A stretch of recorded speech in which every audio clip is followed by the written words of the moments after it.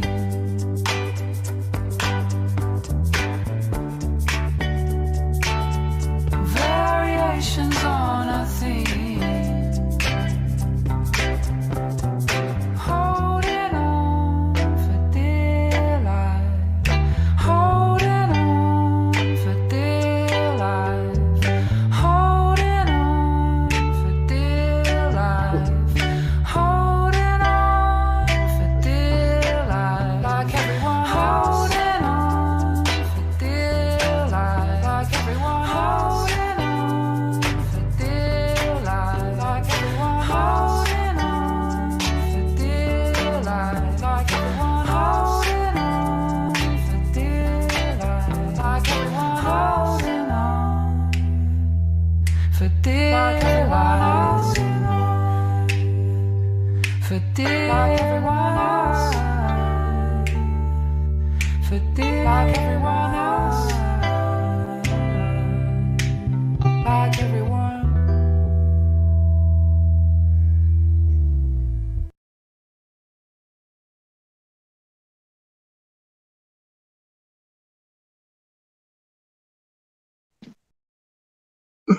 Oh shit. Hey, what's up? Who's it? Hello. Hey. See, look, her bros. So what do you guys think about Quantum Eraser? The movie? Yeah, like the Sucked. person, like. Hey, did you guys know that the Earth is flat? You heard about that? Are you guys aware of this? That's the latest Well, I'm news. just curious because it seems like there might be some fake flat earthers that some of us don't know about. Oh yeah, Starting with you, there's. We don't speculate about that kind of stuff here on live stream. We don't disparage other flat earthers. Although what you said may be true, right? There's nothing you could do to speculate who's who and what's what. Well, Hank I always was even going to go as far as to say some of the mods could perhaps be fake flat earthers. Do you think this is possible? Hello, Sasha. Hello, my friend. Yeah, anything's possible, bro. But I'm gotten, nonsense about. Well, Henkil. Worried about that guy. Hold on, Henkil. Your mic is roboting. Hold on.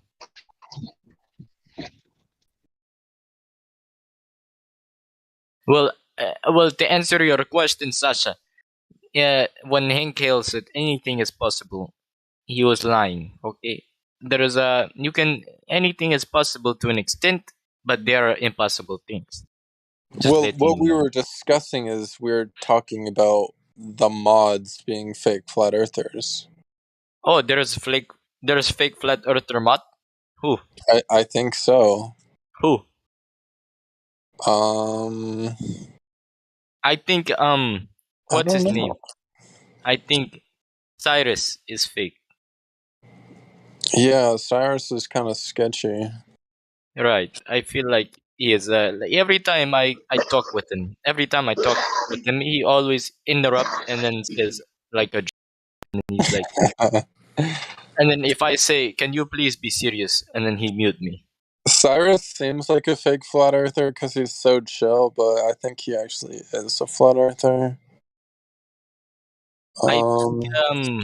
I think crypto. What I Oh, used. he's a lead mod. He's a big one. Yes, but like the elites are flat earthers. He could be an ex-flat earther. Like maybe he used to be a flat earther when he got lead mod, and then now since then he no longer believes it. I agree because I see crypto in another server. I see him in a server called Earth Awakenings, and he always talks about Earth not flat. So I don't think he is flat earther. Uh-oh. What difference would But it make one way or the other? Well, he's a lead moderator, so if he's a fake flat earther, imagine the potential for the server. right, exactly. What could he do? What could he do? Just entertain. I don't know. So what could He he actually could do? ban all the real flat earthers and keep all the fake flat earthers and then make it a fake flat earther server. Exactly.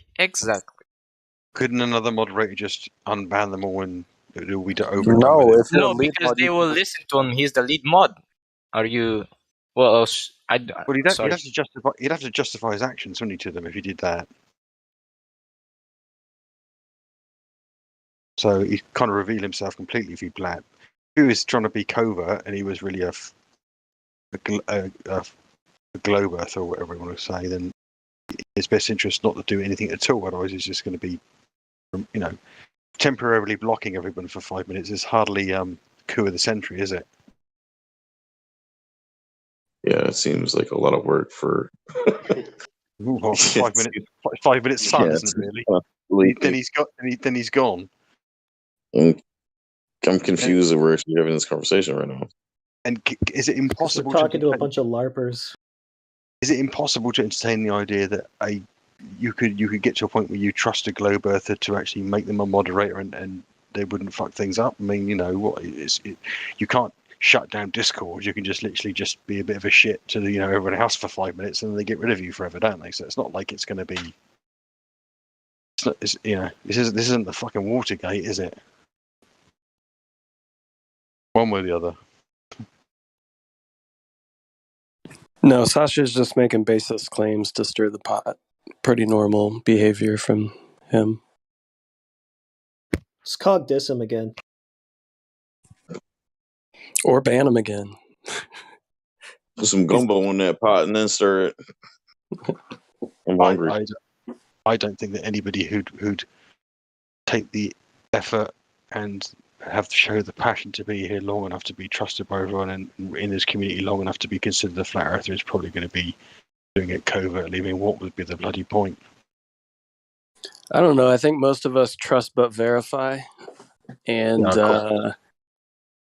chew the meat and spit out the bones. So regardless of anybody's intention or agenda or whatever, doesn't matter to me. The truth is going to be the truth. Lies are going to be lies. Exactly, but in the time I've just been listening to you guys, it's fairly evident that there's a community of you who may not have necessarily physically met in real life. I don't know. Maybe you have. Maybe you've been to conventions or at meetups, but everything. But you have a relationship with people, and there's a level of mutual trust. That's what Discord's all about, isn't it? Yeah, most of us haven't really met in real life, but have built somewhat of personal relationships with one another here. I mean, I've met some people from the server, but I feel like that person will be weeded out really quickly. Yeah, they would. I mean, it happens. I see it happen every day on here where globetards come on here and try to pretend that they're flat earthers and then try to clown and play games, and it's obvious right away, and they get booted and banned so fast. It's like there's a lot of smart people on here, so I don't think that the two that we're having the conversation are pretty much what you're describing for the most part. So, with the exception of Sasha doesn't always claim to be a flat earther anymore. Well, I don't even know who that is, so I can't speak on it. I don't know who else Sasha is. So what is he, a moderator on the server? No, Sasha Ivanov was bringing up this whole topic and then referring to somebody else with the same first name. But he just likes to stir the pot. If religion hasn't out in a while, he'll bring up religion to get it off get the topic off flat Earth. Just stuff like that. Oh, okay, yeah, I see what Come you're saying.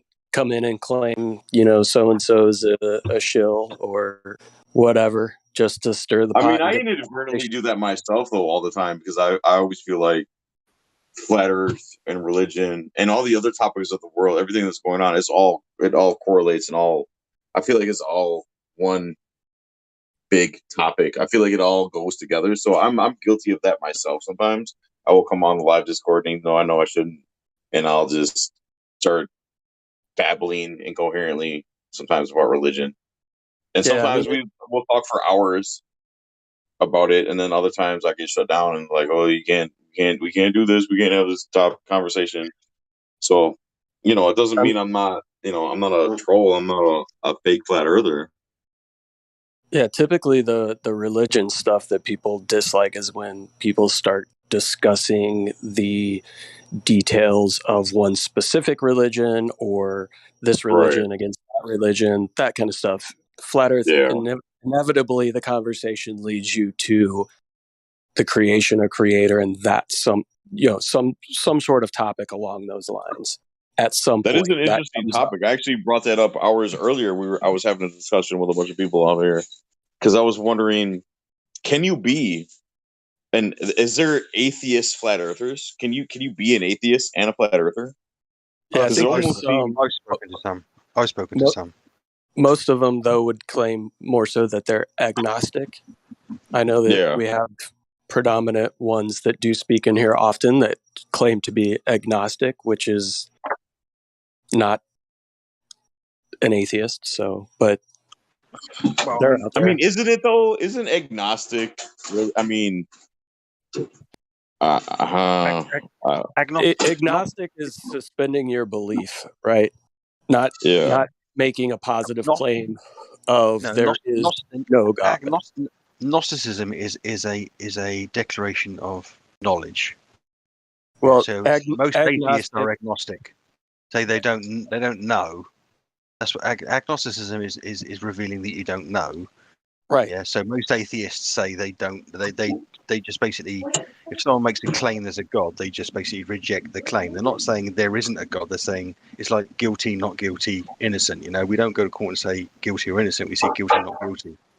Right. And that's that's the if you talk to the atheist community, that's the kind of that infuriates them because people presume that they're saying there is no God. What they're saying is, show me the evidence there is a God. Until that point, I reject your claim. But they're not saying that. It'd be stupid for a lot of them to say there is no God because they're making an assertion they can't back up with evidence necessarily. That other people will be convinced of. So they're kind of floating in the middle. So most atheists are agnostic. Anti-theists tend to put themselves out of. They say they're Gnostic. They know that there is no God, and they're just a different position altogether because they're making a distinct claim. And they have to back up their claim. And a lot of atheists, as you call them, most people will call them in the middle, are no more convinced than they are of those people than they are of theists. Theists and as far as a lot of people in the middle consider theists and anti-theists being in the same effective position of making an assertion that they can't convince the middle ground of believing. So there is a bit of a distinction. Now, granted, if you're a theist, you may, on a day-to-day basis, not really see much distinction between the two, but there is a subtle. There is a subtle distinction there, I think, for the people who are concerned with that. But so yeah, people say they're agnostic, and people are agnostic about more things than they're Gnostic about because the world is full of more unknowns than it is knowns, by definition. Right. But I do know some flat earthers who are agnostic. They're and they're non-believers in that context. They don't have. You said what? You know some flat earthers that are. I'm sorry, I didn't hear what you said. So can you repeat that, please? I know some flat earthers who are atheist in the sense that they're, agnostic. They're not convinced of anything, and they don't claim to know of a God. They float. Some of the people I know who are hardcore skeptics about virtually everything fall exactly in that framework because they're skeptic about the Earth. They're skeptic. They are what the mainstream, everyone brands in a derogatory sense, a conspiracy theory. They're skeptic about anything that's told them by government. Okay, They're told but this they literally reject skepticism everything. is based on what? Skepticism. Can you finish your point? Can you finish this point real quick? Because I kind of want to hear what the rest of what he wanted to say. Go ahead. That's pretty much it, really. There are some people who are really skeptic. They're skeptic of virtually everything, and that puts them in a place where they are, by definition, likely to be an atheist and a flat earther, or an atheist and a, But do they? Okay, can I ask you a question real quick? In your experience, are they? Do they believe in a creator, but not a biblical religious sense of a god? But they still do they still believe then? Some. So it's it's depends. It's all individual. Some of them are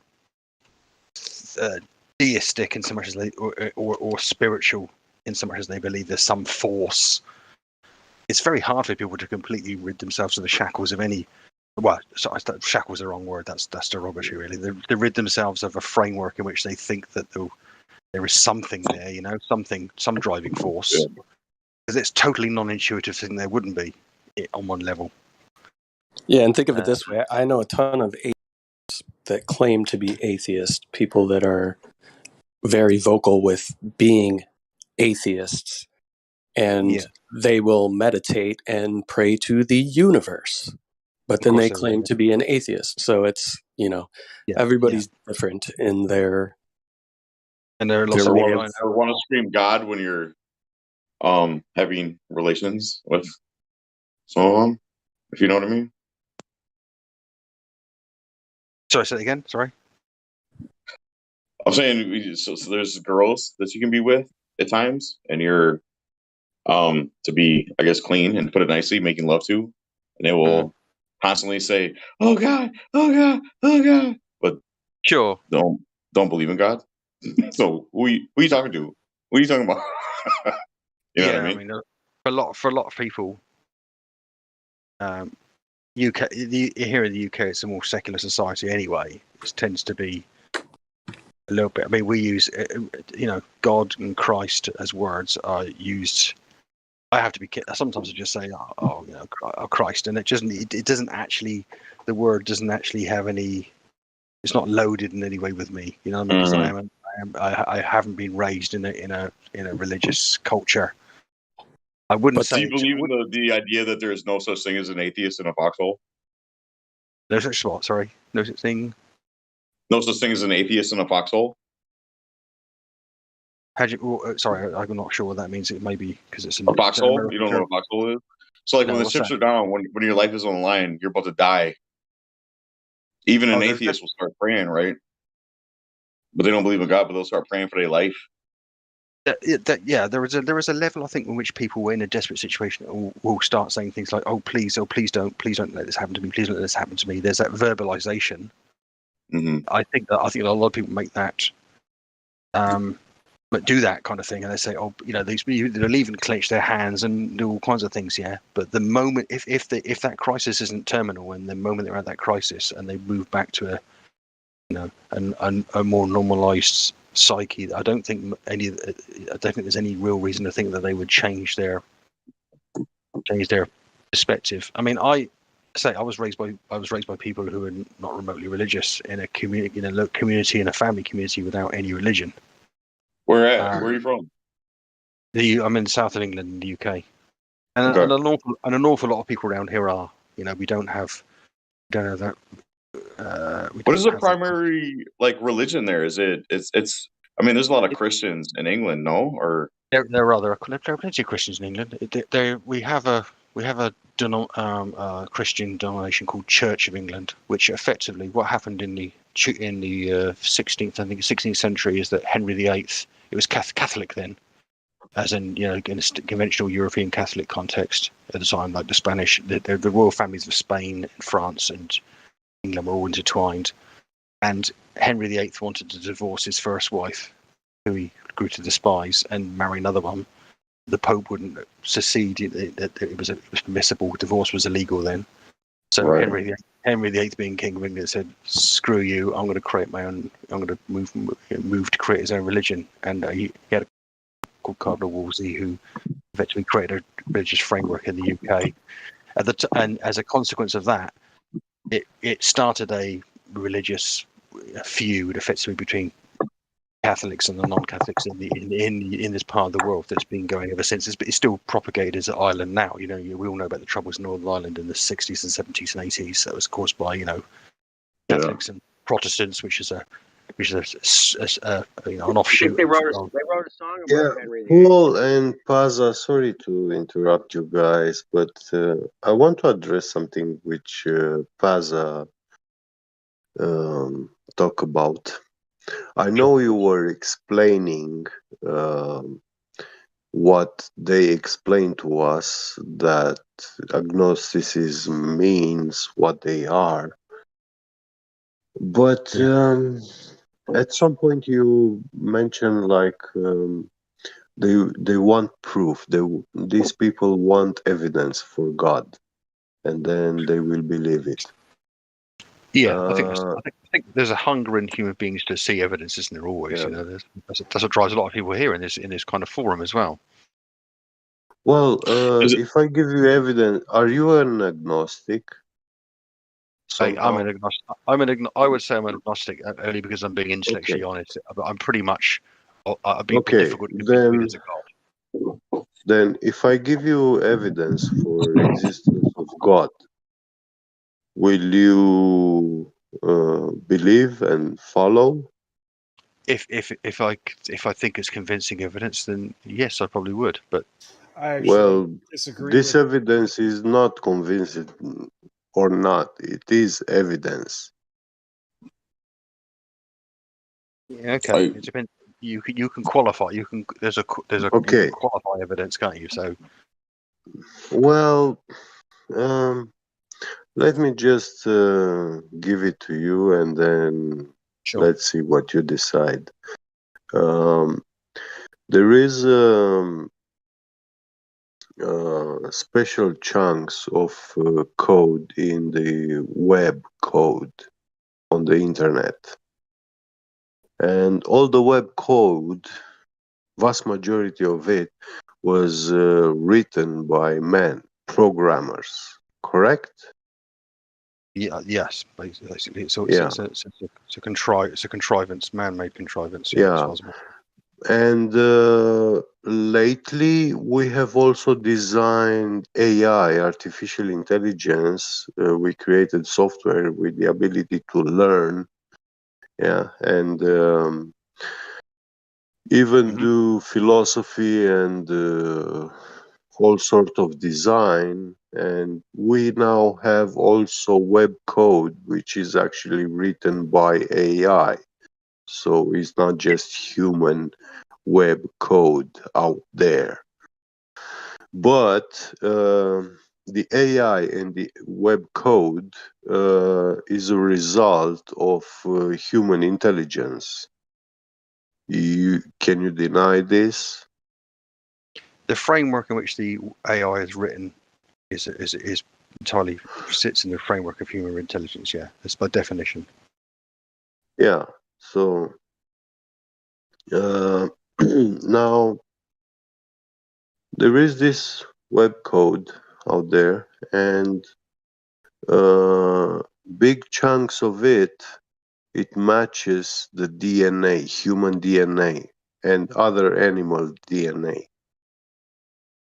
In what respect? DNA is a molecular coding sequence of a which is a long string that combination of special code, yeah, chunks of those code, that same information, instructions and everything, yeah, they are found in the human DNA.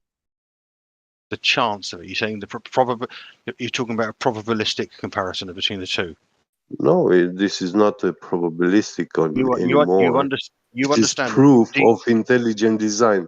It is proof that the human DNA has been designed. No, it's not. It's not proof of that at all. There's no implicit parallel comparison between DNA, which is a molecular coding sequence based upon 4 component elements, and It's an web operating code. system. Okay, You are making a parallel between The DNA. two massively different systems. You're just making an assertion that they're the same. I take it you've never worked in AI, have you? Can you show me web code popping out into existence on the internet out of the blue? What's that got to do with it? Of course I can't. Things like that don't contrive themselves out of the blue. Yeah, it has. I take a computer, yeah? It's fresh, clean. Okay? Yeah. I install nothing on it. No operating system, nothing. Can I And just I can I just connect join, it to the internet. Can I just stop you there, okay, right? Just let you know, Okay. right? Before you carry on down this line, I've worked in artificial intelligence for 5 years in the early 90s doing fuzzy logic, coherent feedback networks for doing production line analysis of things, digital processing. So I know exactly what AI is and how it works and how it's constructed. And I'm currently a software engineer working I'm not talking about the AI. You were just a minute ago. You talk about AI and you're talking about web. I mentioned the AI, yeah, yeah, as a result, yeah, of human intelligence. Yes, but the AI you talk, is actually not as intelligent as Where you're did making the out. AI came from? I'm not Humans. talking about how intelligent is the AI. Yeah, so you're saying it's a human contrivance. Great, we both agree on Yeah. Yeah. Okay. So it is a direct result of human intelligence. It is human creation. Yeah. We created it. And it's and you could be talking about pizzas, cardigans, aeroplanes, knitting No, needles. the They're all human AI contrivances. and pizza, listen, the AI and the pizza are not one and the same thing. I didn't say they were, but they're both human contrivances. What's the point you're making? Well, The a pizza, AI is can a a pizza machine. do what an AI does? Is an AI tasty? What are you saying? An AI does one particular thing. It's not creative. Yeah, it's an algorithmic construct, an AI system. You don't know what Well, a AI is because you limited think it's different. AI that you think of, a limited AI. What about Yeah, the AI I I know. actually know? What about the AI that I actually know about, and you're just surmising works somehow? I work in computing, and I know what AI works. I worked on the frontier of it in the 1990s. So I know what AI does. I know what AI is capable of. If you've got an AI doing a particular task, it's still not hasn't got a soul. It's doing a very simple task. It's no different than a typewriter. It's just in a different complexity constraint. That's all. It is still not an intelligence in this. It's why it's called an artificial intelligence. It's not an intelligence. Oh my God. I understand. I understand you're trying to draw a parallel, but I'm telling you there isn't I an have a implicit question. parallel there. Yeah. I have a question. Yeah, but I told you, yeah, I did mention about the AI, but I told you there is web code. Yep. Which is identical, yeah, is found in the human DNA, the same kind of special code that doesn't make that any sense. has. That's rubbish. That's whatever What do you told you mean that. it doesn't? It's rubbish. It's What not you're saying there rubbish. is This is what you don't know what. geneticists say. No, they don't say that at all. Yeah, they do. They do. They talk about. discovered this. They discovered this. Give me a citation. Can you let him expand on his point of why it's rubbish? Because I'd really like to hear like his reasoning and why Right. why it's rubbish. It's rubbish because DNA, right, is a chemical coding sequence of 4 elements, right, which combinatorially drive a machine, effectively, they drive a system. Okay, web code is nothing more than usually than the scripting mechanism or a programmatic system for rendering stuff on a web browser. Okay, they are not in any way parallel. There is no computing language that works on 4 elements in the coding sequence. But isn't he right in what his claim is that that code is embedded in our DNA, and so I mean, I don't know. He's if that's the point he's making, then yes, he's right. There is a coding sequence in DNA, just as there is a coding sequence in systems that you find on the internet. I'm not arguing with that. But to that point, then doesn't that prove functions. the claim of intelligent design? It is If you want to web draw the parallel, but if you want, functions that are available in the human DNA. They are identical. that doesn't. Now you've gone back to where you were before, which is not in any way meaningful. They serve the same purpose. Cite me the paper that states that. Cite me the experts who say that, because frankly, they've got no idea what they're talking You about. go ahead, search it. You are a Okay. native English Sure. speaker. You can find it much easier than I do. I came across this information. Listen, I bet I you did. Where read did you come across this. this information? Did you go on some sort of Please, peer fellas, It review was paper? about please, one at a time. I want to hear 2015 both of or y'all because this is a really 16. good conversation. Please, Yeah. I want to hear both y'all points. Please, one at a time. Of course. Can The point I'd like to make. The point I'd like to make is if there's any discourse here about the flat Earth, all you ever hear is citation, citation, citation. He's making asking for a citation. He goes, go and look for it yourself. Well, you know that's fine. All right, I can go and But look for now it you're myself. asking for citation, Paxa. You don't want to speak about the, flat Earth in this server even one word. But now you're asking for citation about IE. Is that true? That's the point I'm making. If you talk about flat That's the Earth, point. you But are. the point If you is talk about this. Okay, Hey, but the point come is on, guys. Let's not talk over each other. Come on, come on. the point, Don't. Paxa, is this. Because you are now speaking about citation because one flat earther speaking about something because now flat earther will make mistake and now earth is not flat because flat earther made mistake. Is that true? I don't understand a word that you just said. slow down, because that was Okay, now flat earther will not have citation. In that moment will happen that earth will become globe because flat earther has no citation. the flat Earth. Sorry, I still didn't catch that. Sorry, I'm not being You did disrespectful. you said, did you say flat earth? Something and citation. Whenever you talk about flat Earth here and you make an assertion about the globe, you're asked to provide us, and rightly so, asked to provide a citation. And if you can't do it, then obviously you're in a position whereby you need to go away and find it. Yeah, that's pretty much how the conversations go here quite a lot of the time. I think anybody's going to argue with that, are they? Yeah. Now he's just made I've just done a Google search and I can find articles that say scientists are using AI to create But artificial why you pointed out genetic code. that thing when you flat earther asking for citation, now you want citation.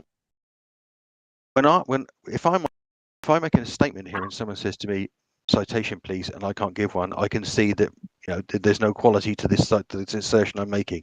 Yeah. You think that flat earther making ask for citation or people asking for citation?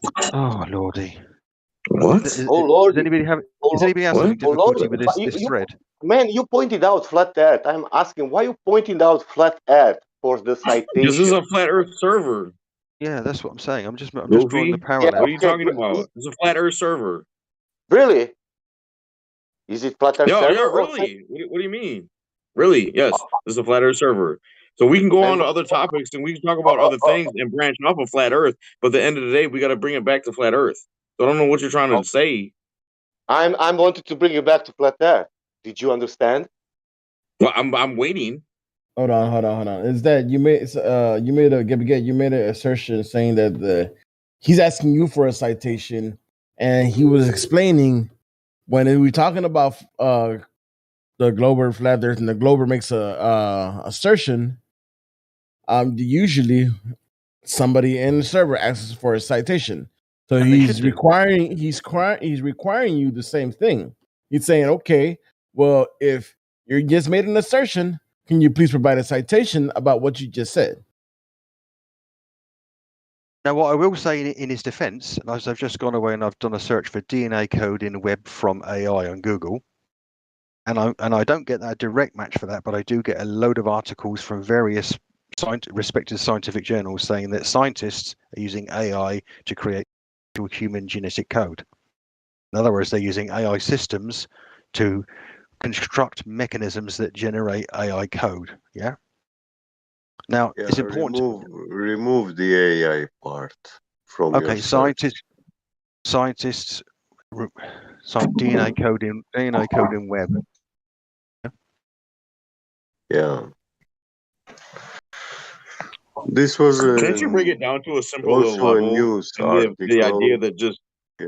I'm sorry. Go ahead. I'm not trying to talk over nobody. You guys go ahead. This was a I know. news article I read in 2015-16, something like that. Yeah, I can't see it here. It may have been the Daily Mail or the Guardian. Yeah, you got to be So, careful yeah. with newspapers. They tend to sort of like. Yeah, I'm gonna they say, tend why to- are we gonna recite some What? crap from? Why would we? Yeah, can we not go there? Can we not recite articles from those type of outlets? I mean, come I on, mean, man. and well, to be honest with you, there are lots of arguments about the existence of God which are far stronger than that, and for which I would expect in one where I'd have to say, concede I can't say for certain one way or the other, and I'd have to concede that it could be the case, and that's the thing. I've got lots of family who are religious, and I'm utterly respectful of their position because you believe what you believe, and you have faith where you have faith, and you have conviction of your faith wherever you have conviction of your faith, and I think if you're a decent person, I don't come in. I don't come on here, and I understand that some people's justification for their beliefs are based upon their religion, and some of those are good and some of those are bad. Yeah. But I wouldn't go. I'm not the sort of person who would. If in my country a group of people tried to ban religion, I'd be in the street with placards like anybody else because I think you've got a fundamental right to follow your faith and follow your conviction of your beliefs and what your family is in your family. But a lot of people are religious through the culture of their family, and it's an intrinsic part of their community and their Right. well-being Yeah. in every Everybody should sense. have a right to believe what they want to believe. Absolutely. As long as And as long as it doesn't harm anyone else and you're not yeah, hurting anyone else, yeah, you have the absolute. Everyone has the absolute right to believe yeah. whatever they want to believe. It doesn't matter. And as far as I'm concerned, any form of religious persecution, any form is A, immoral, and B, should be scrubbed from society completely. It's not acceptable. Yeah. Yeah. It's there's no room for it. It doesn't. Yeah. It's unnecessary. And at the end of the So, day, what even if about the what about what? deceiving religions?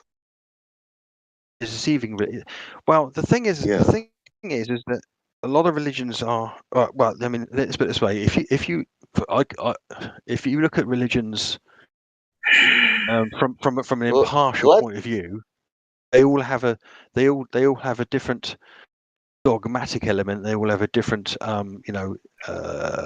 will have different facets in them that make them that means that they manifestly affect come in the world in different ways. There are some religions which don't really impose any restrictions on how or assert anything about how you live. Some of them are very spiritual. Some of them are more the ones from the Abrahamic scripts and that originate from the Middle East and have their roots in with Yahweh, and they have their like Christianity. They do have a dogma. They do have a scripture. They have a richer story to tell as well. To be frank. Whatever your neighbor's religion is or denomination or whatever they believe and whoever they pray to in the privacy of their own home has no effect on you as an individual and doesn't hurt you at all. It has no. It's not like a flat earther and a non-flat earther. That's different because people that believe in a globe earth, that's harmful to the truth because it's a lie. It's a flat I out can see why. fundamental lie. It's a flat out fundamental lie that harms society and harms us as a human race. But religion, it doesn't.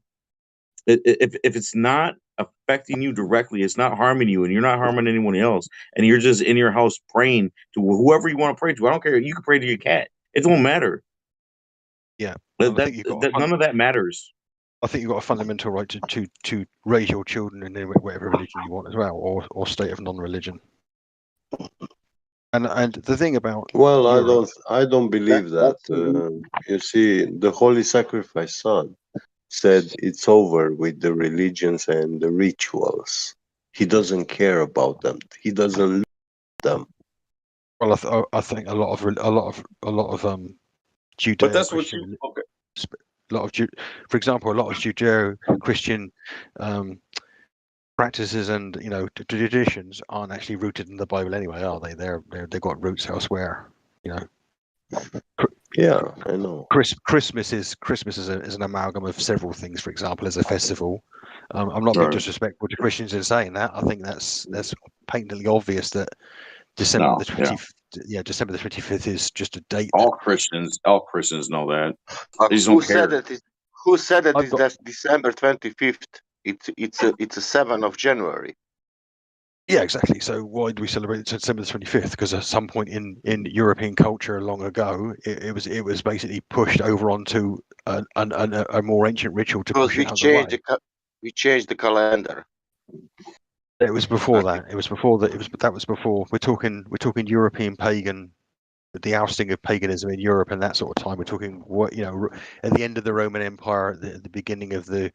How we know that? How do we know that there was a religion at that time, a festival at that time in Europe? Yeah. We have there's That recordings of it. recordings. There's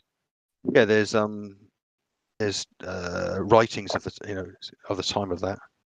And what is saying?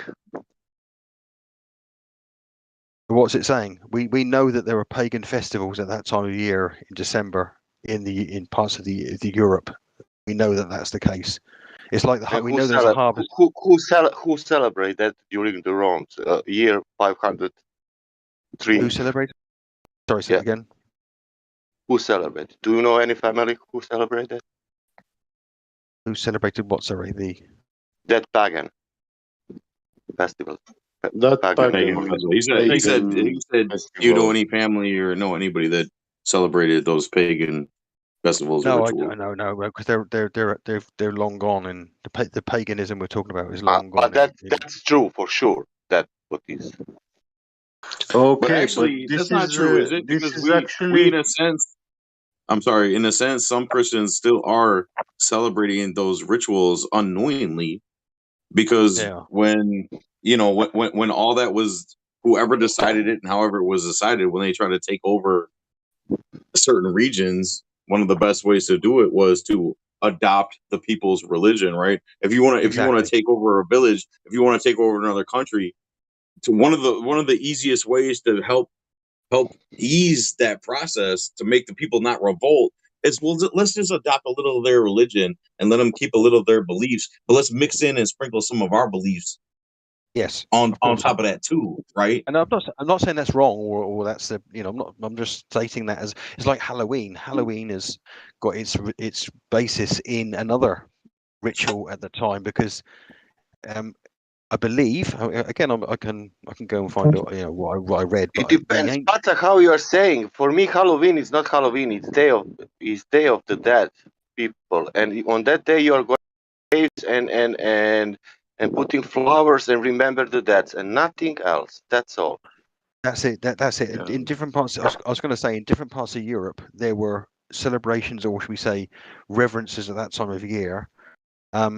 I know that in some parts of Europe, that was considered the darkest day in the winter. It was the end. It was the end of the harvest period. Right. Yeah. It was like the harvest festival. It was like a time when people realised that they were entering the phase of the year when they were most at risk. Because starvation, of death, weather. Yeah, they were the most at risk of death from starvation. And that eventually became All Hallows Evening, or some other something which we now refer to as Halloween, which was then given some sort of it's not directly Christian, but it was taken into the Christian culture. And I'm telling you, you're speaking about Christians. I'm telling you about Christians, Orthodox and Catholics living old life without that, without any horror 30th of October. You are only 1st of November. You are going on the how to say, on the graves of your nearest, and you remember. Yeah, you are going there and putting flowers and remembering them, and nothing else, and that's it. Well, that's and not. I don't know who made that story about Halloween and what happened in the West, but that story that didn't exist in our. And we have both Christians, Yeah, of course. I'm not saying that but regionally across Europe there were different festivals going on, because there were different religious arrangements in Europe at the time. You know, there was a lot of tribalism in Europe and a lot of religious disassociation. You know, in the Dark Ages, for example, or the time before the Romans actually brought Christianity more propagated properly. I mean, I read, I can't remember. It was an interesting article about a year ago, I think it was, about these German Christians who are how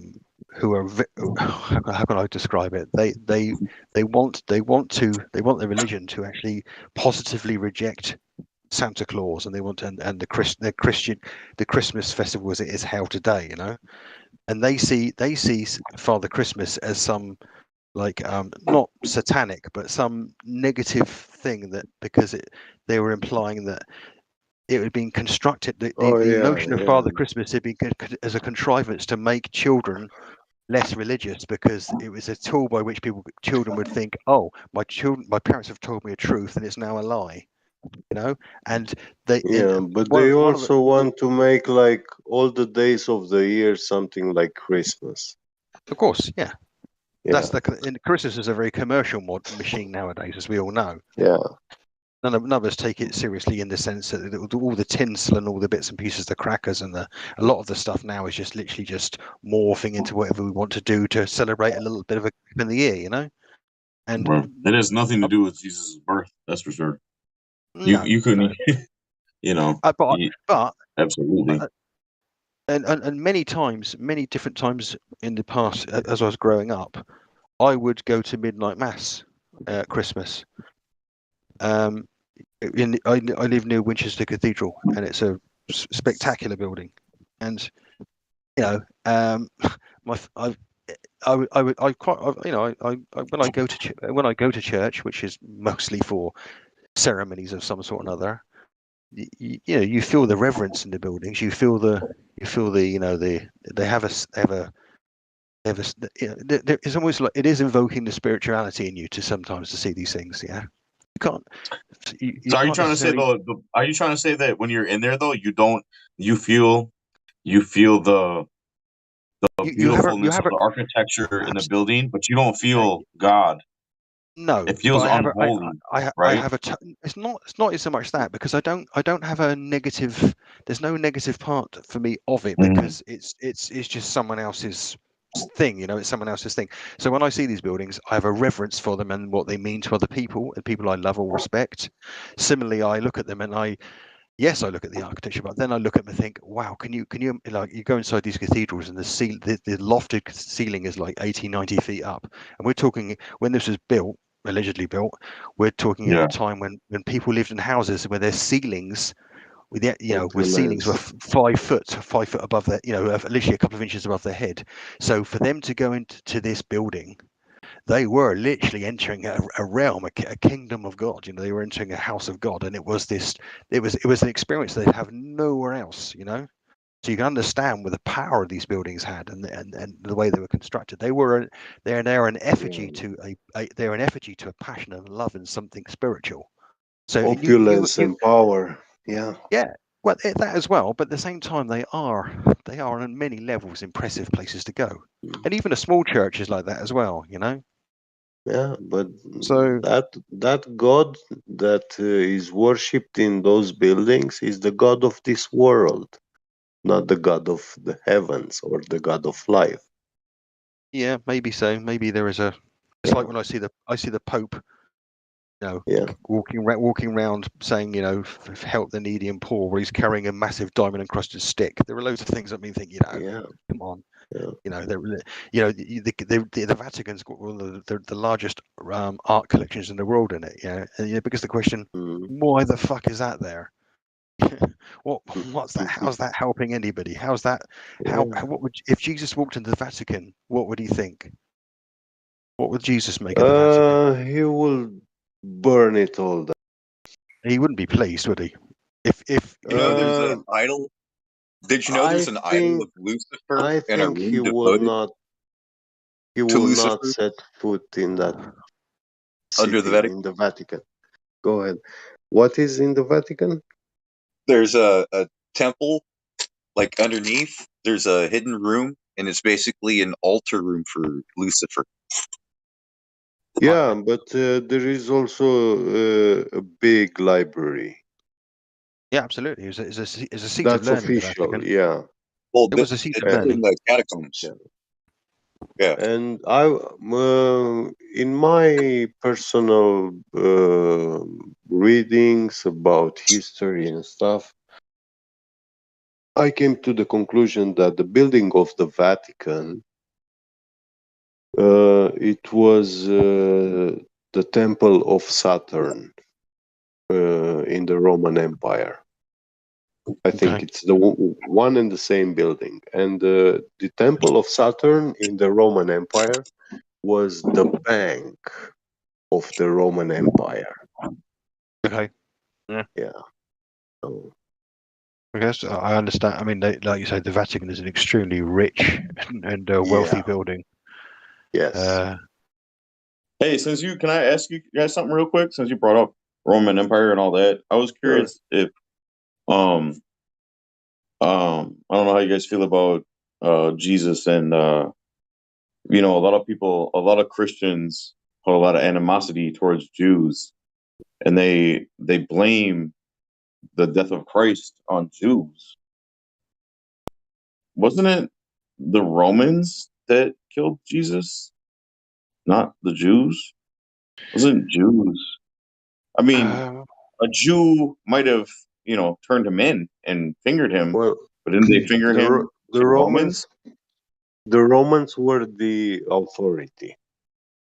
Right. They So occupied. why don't people hate They Rome? Like, why don't occupied. people? It was I'm sorry. I'm sorry. Go ahead. I'm sorry. Yeah. That land of Palestine it wasn't Israel in those times. I mean, it was It controlled by was. Rome, right? It essentially was Rome. It has Was it? been occupied by Rome, but when the Roman Empire was occupying a country, they were not removing all the laws, all the functional systems of that country, and culture, traditions, language, speak, everything. You know, they allowed the people to carry on their lives, but now they are under the Roman Empire dominion, and they have to change few things which the Roman Empire wanted to be done their way. You know. Well, so essentially, though, I'm correct in my assertion that So Roman killed. They killed Jesus. Israel had no police or army. No, at no, that time. it had no jurisdictional element. That was Yeah, that was exactly. ripped out by the Romans. The Romans dealt with that, but I think the localized authority was the Hebrew priests. But in their culture, the priests were also the judges. You know. Yeah, absolutely. So they still let And the Jewish Romans. priests they still had their positions, but it was basically like the Romans were like just like the police force, basically like Yeah, well, the Romans, when they got there, they felt like these are people that has no judging system, you know, no policing, no nothing. You know, like everybody is wild, you know, yeah, barbarians. So why didn't they just establish their own system then? Was it because of fear of revolt and they didn't have that big of a strong hold on the region? So they felt like, let's just let them keep doing what they're doing as long as we get paid our taxes that we want. Like, is that how it worked? Pretty much. I mean, you got to bear in mind, okay, right? That we're talking, we're going a long way back, and the Romans spread themselves pretty fucking thin. Yeah, right. We're talking war, and we're talking authority and war without machinery. Yeah, so we're talking men on the ground. So the Roman occupation ethos was as you break down the local intrinsic government structures to that's just a puppet mechanism. You completely leave all religious authority in place, but you effectively put a trading embargo on that country, so you effectively you can do export. You basically you slowly take out what you want from the country at the cheapest rate as you can get away with. Yeah, so Right.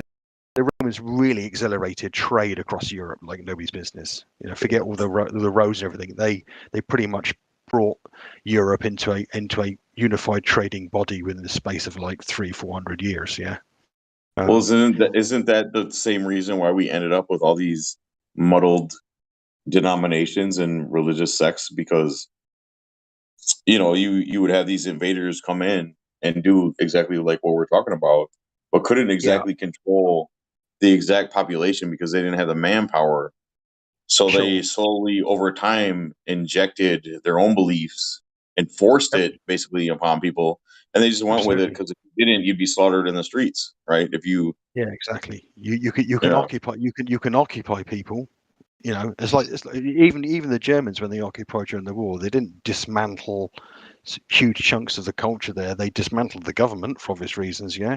And when they left, those countries they had a tiny bit of German culture if it wasn't there already imprinted upon them. But by and large, they went and they were gone. You know, they re-established themselves where they were. But Roman occupations were massive. You know, centuries. Some of them were centuries long, rather than just 4 or 5 years like would be in a modern occupation context. You know. So what do you think? What do you think? Who do you think being over there, the crown? Like who really makes the decisions at the end of the day? And did it switch? Was it the crown and the Vatican, or you know what I mean? Like who is in control right now over there? Is it the Vatican secretly, but really the crown is the puppet, or is the Yes, crown it's the the puppet? Vatican.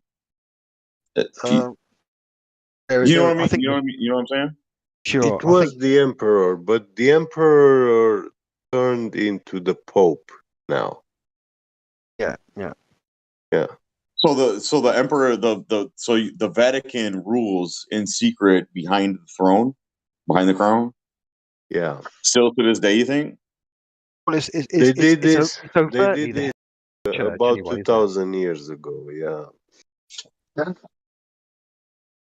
I mean, With the going back to your original question about Well, there's a what religion and religion.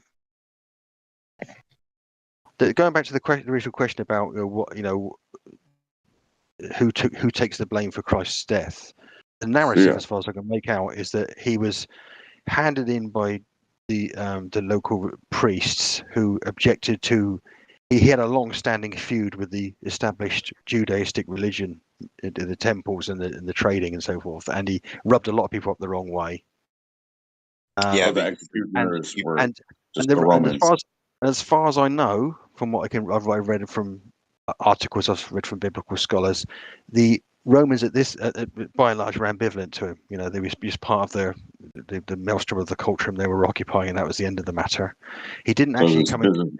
Their contribution in the framework was that when he was arrested and brought to the Romans for various crimes he probably didn't commit, if he was the Roman Pontius Pilate, I think was he was Pilate, there's loads of Roman literature that indicates that as an occupying officer of the Roman Empire, Pontius Pilate's character was quite a weak one anyway. There's loads of Roman records that show that he had a pretty wet nature to him. Yeah, I can cite those things. And what he did is when Jesus was brought forward, he was in a position to make a judgment about what happened to Jesus. But the narrative, I think it's even in the New Testament, that Jesus was put forward in front of his own people with a robber or a thief or a rapist or something. I think Barabbas. named in the book. Yeah. That was a litmus test. Right? They said, which one do you want? Do you want the one that's called Christ Jesus or the one who's called Barabbas? They said, give us Barabbas. Yes. Right. Yes. I think that Jesus was presented to his own people as a heretic. That's in that framework. So a lot of people who made that decision, who were in the crowd and would go on boo, thumbs up, thumbs down, wouldn't have necessarily known who Jesus was or witnessed who he was. But he's just another heretic up there, you know. So yeah. If you look at like Mel Gibson's film, yeah, that's kind of that narrative is reinforced, and a lot of the roots of a lot of anti-Semitic feeling are based upon that particular moment in time.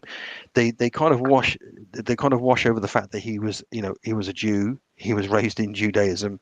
He was, you can use the terminology king of the Jews or whatever, whatever however he's described by various. He's the Muslims from the Abrahamic scripts from the Muslim religion see him as a prophet. They don't see him as the son of God. They see him as a prophet. So his influence at that time, but at this juncture and then subsequently was significant. What does that mean though? When you say Jesus was a Jew, what does that mean? Because if he didn't practice Judaism in that time, and so is there a difference between the religion and is there a race? So is there a distinction No, the between? word Jew is a 15th century invention. I can answer this one. He was going around saying he was the son of God. So Israel. how can he be? Can y'all hear me? He was either the son of God or he was a madman or a crazy heretic. He can't be a prophet. He cannot be a prophet. Either he is the son of God or he's a heretic. But why do people say Jesus was a Jew if he didn't practice Judaism?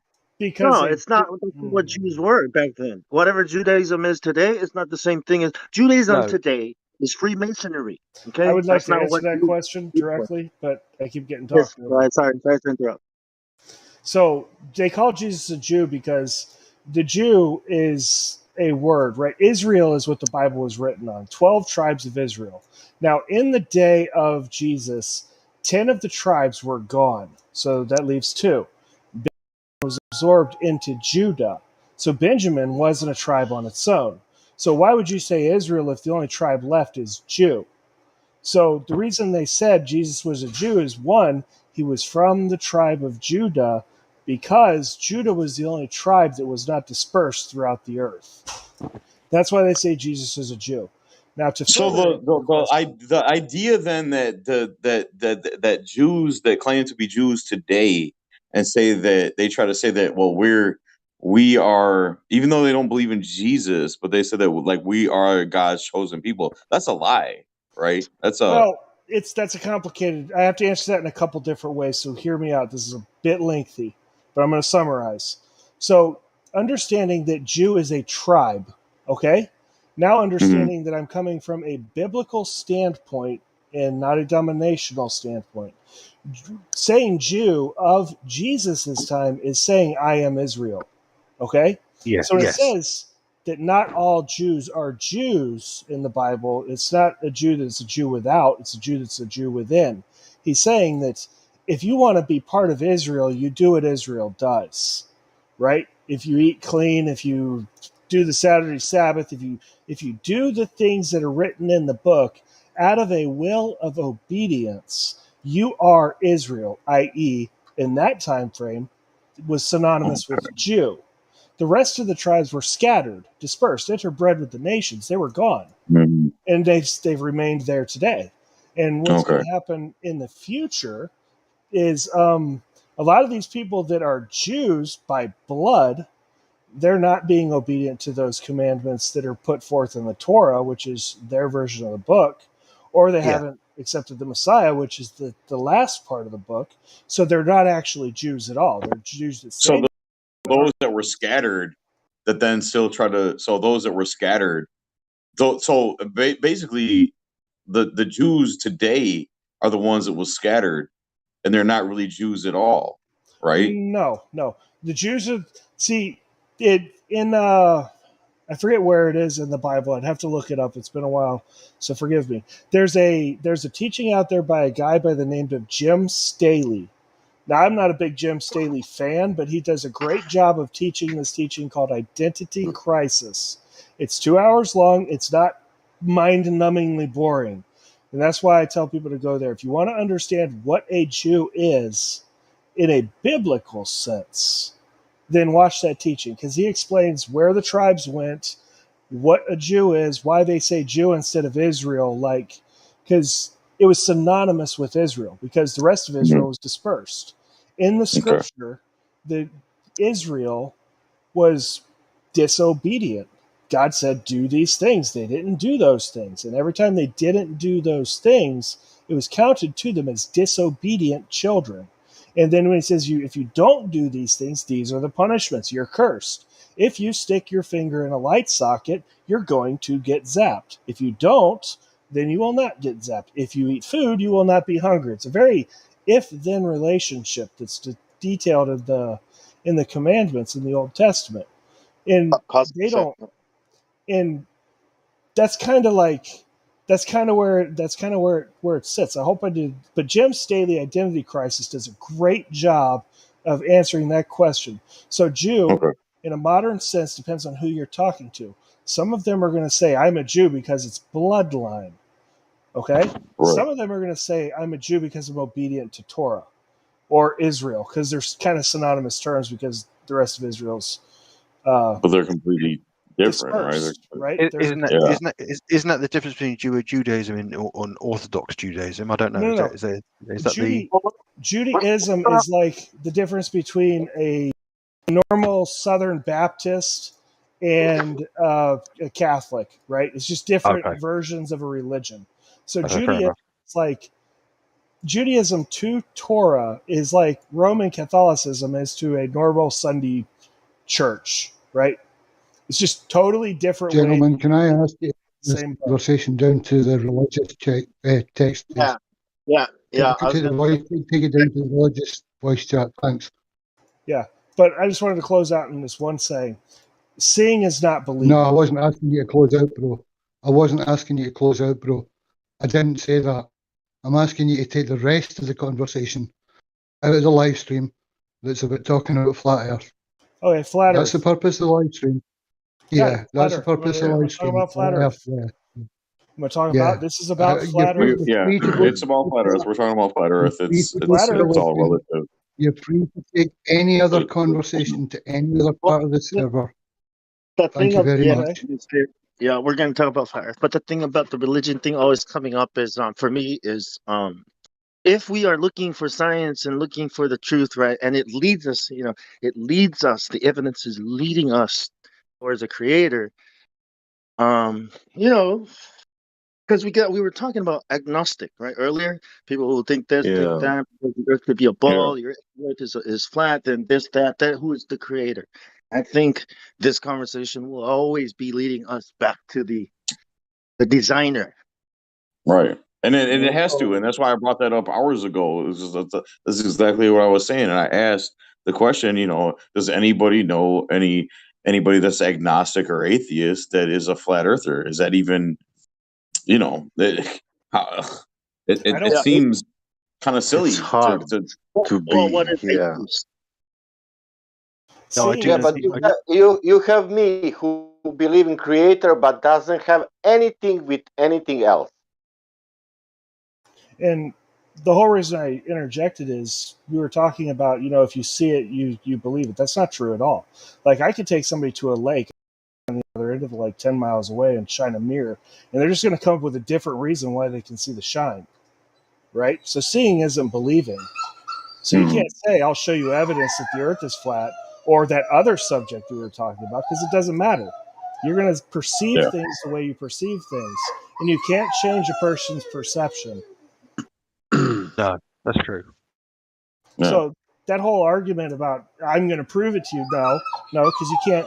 Sorry, my dog's upset. You can't prove it to people. They have to be willing to see what's in front of them a different way, or else. Well, I've said that a bunch. I've said even if you took a glober and were somehow able to get them far enough away from the plane, they probably would still see a globe in their mind. You know what I mean? They wouldn't, because they're so used to seeing it anyways. Everybody's so used to seeing it on TV and in pictures and all that. They probably would come back down and still deny the truth. Yeah, they don't believe their eyes. Well, that's why the Vatican gave us the globe. It's hard to get. The Vatican gave us the globe model. So who are you going to believe? The Vatican, the church, or your eyes, or the things God gave you? I have a simple question. If you imagine you hear voices telling you things. Are you going to hear those voices in your mind? Only if they tell you to give me a lot of money. You should listen to those. Huh? Say that again. If you imagine, if I You imagine that I hear, hear voices yeah, in my telling you mind, am I going to things. hear those voices? Is that what you said? No, if you imagine you hear voices in your mind, yeah, telling you things, Yeah, stuff. Mhm. that does happen to Then many people. Many people here have voices in their head. Yeah. this is actually, it's called, they used to call it meditation, inner voice. Oh, you're talking about inner voice. You're talking about the voice inside your head. Yeah. And those are voices which you do not physically hear them. They don't come into your ears. Those They phrases, manifest in lines. your brain, right? Yes, It's yes. manifested in your brain.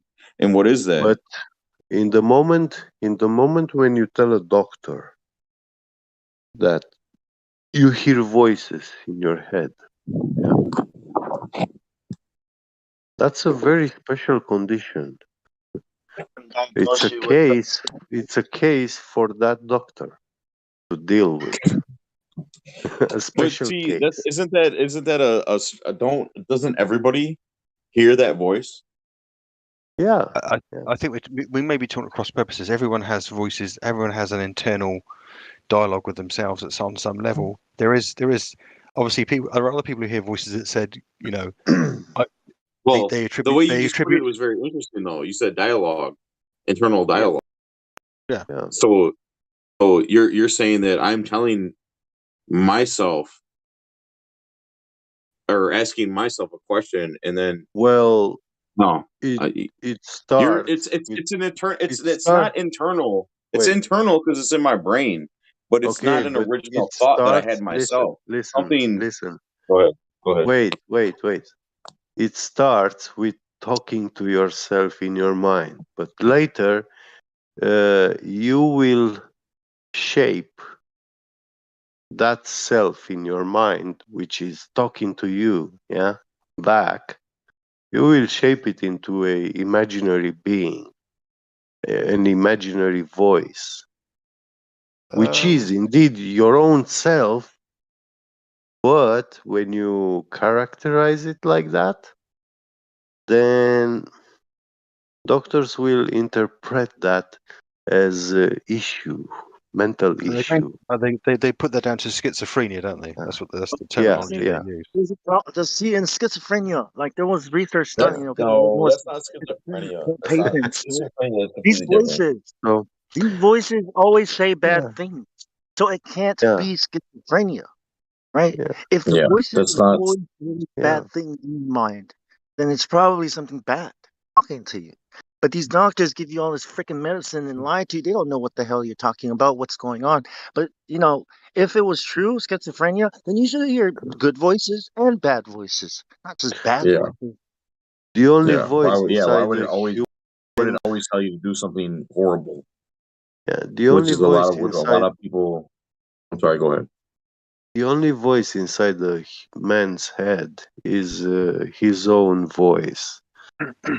But he can develop multiple personalities, characters, aliens from outer space.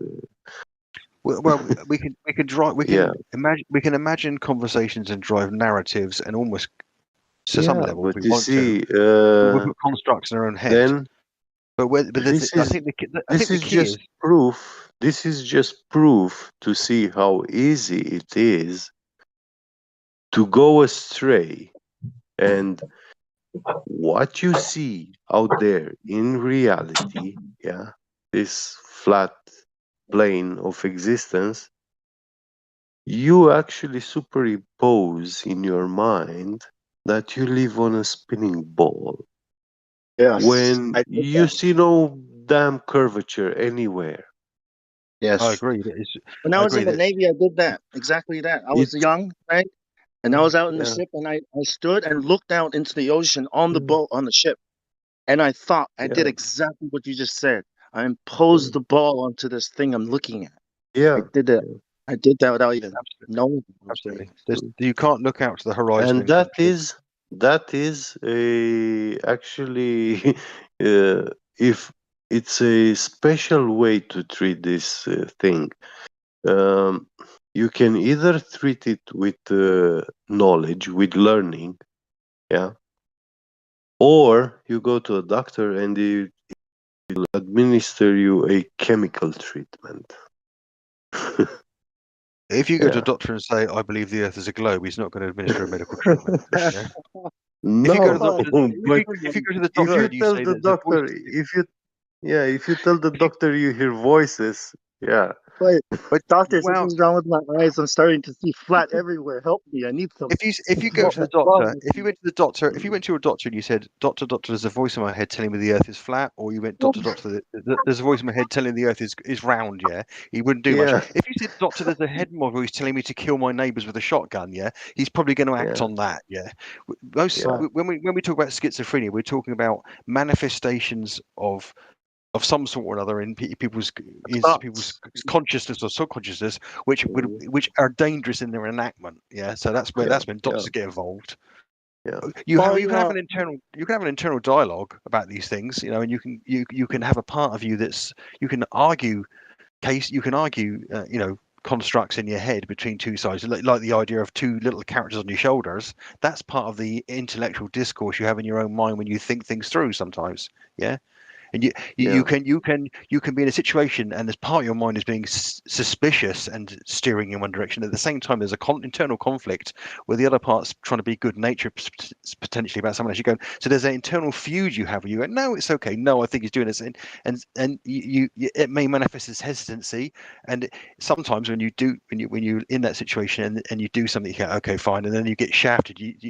There's a part of you that goes, see, I knew I should have listened to that side of my head. Now you do, that's just something you do as the nature of thinking. It doesn't mean to say that there's anything wrong with you or there's anything unique about you in that respect. But that's very different to the kind of voices we'll have where the voices say, you know, go to the top of the church tower with a rifle and just randomly shoot people with red dresses. That's a very different kind of voice. Yeah, that's a very Well, different but kind of. what about these people who claim that they are talking with aliens telepathically from light years away from other galaxies? I tend to keep my distance from that kind of thing. They show these people on TV like they are superstars and they are I think they don't forget that supernatural people. they're shown on TV. It's a bit like a Victorian sideshow. They're shown there for people to either treat with mirth or just Yeah, from sort of like curiosity on some level. yeah. They don't necessarily put them on there as some eminence or Oh or yeah. as a you know it's like Uri Geller. Yeah, he talks a I lot of shit. remember. Yeah, they call it channeling. Yeah, Yeah, he talks a lot of shit, but he makes a lot of yeah. money. So and he's entertaining on some level. Yeah. Mm. So that's why he's on television. But Television isn't an authority, is it? showing that crap to people. Uh, There's a lot does of crap out there. uh wait. Showing that crap on TV to people. Isn't that damaging the mind of the people? Well, this is the thing. I think that most people, when they're At faced with stuff like herd, that, I mean, as a herd, not individually. yeah, I think. Well, again, it comes down to the fact that we have this conversations here about the shape of the Earth, for example, or Yeah, or anyone talk. Most people are pretty ambiguous with it. They don't really give it a moment's thought on the day-to-day basis. They're too busy getting on with their shit. If you say what shapes the Earth, they go, "Oh, it's round," because they've just been told that. They're not impassioned about it, because ultimately, like you say, you look out in the world around you and it's flat from your own personal observation. Yeah, if you look at the horizon, you look at this, yeah. everything's inconclusive. Everything alludes to the idea that the world is flat.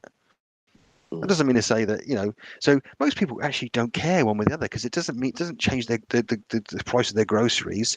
It doesn't make their wife happier. It doesn't make their children healthier. It doesn't affect them on a day. They're too busy dealing with the distracting shit we all deal with in the world, Design.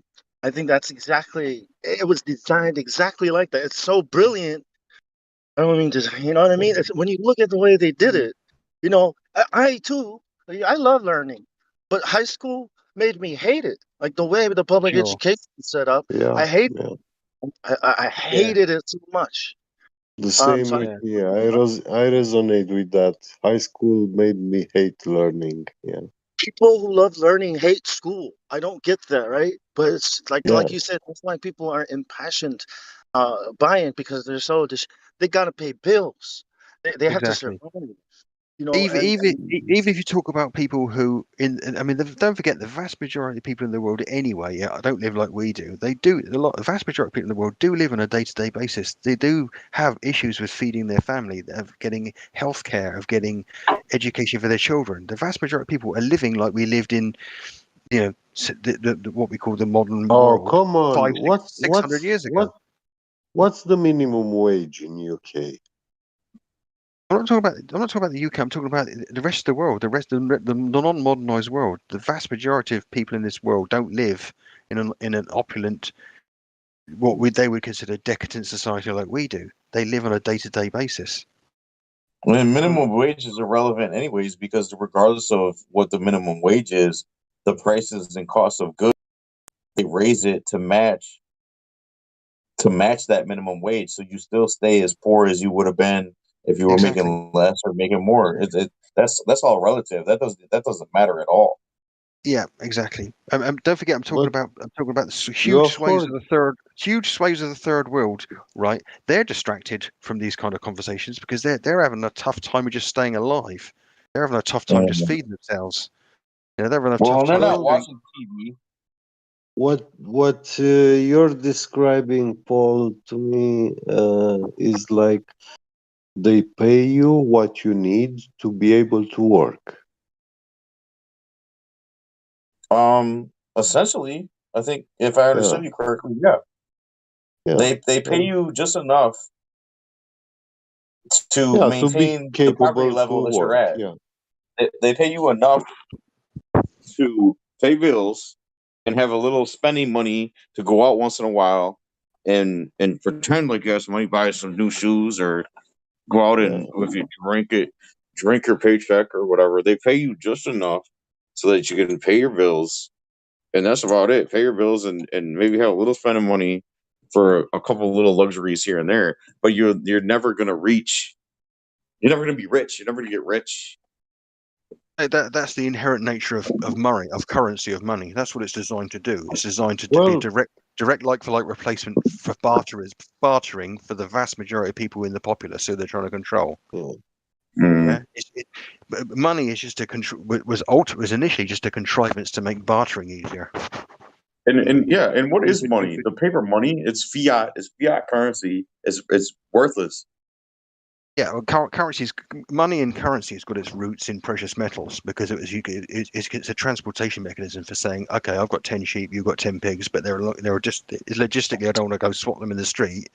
I can use a broker, or I can use a proxy who's got something of genuinely agreed value, like gold or silver. Yeah, genuinely agreed value, as an interim. So you would potentially then go and you then have the basics of structural finance and banking, and that's money was officially the reason a pound is called a pound, because a long time ago it was worth a pound of gold. That's why the name, the origins of the word are based upon that kind of the pound sterling. At one point, after the pound was no longer linked to gold, it was linked to silver, hence pound sterling. I mean, obviously, things have moved on from that now, and the money is abstract. But we're living in the world now anyway, where money's disappearing. We're all How long has that been over there overseas when they stopped using actual gold and silver to back the currency? When did that? When that stopped? Well, the pound links to a pound of gold. That's a long time ago. I couldn't tell you exactly, but there was something called the gold standard, which was even going up to World War II, which was where there was a direct. The value of the pound was was sat in a framework against the value of gold. If you go to the stock So markets did nowadays, America and England at the same time? Did they both agree? Did they go? I think Did they I both think go they off did. the gold standard at the same time with their I think currencies? I'm not sure whether they were aligned, but they definitely both had a similar mechanism. Yeah. It wasn't until about the 19. I might be wrong, but it wasn't until about the 1970s that most of the financial markets, most of the trading, trading floors around the world got to a position where currencies were valued entirely against currencies and not against commodity anymore. They were in an independent framework. But I might be wrong. It's funny it took them that long. It's yeah, it's exactly. funny. Yeah, it's really funny that it actually took them that long to But pull that one off.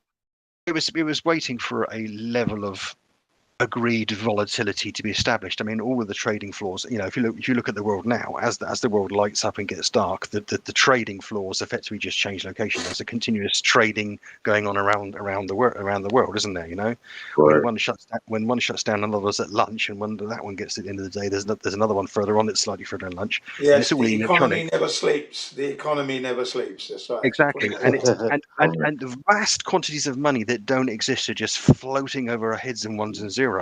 Right. And a lot of this boom and bust is a huge contrivance, making people wealthy or making people poor at the expense of making people wealthy. That's where you have cycles of recession and crashes, and then you have cycles of growth, because it's just literally. And that's a real government, right? That's the All real by government, design. right? It's not It's government. all. It's called cortoplasy, isn't it? Yeah, but isn't it been exactly. one world government for years? We just didn't know it. It's one world companies for you. One world Or company. one world The companies. whole Okay, world yeah. is a company, a business. Yeah, If that's you right. if you ever looked at the dollar bill, you saw it and didn't even know it, right? When you were little, I did. It's like, what is this? What is this pyramid? And you Oh, order what is this? Yeah, Spooky. when I saw it, I understood it. I understood what it meant immediately when I saw it. But that was when I was in my teenage years. Yeah. Yeah. But if you look at the currency, and if you look at all the currency in England, okay, right, yeah, every piece of money and every banknote, it has its origins in a time when the monarchy was the power absolute in the country, and kings and queens were shits who did what the fuck they wanted, yeah. But nonetheless, even It's at that not time, that way now. I thought it was still that way. no, yeah. But even if you look at all money that was used, all currency that was used, going back to the Romans, going back to even before that, in parts of Europe where they weren't free, they always had on them an image of someone who was really powerful and really unpleasant. Yeah, because the money had on it something that would invoke a sense of authority and fear. And a lot You think that's like a mind control play? Absolutely. They did it. If you've got coins and they've got Julius Caesar's head on, and you decide to make your own, yeah, there's a sense in which you're invoking some sort of you're doing a taboo thing. You're fucking with this guy. You know what I mean? Not just making your own money. You're fucking with this guy. It's that kind of. Yeah, the it's people, mafia style operations. This is what you're saying. That's what it sounds like. And that's why money they is had to power. get off the gold and silver standard, right? Because they had to stop people. If you had the means, you could essentially print your own coins if you wanted to, when they still had value, and you could actually still use them for goods. That's correct. So they had to stop that. Yeah, they had to. What you're saying, sir? What you're saying is that's how to bring that system down. You see, but they don't want that, so they take all the silver off the gold of everyone, give you paper instead. Yeah. I mean, in the US and in the UK and in all across Europe and all across the modern world, yeah, you'll find that your government rules about trying to set your own currency up, yeah, will shaft you pretty damn quickly. Oh, the legal framework. Didn't the government school at the time they used the world wars to confiscate a lot of gold and silver that people did have, and they said we'll give you these you are bonds, or we'll absolutely give right. you You this took the words out paper of my mouth. because we need your gold for war to help fund the. Yeah. Yeah. Even out of the Jewish man's teeth, even out of the tooth of the dead man, they took it. Yeah. Yeah, I mean, that's all changing because of the something called blockchain, right? But they still use the same terms, right? Minting. yeah, Mm. of course. So, Because they can't, they use shared terminology because they don't want to abstract it too far from currency, because then it becomes something that people don't have an authority in, don't believe the authority in. I mean, war risk. That's why they call the Federal Reserve federal. They want to make you think it's an establishment of government when in reality it's not. It's a privately controlled bank. It's not as nothing federal about it at all. Absolutely. It doesn't pay any taxes. It answers to no one. It's an entity all of its own. It's its own country, And we don't even know. government. We're not even allowed to be privy of who is the president or controller of the board of directors. Who is the board of directors of the Federal Reserve? I don't know. Yeah. Does anybody know? No. Well, they don't want you to care about that. They're too busy showing you funny people on TV and giving you the food you like. Exactly. Now, how do you stop this? How do we? Because we know what's going on. How do we bring this thing to an end? By destroying the world. By destroying the world, in my opinion. I don't think we can. Oh, we can. Oh, we can easily. You've given up already, sir. Obviously, I haven't had a look. We can easy. I mean, collectively as a whole, if everyone united, yes, we could. But I don't. The power structure has been in place for so long. Step one, get everyone on the same page. But our ancestors have been trying to do that for 300, 400, 500 years. It's never happened. Really, no, not really. Not in the way, because 3,000-4,000 years ago, life was totally different. The system now is easier to break it down now. We can use the technology to break them down and also not play their game. So it's easy now. We can do it better now. We can actually communicate with one another better now. We're at a better But even when you try to start like a grassroots movement to try to make changes, even in your own community, when that gets steam and it starts rolling, that will get COINTEL'd and taken over so fast. Yeah. And so many people will be led astray and still fall for it until people, the people that are in the know realize, yeah, this isn't the way to go. And so it falls apart. And they do that on purpose. They squash every little, like even the trucker movement right now that's going on. Yeah. A lot of people are so hyped on all these truckers and what's going on, but that's going to blow over. It's great. They're achieving their aims. Actually, they are achieving their aims, because in Canada now they've decided to reduce the mandate and other things they've asked for. They're meeting their requests now because the truckers are actually controlling this thing now. They're giving in. They've had to. But what if that was just all a part of their plan to begin with? You know what I mean? Canada, To sort of stage this revolt.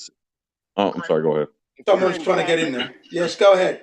Hey, Jen, if you're in Canada and you're part of the protest, they can take your fucking money out of your bank. Right. That's what they're saying at the moment. Yeah, that's what they want to do. Yeah. No, they're doing it. It's already happening. Yeah, I did see that. Actually, I did see the drop-in video that I got where now that you mention it, they're taking the money. I'm in tune with your passion about making the change, but I think what it boils down to is this: okay, the people that control everything aren't stupid, and they've effectively entrenched themselves in every facet of our lives and the security of our society. Yeah. So the premise that we all work together to dismantle things, it scares people because human beings aren't very good at constructing new things quickly from chaos, and people will always think to themselves, there will always be that paranoid part of people that thinks, if I dismantle this government, who's going to look after me from all these other people? We look after each other. You see, this is we have to rely on each other now. That's the thing we have to get across to them, that it is possible. Well, not only that though, but there are so many steps ahead of us. They know what we're going to do before we do it. And they're ready and have the answer and are ready to. Well, it's different. That's called predictive programming, right? That's called predictive programming. Predictive police. Yeah. They do Yeah, know we can only, what we we do can only imagine it. before. Once you stop playing I their post the game, picture in the live stream with real money if any one of you want to see what the real money looks like. One of those little coins is worth $2,500. So yeah. I once mean, you you can take stop something playing as their simple as January 6th, even, and you can think at the root, at the start of it, it was a peaceful protest, right? But they saw it coming and they knew it was going to happen. So what did they do? They took control of it and turned it into their own and used it against us. And I feel like they do that with every scenario. They're probably going to do it somehow with the trucker thing. They did it with the Tea Party movement. I mean, the Tea Party movement was real grassroots. Started with Ron Paul when he first started running for president, and it snowballed and got so big, but then it got too big, and the Yeah, I don't believe establishment it. took it over, and then it just died. Yeah, I don't believe that, man, because it's too convenient for the plot. Right? It's like plot driven. You know what I mean? The plot, the plan. It's all too It's all following some plan. I mean, and plus, we were told about it. We were taught, the people who win, the victors, write the history. So, what is history except what we all agree? This happened because it was taught to us in school. Who else has preserved history for us except these men, these secret these societies? maniacs. Thank God Well, that and they. you only hear you only hear one side of history, and it's always those that conquered someone else. You hear it from Right. their point of view. You never hear the other side of it. You never hear Well, the so other I part heard of the history. You know what I this is mean? anecdotal. My history is anecdotal. Where I'm from, I was taught by my grandparents, my parents, their grandparents, that there was a giant on our island that used to terrorize our village, and this story is real to us. When I go to school and they tell me a different story about history and dinosaurs and apes, and that giants aren't real, I have to question Mm. who should I trust, my grandparents, my parents, or these fucking men in these white lab coats from secret societies. Who should I trust? Whose word would you trust? Because I trust my grandparents. I don't trust these liars. I don't trust Right. these churches. Yeah. But I do Yeah. trust No the one's going to whole argue that. No one's going to argue that sentiment. But I think that. I think the thing. Yeah. sorry. I think another thing is there is, which should always be taken into consideration. There is should we say a mainstream narrative in history, which is what we get bandied about just casually on. Well, yes, fine, of course there yeah. is. And then there are plenty of people who plenty of people who spend their lives studying a particular part of history, and they will actually they will have a much richer perspective and understanding it, and they will get a perspective from people, the victors and the losers in that time frame, and they will look at all. They'll consider, these people aren't.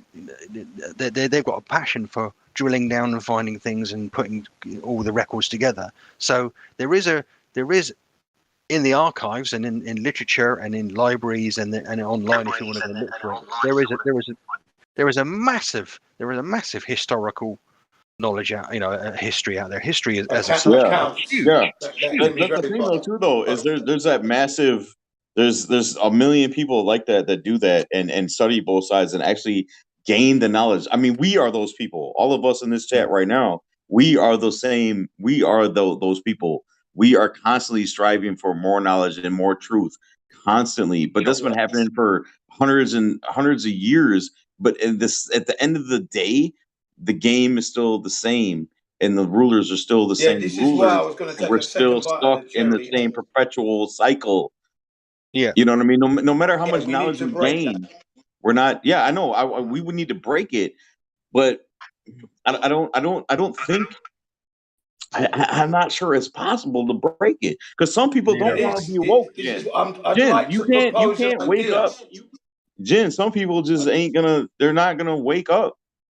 We only need a tipping point. We don't need to get everybody. Once we got the tipping point in our favour, the rest will come because they'll see that indeed, it's going to work. We got to leave But it. I think we already have that. I think we are the majority. I really do believe that we are the majority. We're not there yet. We're suppressed. Getting They there. It's suppress getting that there. from us, and they want us to think that we're the minority. But in reality, I truly believe that we are the majority. I wouldn't go that far. I commend your passion. Well, actually, technically, according to law, we are all minors until we claim our minor accounts and become a part of the majority. Like, you can look this up. Okay. Someone's trying to speak. Yes, go ahead, lady. Okay. Yeah, it's funny. But I you like know what Mike. you know what I'm trying to say, right, Jen? Like, you might disagree with me, but you understand where I'm coming from, right? Like, Oh yeah, yeah. okay. I think the young lady was trying to speak. There was a young lady's voice I heard. Sorry. Oh, hi, Jen. It's Jenny. How you doing, Jenny? Yeah. What you got to say? Ew, I forget now. I got my pencil ready for next time that happens. No biggie. Well, yeah. I was just going to chime in the moments past, so it's all good, you guys. Thank you, though. Sorry about that. Okay, yeah, we missed it there. But all I'm saying is that we've got to start to move away from this system. Stop relying on it as much. Don't be voting. Don't go and join the military. Yeah, you have to disengage from the society is what needs to be done. Yeah. Yeah. I think you've got to disengage from aspects of society. Yeah, well, I mean, I guess depends on how strong your conviction is and how much you're willing to compromise. I think. Well, you have to still stay in it because you have to maintain intel. Like when I watch news, when I turn the TV on, I'm turning it on to learn what my enemies is doing and what their moves are because they're telling us what they're doing. So that's a perspective of when I turn on the television, and if I'm going to watch local news or even national news or world news, I'm doing it from a perspective of I want to see what my It's a enemies are double-edged up to. sword. Oh, sorry. I apologize. No, go ahead. You're okay. It's a double-edged sword because, you shouldn't participate in something that you don't believe in. Otherwise, you're compromising your own beliefs and morals and everything else. I'm not participating in Yeah. it though. I'm learning and I'm just listening to my enemies and what they're telling me. Well, so that I can better you'll spend prepare your and be whole aware. lifetime. You'll spend your I'm not whole lifetime. participating. Oh, I'm sorry. not a lemming. I don't see when a commercial comes on. No, right. I don't run out and get fooled. And I have to buy this new car now because they showed me this amazing commercial with a cool celebrity. Right. I'm awake. I'm aware of what's happening. Yeah. But I feel like that's important. Like we can't just shut everything off and block everything out. You have to listen to you. As painful as it is, sometimes you have to watch The View. As painful and as excruciating it is, you just have to see sometimes what your enemies are talking about to understand their next move.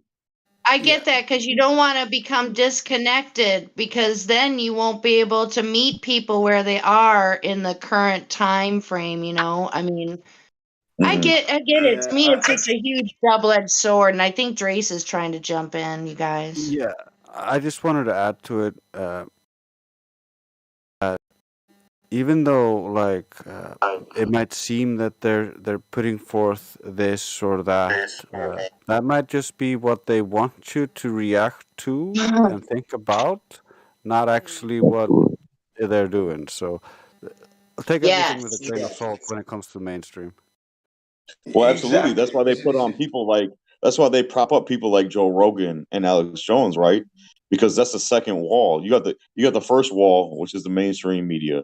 But then when people break through to that and realize, these people are liars, and then they get to the second tier, which would be like Joe Rogan or Alex Jones or whoever you want to say, that's the second tier.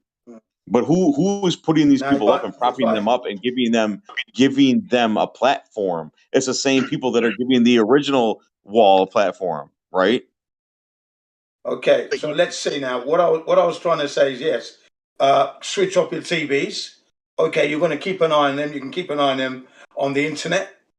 Their news travels on the internet now, so you don't really need the TV. But if you must, that's fine. And then move your money from the banks. If they're going to start saying to you, "We're going to come to your bank account and get your money," find some other bank to go to where they can't be doing that, right? And Jen, then, you know like what? I said, think about stop that all the voting. time, Jen. This is the only problem I have with that. I think about that all the time. Every week when I Yeah. deposit my check, I think, why am I giving this bank my damn money and they're holding all my money? I'm not gaining any interest like you used to, like 20 years ago. I used to gain a ton of interest. I don't get anything out of it anymore. But then I think, what am I going to do with all this? They're going to give me cash, and I'm just going to keep a bunch of cash in my mattress. What is what? It's all. It has no value. That's the only reason why I don't. I'm sorry. Go. We're talking over each other. In the modern financial framework, your money, your currency, your wages have no investment value. They're tokens given to you. The bank has no framework for making an investment strategy out of the money in people's current accounts. That's another shift that's happened over the last 40, 50, 60 years, as you infer. We used to get interest on savings. Yeah. Yeah. Interesting savings are gone because savings aren't an investable commodity that's traded anymore. They're just literally a mechanism for keeping, letting us park some money so we can buy a new car or go on a holiday. Yeah. They sit now under the entire trading framework of the big mechanism we're talking about and the people in power. They're tokens for us. They're not actually an investable commodity. They don't invest in people anymore either. They don't invest in people in that context. We're just literally now a machinery underneath that entire system. Well, and that's why I don't understand when Jen says take your money out of the bank. Well, I don't have that much money, and I would love to take my money out of the bank, but then they're going to give me this fiat currency, just paper, basically, that is nothing, and then now I got to store this in my mattress and worry about it getting stolen or my house burning down, and then you know what I mean. It's like, absolutely. You know what I mean? What do I do? I can't invest it in gold because I can't buy food with gold. What you want are banks that are not beholden to the government, that are not going to quickly do what the government says and give away all your private information and your money. So that's what we're talking Jen, about. that's why I try to invest in local small branches. I try to keep. I try to stay local in my area, local small branches, and not big federal. Hey guys, banks are evil. Why? But at the end of the day, even the local ones have been bought up by the federal because they all have that little window. They all have that little thing in the window that says this bank is insured by the Federal Reserve for so much and such and such. So you know what I mean? They're underwritten by the big banks. All of them. Yeah. Guys, I think Jenny's trying to say something. Guys, pay attention to the woman's voice. There's only one here at the moment. Yeah, very low as well. Please, guys. Go ahead, Jenny. Thanks, everyone. Okay, so, I hate to interrupt a good conversation, but we are here to talk about flat Earth. But to segue into that, I would like to play a comedy bit. Helio let me play it on the live stream, so I think it's just so freaking hilarious. I hope you guys enjoy it as much as I do. So. Oh, go ahead. All right, here we go. Our parents are weird now, right? I have kids, man. I have kids and parents. I'm a generation between two generations, so I'm taking care of my kids and my parents. At one point, I had 4 in diapers, and 2 of them were my parents. Yeah, everybody got nervous on the diaper stuff.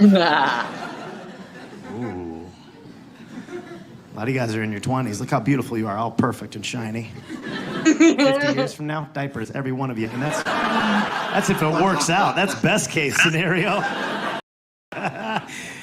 So my mother and father haven't spoken to each other in 30 years, and a year ago, they both went into assisted living at the same time. I had to help them because I'm the sibling that takes care of the parents. So I'm taking care of the parents. And so it's hard. If you've ever done assisted living with an elder family member, then you know it's not easy. It's time-consuming, heart-wrenching, expensive. For me, times 2, because they don't talk to each other. So I was holding out, hoping the dementia would kick in and they'd lose their memory, and I could put them in a 2-bedroom apartment together and film that as a reality show.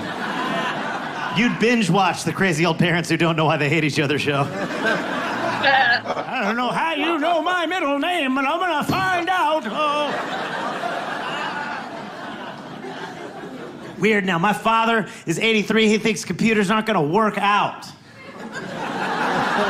Tell me that. Don't waste your money, son. The whole thing's a scam. He printed up an email and sent it to me in the mail. He won't get an email address. He goes, that's how they get your information. And then they know exactly where you are all the time.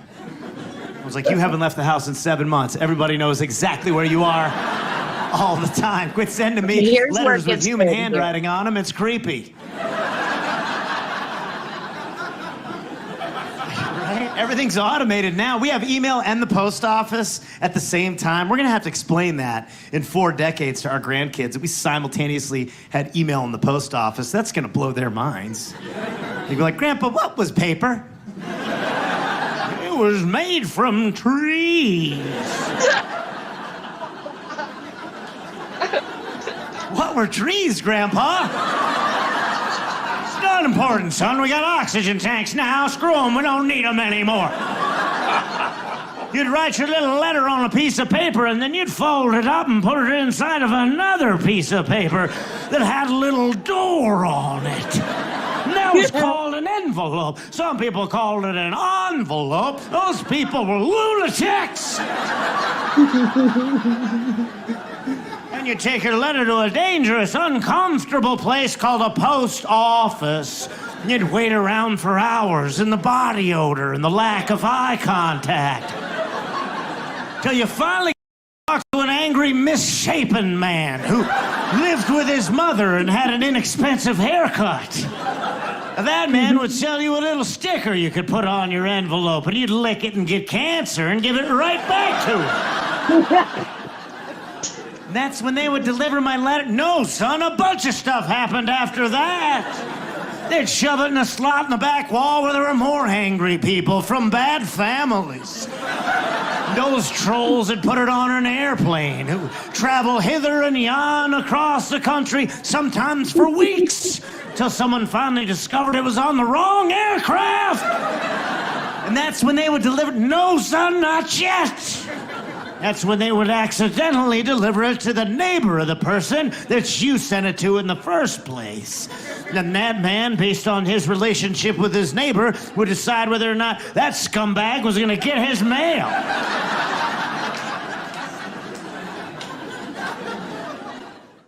Dude, I just thought that was so hilarious. Thanks, everybody, for putting up with that. But actually, I talked to this lady in town, and she said for her, I guess there's no more in-town mail in the United States, because in order for her to get something from literally a block away, it takes a week. Oh, right. She was mad. She was damn mad. And I was like, you should be. You should have took it her there herself. Oh, yeah. It's just, yeah. But it's true. I mean, we have email. It's like we're still in some sort of transition phase. I mean, I don't want to go completely electronic, but, you know what I mean? But it's like, I pay, yeah, the post office. But, yeah. Until they just drive the mail around hither and yon, and then eventually it gets to you, hopefully. Hopefully. Yeah, well, I haven't written a letter in years. Emails all the way and exchanging files via Skype. That's it. So I haven't had to actually do that kind of communication, that kind of commerce. So anyway, do we have any newbies to talk to? Do we? I didn't see any. Well, I'm kind of looking, but everybody can look, I guess, and see if they know somebody who's new. I'm kind of... Hi, I'm new here. I heard the earth was flat. Is that true? Very true. It sure is. Well, let's go Brandon then. It's the flat earth truth, mate.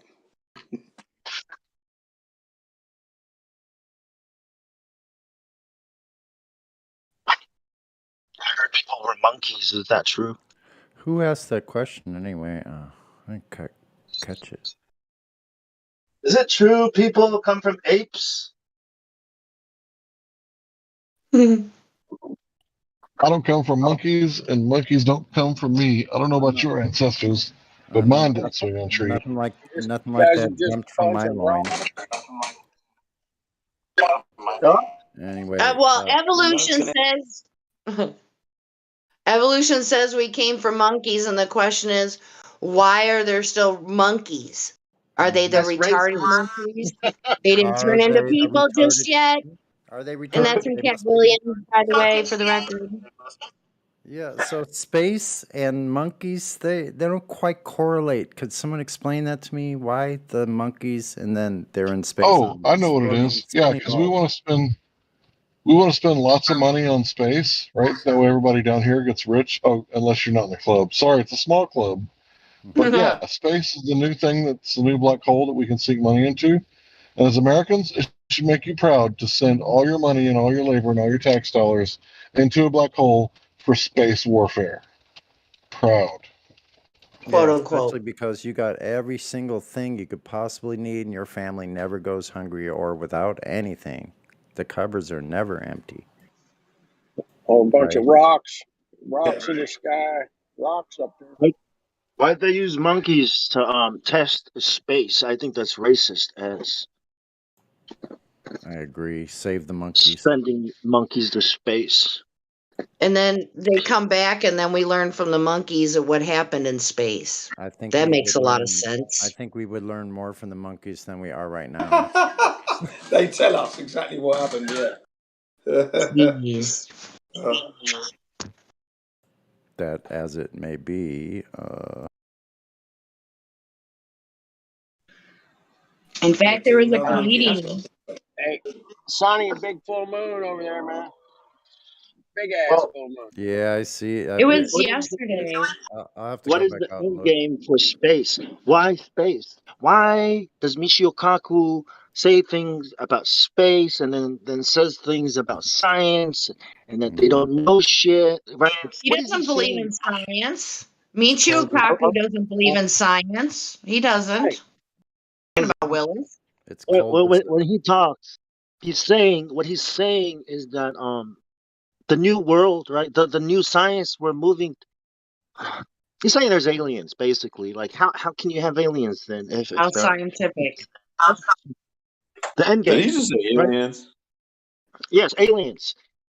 We were talking about this earlier. Channeling. Careful, the aliens will steal our job. Not Do you mean channeling aliens from aliens. like another planet, or do you mean? I'm talking about becoming like the aliens. You know how Oh Jesus my became like God. the aliens, right? This is the narrative, Wait. right? And you too can be like Jesus. I mean, like the aliens. You know how Jesus ascended into heaven, into space? No, that's what he's really like. He's actually Jesus from ascended the. to space? He's Wait, what? actually This is the end Slow game of down, I didn't know everybody. Jesus went into space. Slow No, down, First time I heard everybody. that. Come on. Yeah, apotheosis, rising up. Look. If you do not integrate with the AI, with the machine, right? If you don't put these things in your body, you're gonna become like a cat, like compared to everyone else, you're gonna be a stupid cat. I think cats are pretty fucking smart though, but people in their wisdom, right? Let's compare things. Whoa, hold on there, Call brother. me You're moving kind of fast there. Bong, dude. Bong is having a good night. Hey guys. I came back at the wrong time. I can Hi see. Jenny. I came back at the wrong time. I must have missed something. What? I Hi, was listening to your little comedy thing you were playing. What happened? What hi happened to Sunny. Hey, Enoch. Is this all part of the comedy thing you were playing? I don't mean to change subject, but it's part of the flat earth. I have that video. Remember that video I told you I would dance to? To that song, the flat earth song. Yeah. Okay. I uploaded it on YouTube. And I put here the link. I can send the link in. Send a link. Yep. Why is it so hard for they gave us the measurements. They gave us the sphere. They're the ones that produced the model, right? Yeah. And then when you do the calculations, what is it, like 8 inches per mile of curvature? Is that how it goes? But then it miles multiplies. squared. Miles squared. Mile squared, 8. You're right. But How come Just like that? the How Catholic come that Church, math okay? doesn't work? You're not supposed to be questioning these things, man, right? When That's too we big. tell you what God says, Too you don't big to question. question us. You just do it, right? Like the more you look into the Bible, the more trouble you're gonna get into. Just like the But Bible, the Catholic Church does, so is this model in your mind, right? You're not it's supposed to irritating question. though. Even from a glober's perspective, right? If I was a glober and somebody told me that, and they said, "Okay, well, how big is the Earth?" Right? They told us how big the Earth was. They told us the dimensions. They gave us all those numbers. And you can show a glober that and say, "Dude, this doesn't make sense. It doesn't add up. It doesn't. You cannot calculate. Why can't you calculate the curvature?" Oh, well, because you don't understand. But just the Earth is so big. You don't get it. You can't. No, it's mathematics. It's all you can do it all on paper, but you can't. So why can't they just admit that it's bullshit? Can't now. It's too far gone. Because they haven't looked at it. That's why. The idea is to stop people from looking. That's what I mean. Like this thing is so powerful that people won't till people look at it. And when they look at it, they get confused and they get discouraged. And like, look, I'm not. This is not for me. I got shit to do. This is the way to keep people from looking at it. Because if they look at it, they have to make a decision. Do I want to really keep looking into this, or I don't really feel like this is my area of expert. I'm not a real researcher. I don't know anything. Well, that's because you haven't read shit and you haven't done the research. And people are Is that afraid to why do they teach in research. high school Well, all that when you go to math, all those math classes you take in high school, yeah. a squared 2 plus b squared plus equals blah blah blah, and you never it's completely meaningless and horseshit. You're never going to use any of that mathematics in your entire damn life. But the simple Well, mathematics of that equation Look on of his the phone, globe, home. you know what I mean, of the globe is why aren't we studying? Why aren't we doing that equation? well, They if want that people. equation is actually Yeah, useful, that's a it's the good other one. It's the good point. 9.8 meters per second square that I remember, and acceleration. That's all I remember about learning about the globe, right? And I'm pretty sure a lot of people were taught just that 9.8. Yeah, gravity, dude. But as far as how it works, like they don't teach you Well, that that's because kind of one of the things because yeah. Go ahead. Yep. like My that's the math Yeah. part teacher that's was a hippie, agreeable, right? and he You bought weed you from you me. remember what are we talking about? Yeah, you agreed with the part that's kind of agreeable because everybody sees things falling, right? They know that things fall. The argument is why they fall. Please continue. Mick Foley.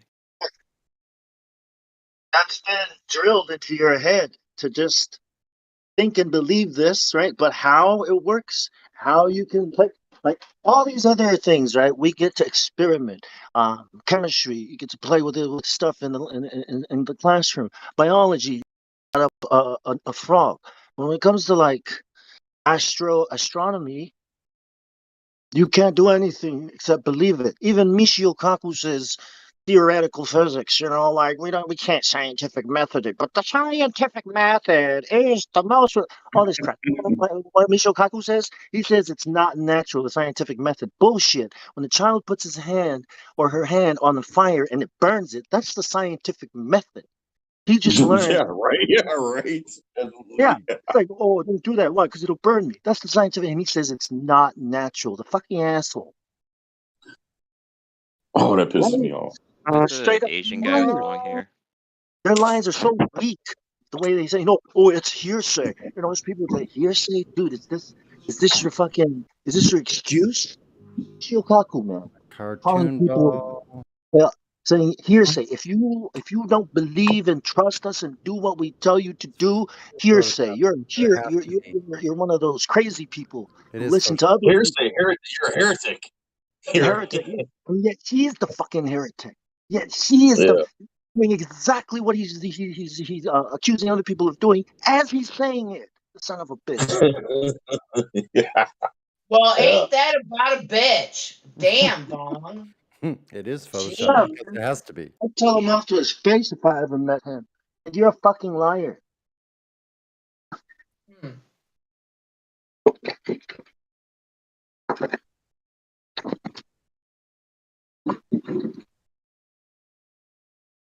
It's a religion, yeah. It's the globe is a religion, and it's Well, so is fucking spear upside down. religion? Is it Luciferian? Yes. Is that What is is that the Christian? true nature?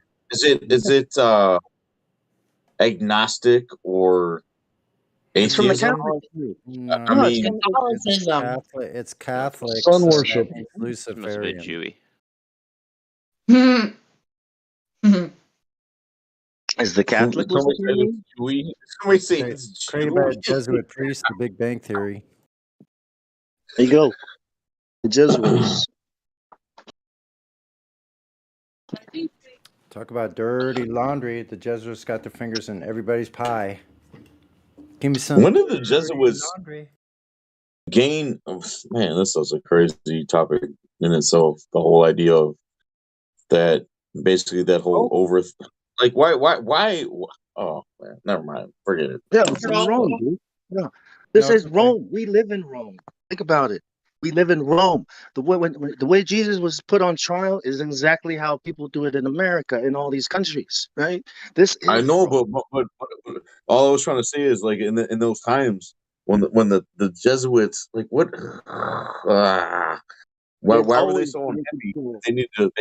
It was just about power. This is about ruling. They just want to be in Well, it's charge. kind of like, I I think don't know it's the right a. word for it, but you know how we have the illusion of choice in politics? I think It's it's to kind of like disprove that. We God. had the illusion of victory Yeah. so that people could be easily controlled. I You think it's know, just to that's But what how disprove do it you is. God. if I was a Jesuit, I don't even know what that means. But Just it's a, I'm in a secret society of a brotherhood of a couple of guys. We're gonna take over basically the most powerful organization in the world, Which which is a organization? Well, handful that of takes a people. long time. That takes a long No, time, many decades, generations. I think these Right. organizations have a higher power behind them that's supernatural. Yeah, So to like say there's something God like and that, Satan is real. I mean, you know what I mean. If you've gone to a school, where they teach, Catholics teach you, you've been to a Jesuit school. I mean, you were taught by a Yeah, Jesuit. right. If you've gone So to a a public lot of, education school, sorry. all of you are Jesuit educated. All of My you. If father you graduated graduated high from a school, Jesuit you were preparatory educated school. by Jesuits. A Think lot of about it. people. I A can't. lot Hold on. I can't. I want to hear everybody. I can't. You guys are talking over each other. I want to hear whoever just said. I'm sorry, but I want to hear. You guys were both talking over each Public other. Let But me I'd like let to me say hear both something of you about the guys. Jesuits. Let me say Right. something. Hold on. Let me say something about the Jesuits. So a lot of people don't know the history of the Jesuits. If you look at the conquest, like the Spanish conquest of the Americas, that, for instance, was a huge ordeal. Well, guess who was the strong arm of the Catholic Church that went ahead of the explorers to start first? Were the Templars. Jesuits. They were at the beginning, the spearhead people at the beginning of all these explorations. They went out And there and conquested the local people, these natives, and however, by hook or crook, I guess, like apparently it was pretty violent. A lot of these tribes and so forth that existed along the way, let's say along the Californias, for instance, were completely decimated. So you look at the Jesuits; they had control of all of these well, yeah, lands they that were control being both sides. conquested by these powers like the Spanish and the British, right? So they were out there in front, and so they had control of all this, the information that was going out there, and they were the spearheads of the people that eventually enslaved all of these native peoples. You're coming in a little low, by the way, Sonny. I Oh, don't know what sorry. anybody else Okay, thinks. sorry. Those are the people. Those are the only people who could afford to pay these people, the sailors. These people to go do the exploring, right? Christopher Columbus, all these people that went out and came back and told them about, oh yeah, we got this Yeah. guys, we got New Zealand, we got America, we got South America, we got the South Pacific, we got all So this shit. the reason they did all of that not only was to for these people that were looking for new conquest and slaves, like human slaves, but also conquest of the plant and the medicinal nature of all the plants and the ancient knowledge that was from all these native places that These people had acquired, they either burned it or stole it or something, like it's gone. That's all we know, you know. But they, like even certain plants, the Jesuits had control of this thing. You know how they're talking like last couple of years about I can't even say it. Coloquin or something like that? Like this thing that was supposed to cure the Kool-Aid phony thing? The Kool-Aid. Yeah, yeah, I know what you're talking about. Hydroxychloroquine. Yeah, that's an Okay. actual. Yeah, hydroxychloroquine. Chloroquine comes from an actual plant. The first people that ever had contact in the Americas of that plant were the Jesuits. So you look at a plant and you find out the Jesuits were the first ones. What's really interesting about chloroquine and Remdesivir or whatever is that it's a You parasite guys, remover. I think we're supposed to be talking about all this. I'm so sorry to interrupt you. Yeah, no, sorry. I was talking in general. I wasn't being real specific. Oh, well, I apologize. Oh, wait, we're discussing. Okay, so you send people out into the world.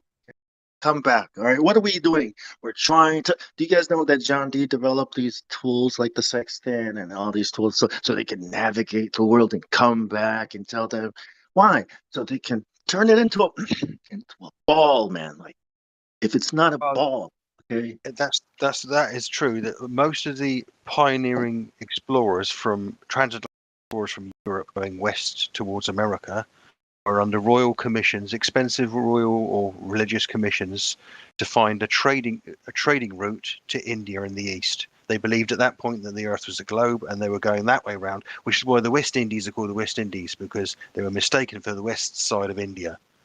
Yeah. So there was an effort at the time to find trading routes going around what they believed was at the ball, and they were going around that way. And they didn't actually intend to go out deliberately looking for America, South America, or anything like that. They believed that the sea that way went round the other side and got to the Far East. So it was about trading. It was about trade routes. It was about finding new ways to get cheap resources around the world. They had no concept that they weren't looking for new lands to conquer as such. They were literally looking to get around the world. And that's why Native Americans are still called Indians. But see, exactly. The place where I depart. Here's the place where I depart is what they say. What we're told that the information that we're told that they actually knew at the time is where I disagree. I think they did know some things from previous explorers.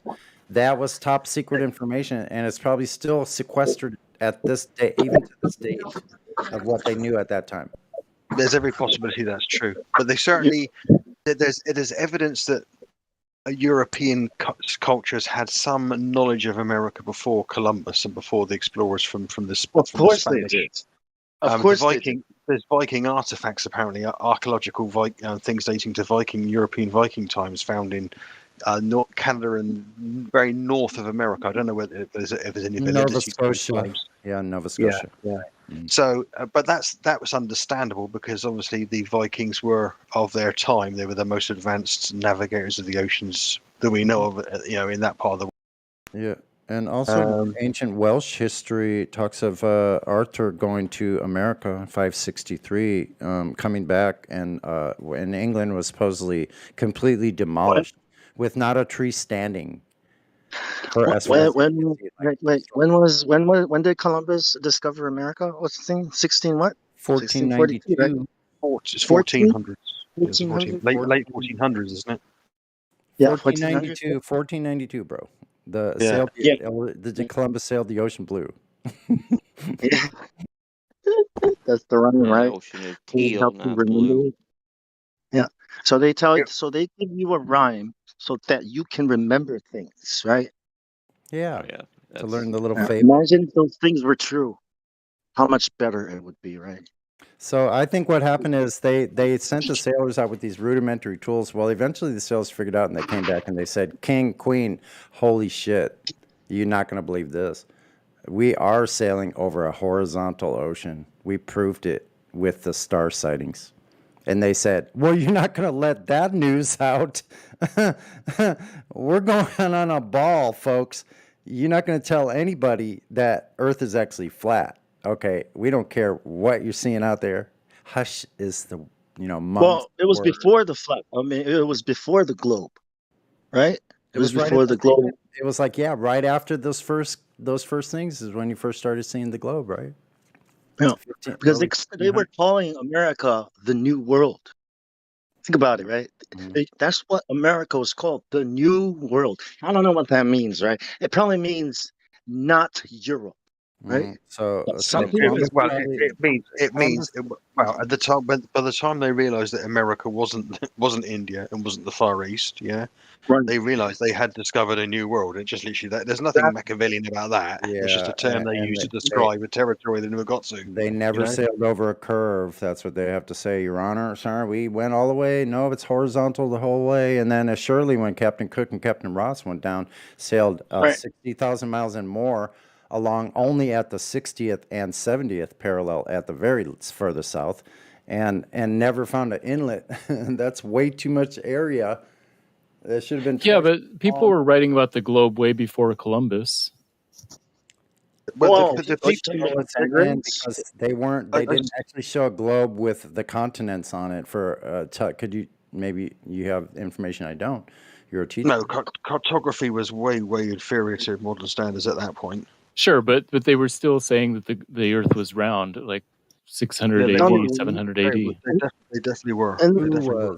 well, why were they teaching that the Earth is flat in the early 1900s in all the schools? Why is it until 1969 then people started believing in this whole globe thing? Why did it take so long? Why were people being condemned for trying to say the Earth is a ball or trying to say that evolution is a thing? Why is it until 1969 people then stopped talking about it? Oh, look, for 1,000 years, we're still going to have flat earthers because people are crazy. You know what they're saying about us? They're saying there's a fucking gene. Michio Kaku thinks there's a fucking gene. Fucking, what's his face? That guy at Dawkins thinks there's a fucking gene. Is where we get the meme from, the word meme from. There's a gene inside us that has to do with superstitious and hearsay and believing in things that they even say it's pareidolia. All Things. the Are you telling me that fucking flat horizon? I'm saying pareidolia, right? I'm saying what I want to see. Is that what they're saying? Are you serious? Think about it. All the first globes were celestial globes, so they were used celestial There's a globes gene first, inside me, right? quite a bit before any globes. Let me see. I'm looking here. Okay, so yeah, Bong, you brought up a bunch of stuff. My main point was just that they were talking about the globe in like 700 AD. Yeah, sorry, I got carried away there. The people who commissioned those pioneering sailings around the world were definitely looking for trade routes. That's all they were looking for. Right. Yeah, They to make weren't. money. They It was weren't. basically money driven. It was money driven, and they were looking for trade routes to the east. The scholars of the time were asserting the world was round, and the people and the reason those dangerous, precarious, and expensive trips took place was because someone wanted to make some money by finding a quick way to get spices and to and from the east and make a load of shit ton of money out of commodities. That's all. It's all about money. It's all about money. Here it is, right here. Here it is, the oldest known Western terrestrial globe, still still in existence. Well, No, that's it's all about greed and gluttony. Let's see here. Yeah, power. More. In that MOAR. time, More. in the entire history of the old world, if you controlled the trading routes, you were the power. Mm-hmm. Marco Still Polo, is. Genghis It Khan, still is, man. the Chinese, Who controls the trade route? dynastic What is the Chinese. 60th parallel? What is the 60th parallel? Who controls these trade routes? Who controls the fences? Who keeps everything in order, right? It's the same people. Like you're out there in the United States Navy thinking you're out here protecting freedom and justice. No, you're not. You're here to patrol the money for the New World Order and bankers. You're here to fight for the bankers. If you're in the military, that's what you're doing out there. What, you think you're fighting for justice and freedom? Who are you fighting? There's children out there you're fighting, man. What the hell? Yeah, I mean, I think a lot of people would see your country and my country's military endeavors in the Middle East over the last 30 years, and you'd have to be a fool not to see that there's something going on there other than trying to help people. Yeah. You put your head in the ground, so you're trained and you're conditioned to dig a hole and stick your head in there. That's what It's an you're saying. absolute. It's an absolute travesty that families in America and families in Europe, mostly families in America, have lost their children to stupid wars in the Middle East in the past and 40 or others, 50 years. and a long And succession of them. how Yeah, of much course. more? How much more would it then be?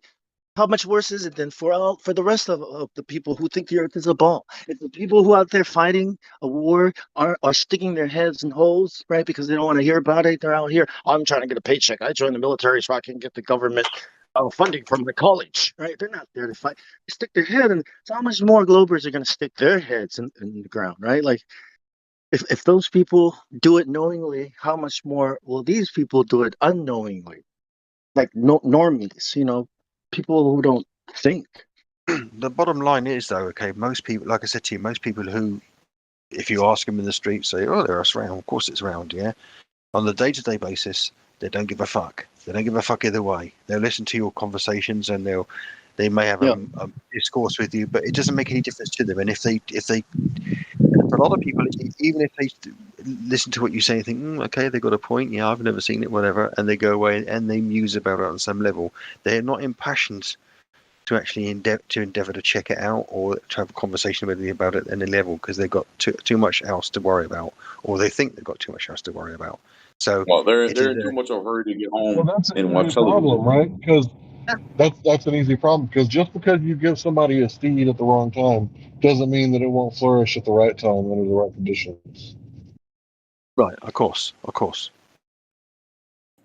So But, the oldest known existing globe is from 1492. Yeah, which is bang in the era when these people were saying, you know what, fuck it, they might be right. There might be a route round to India. Let's just fucking go for it. Yeah, and that they were coming back saying, no, it's all flat. So that year, this person, which is from another patrician family, which is a kind of a lower elite kind of nobility patrician families, they had people such as like goldsmiths, silversmiths. They were higher rank than your average man or woman. So when did Columbus ever say the earth was flat? I've never heard that he said that. No, he never said that. No, I didn't say he said that. I'm just like speculating on that they found because it was top secret information and they weren't What going did to you let hear it out Columbus say? of the bag because they already had this religion of heliocentrism in their back pocket that they were planning to go forward with, is my speculation. That is speculation. Columbus didn't say anything. What did he say to you? I'm speculating. Yeah, they just write about him and tell us this is Columbus and this is what he did. He I'm was a just good giving man. an alternative. I'm giving you an alternative view. You don't have to agree with me, think I'm full of shit. I don't care. It doesn't matter. I'm just speculating. When did Columbus say it was a ball? Columbus was a sailor who had, as far as we know, had one part to play in all of this. He was an extremely wealthy and powerful man with skills, nautical skills, who was a captain of in the navy at one point, who effectively took on the extremely risky and dangerous and potentially virtually at that time in the world a virtually suicidal mission to go and try and find a route to the east. So that was his remit. Mm-hmm. Possibly wasn't even Italian and was more likely a Portuguese spy. He actually, when he came back, he spent 2 weeks with the King of Portugal. There's evidence of his heredity being Portuguese. So there's whether it's him or what his heredity was. Yeah, there's someone that did an investigation. I have a video that I watched. Yeah, but what is that? What's the purpose? I mean, so what? Why is it called you have to follow the entire trail, or you just out of context. So if you just take the only words I say without watching the information or looking into it yourself, of course you're going to take it out of context. That's not my fault. Well, isn't the thing though? Columbus didn't have a globe on his ship, and he wasn't navigating his ships with a globe, right? I know, of course he wasn't. I know, flat map. Yeah, of course. He was sailing west. That was it. Yeah. On his So mind was Pausa, can you west, tell west. us where? Can you show us, either Pausa or Matthew? Can you show us where any of those explorers were using technology that included a curved adjacent? They were using this. They were navigating with the stars. Yeah. Did they have a Yeah, curved curved adjacent. You can't use a curved adjacent. Like if you're using a triangle, all of the sides of a triangle are perfectly straight. Yeah, so you have to have a horizontal flat datum, such as over water. Yeah, exactly. Hey guys, yeah, we Welcome just to found a new world. welcome to flat Earth. Oh yeah, but no, if you use a section on a globe, you don't need a curved. Yeah, so you find your way from stars that are still over the same locations and geographically over Earth as they have been for thousands of years. Welcome to flat Earth. If there was an intimate with the constellations as we are today, and they knew that if they just sailed in a direction 90 degrees to Polaris, they'd be going west. Yeah, too bad there's no parallax though in your paradigm to support it.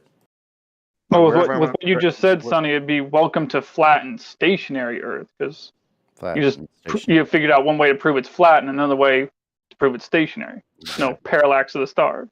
Mm-hmm. You gotta draw a line of Polaris, then go 90 degrees off of that, because like Good, where is your 90 degree? You could do a 90 anywhere around a point of a circle. I'm glad you entered in, Cyrus. Actually, what up? You look at 90 degrees, you bring your eye line down vertically to the horizon from that position. You turn yourself 90 degrees, you're going west. That's it. That's pretty much the level in which before the sextant, before the theological technologies of the time. So horizontal to your present location is absolutely. It's all relative. It's all relative. Horizontal to you. It doesn't. In and of itself, it proves nothing other than if you sail 90 degrees to Polaris in the north, in what they call the northern hemisphere, you're going west. That's it. That's just a statement of fact. It's not. Well, it's not making the assertion one way or the other. No, because if you can triangulate your position over a flat horizontal plane, and then you get to that location and you double check it to find out through these luminary or these star locations and azimuth angles, and you find out that you are actually at the location that you determined through these sightings and observations and measurements of those elevation angles, then you know you were traveling across this flat stationary horizontal plane. Or you were observing something which is so far away that the parallax is negligible. One of the two. So citation, please. Oh, okay. I'll go and find something for that. I've got to go now, but I will go and find something. For a reason, yeah. For the reason why. No, I'm not ducking. I'm not ducking. I've read articles about they're too navigation. far away. Like Earth's too big and stars are too far away. I know, but yeah, okay. I mean that's just narratives, isn't it? Basically. Yeah, you're right, positive. That's why I enjoyed talking with you, because you're amenable to when you see something that's bold and obvious in front of your face. You're willing to say, "Yeah, you're right."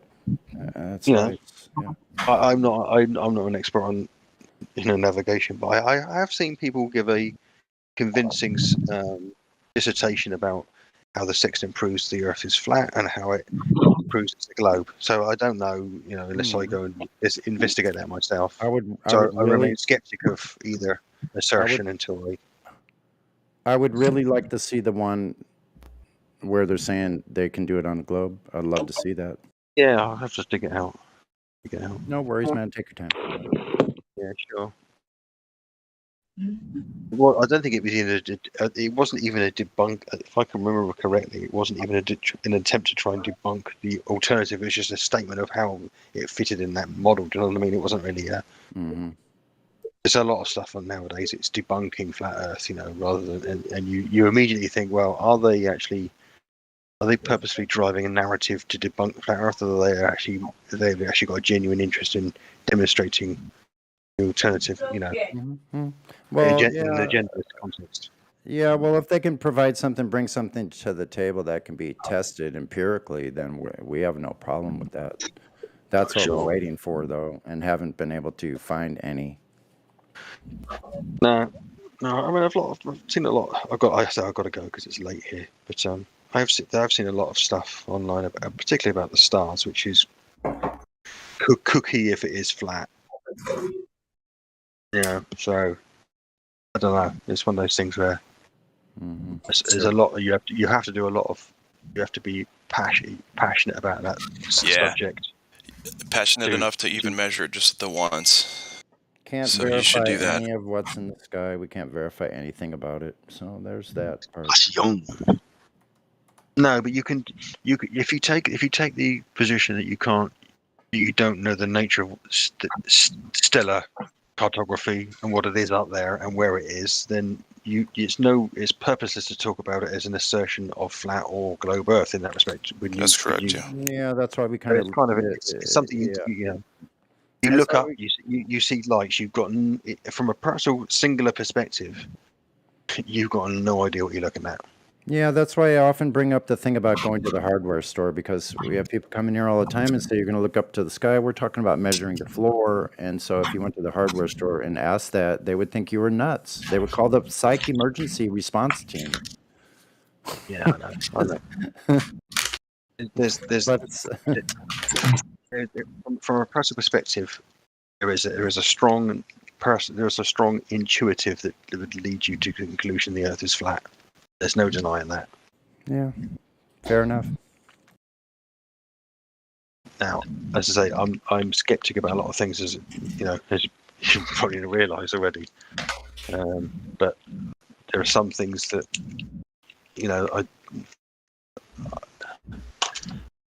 I believe in the globe Earth, and I've seen lots of things that. Should be skeptical of that, man. Yeah, I'm skeptical of everything, but there's a level of skepticism for that kind of thing, which Oh, so you do have a threshold for skepticism. Yeah, I don't. Things like the moon landings. Who knows? For fuck's sake, you can see there's an agenda there. There's a narrative there. Yeah. And that's good. You could see that. I won't have to Well, $60 million a day with NASA alone, not including Space Force. You don't see an agenda in America doing absolutely nothing, but every time their politicians get together, spending as much fucking money as possible. You ever notice that? Yeah, of course. The whole of and this, it doesn't help us one with the other. But like you say, the space agencies and the money they spend and their intent, and their agenda are cause for concern, aren't they? Or at least they fit in the same narrative of everything else you're skeptical about. There's a level in which I don't know, when it comes to things like space and it comes to space exploration, it's as if it is a machine that's just literally a propagandist way of making money, it is tied into the military war complex, then it makes complete sense. I'm not arguing with that at all. And this narrative is entirely false and Machiavellian in that respect. That's entirely plausible. Or makes a lot of companies very rich, especially companies that produce materials and crap that they don't need. They get a lot of money, and then who knows what happens to the stuff they make. Good contracts, man. All I'm saying is I want some of them contracts. What? Yeah. Procurement. Of course. Technology contract procurement for technologies in the military, for example. They throw money around like it's fucking rose petals in the autumn. Yeah. Good contract, right? How many people die? Look, you want these contracts? You need a war. You want a war? People have to die. No. I'll make like a stupid little part. I'm like a machinist. That's I'm saying that sort of thing. It's none of my business what you do with it. Well, first you need a war again, right? If you want that kind of contract, you need war. So how are we gonna make money? Well, let's start. Brother, listen, war's already here. Let's just capitalize. That's all I'm saying. When I was about 22, 23, I was working on software systems for they were effectively relay systems for opening up to what are called torsion latches, which were just mechanical systems that enable things to just sprang open. And one of the and I was working on these for industry. One of the applications for them was in smart mines, yeah. And I got offered the opportunity to earn a lot of money transposing what technology I've been working on into military equipment mines, and I didn't entertain taking the money and doing it for a second because I didn't fancy the idea of anything I was doing on a day-to-day basis ending up maiming Rwandese children, So everything I've done with the field of technologies I've been working in, that's always been commercial stuff. I've steered clear of the military. It's a moral and it's a Well, moral looky line. there, a man with morals. If that's true, sir, what you say, I'm proud of you for that, right? But I've there's worked on. also I've worked. people. Hold on, bro. Hold on, bro. Yeah. There's also people in other industries, right? Like the medicine industry or the military, right? And they've left, right, and completely got out. Did you try to research those people and their works and their findings? The people that left on moral grounds I or don't know got anybody. removed. I've got no anecdotal, no experience of any of that kind of thing. No. A lot of You people don't do know leave the any military. whistleblowers. No, not personally. No, I don't know any of them. If you want you to make a decision and not worry about morals, think about this: out of sight, out of mind. Right? You're making, of Sure. course, compromising. Of course, you're going to kill people, but if you don't think about it, it's like Absolutely. it doesn't even exist. You make your money. You know what I'm Yeah. saying? You know what I mean? Like that's how people think. They're like, I just need to close my eyes and do this. Like, dude, what are you doing? Like, why are you doing that? I'm just sick and tired of the struggle. It's not like you're not going to struggle when you become fucking rich. You're probably going to struggle even more. You're probably going to have no time for anything else. I mean, you know what I mean? Like people don't really realize like that they have it good right at the moment until they don't have it good. Until it gets worse. I Yeah, could have learned a lot. sometimes people think having more money is going to make it better, but it's going to make it worse. So you know what I mean? It all depends on what you want. You've got your own conscience to play with. I could have earned a lot of money that I didn't take the opportunity to because I didn't want to work on shit that I didn't want to get entertained. I don't want to have when I'm long gone, I don't want my contribution to history or to those technologies to be part of that. That's someone else's decision to do that, Yeah. Screw that. I would work as a gunsmith, just not for the military. I mean, like No, a gunsmith is impassioned and making something for some personal. He's not like if you're a gunsmith and you're making guns, that they're not. You're not going to manufacture a case of them. It's going to go to some sort of ethnic cleansing in the fucking Balkan states of Europe or something like that. That's different. People who. I'm not anti-gun per se. I think that it presents a lot of problems to your countries like America having guns, but so at the same time, there's a libertarian aspect, which means fuck it, you have your guns. That's the way the world works. My cousin used to live in LA, right? And she moved to, I think, North Dakota, one of those states where everybody carries a gun. And she went from LA, Long Beach, right, full of gangbangers and all that. And then she went to this mid-US, and now she owns a gun, her and her husband. You know what she says? She says this to me. Oh my God, it's the greatest feeling. I've never felt so safe, and so everyone around here is like it carries the gun, and it's so good. It's not like LA. You know what I mean? You know what I mean? Because people protect people, not guns. But people kill people, not guns, right? So to have a gun is to be able to protect people. You know what I mean? You can have in the UK. No one's officially got guns, but my best mate, my age, he's got a 12-bore shotgun in his house, locked in the cabinet. I could get a gun for sport.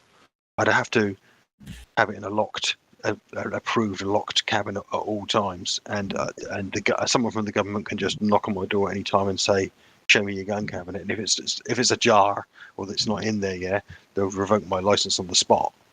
So you can own a gun in the UK.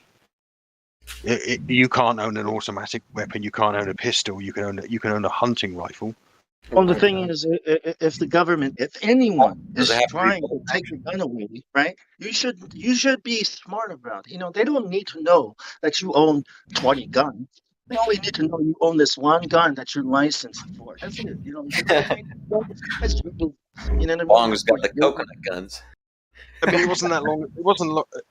World War II is not that long ago, and during World War II in the UK, they were facing potential invasion from the German forces in France. Yeah, so anybody of their generation who wasn't at war in this country was issued a gun, issued a rifle, a single, what's it called, a sliding action, rifle.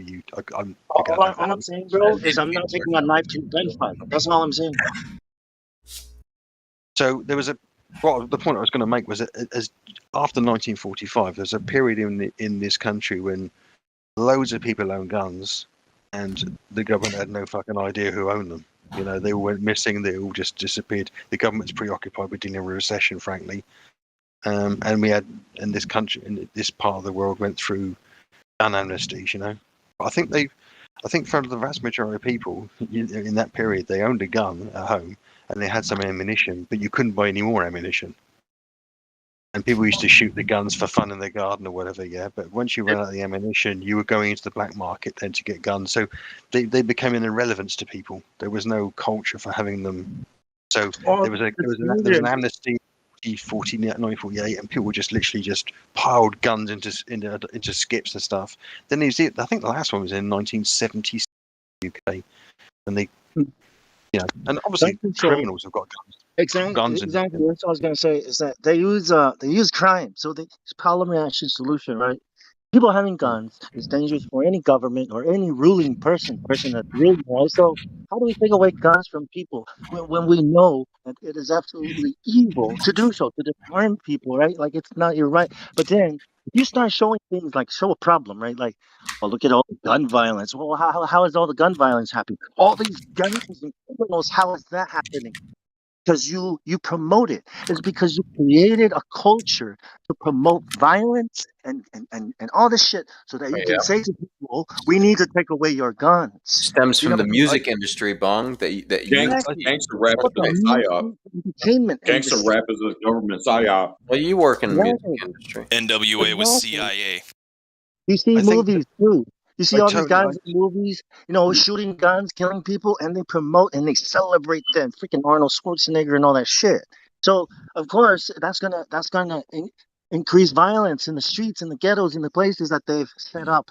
Because now we can take guns. Now we have a good reason to tell people to give us their guns, to tell us exactly what they own. You know what I mean? It's like that. It's how they do everything. You need people the people has to give you the okay to do it. But then how are you going to get the okay? By creating a problem and then providing a solution, right? I completely advocate a US citizen. If someone in America wanting to own their, I wouldn't take. I don't think that they should. That any mandate that we should take them away from you unless you all agree with it in some form or other. Yeah. Cheers. What a nationalist idea. I like this gentleman.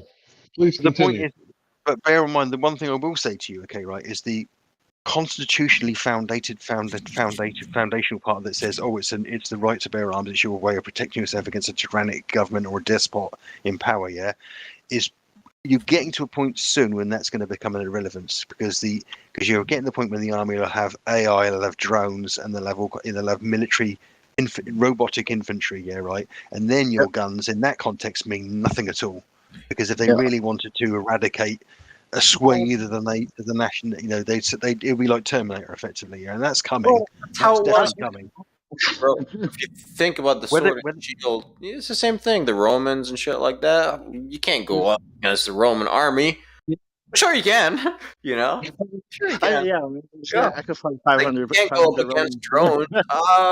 Sure you can. Like, I mean, like, yeah, you can actually, but 800. There was a huge population during the Revolutionary War. Think the same thing. Then a huge part of the population during the Revolutionary War think there's no way you can go against England. You can't beat their army, right? But it was done. Well, this is a different kind of army. I mean, this is a different kind of war. Yeah, it's a robot, but listen, it runs on a battery, bro. Like, you know what I'm saying? Well, you can't fight a war if you don't have the if you are misinformed about a war, you're not really fighting a war. You're just being controlled. You're just doing something. We are fighting a war, though. Well, that's what I mean. This war we're fighting is more of an information war, and it's the same war they're fighting. So this whole physical violence thing, it's just just the outside benefits. But the real war is information. I think if we fight with information, we can win. They're the physically violent ones, Bong. You know what I'm saying? Like they actually murder people. Yeah. Well, these people won't look at truth, right? When you show someone like, hey, that's not actually what he said, and they say, I don't care what he actually said. I would like to still remain in ignorance and think that he said something racist so that I could hate him, right? When you got people doing things like that, and, throughout the left and right, because I'm on either side, guys, you know that. Well, when you do something like that and you're just ignoring reality, right? At that point, like you got to be the enemy of everybody else. So everybody else who doesn't ignore reality with you, they're a far right Nazi, wingnut, right?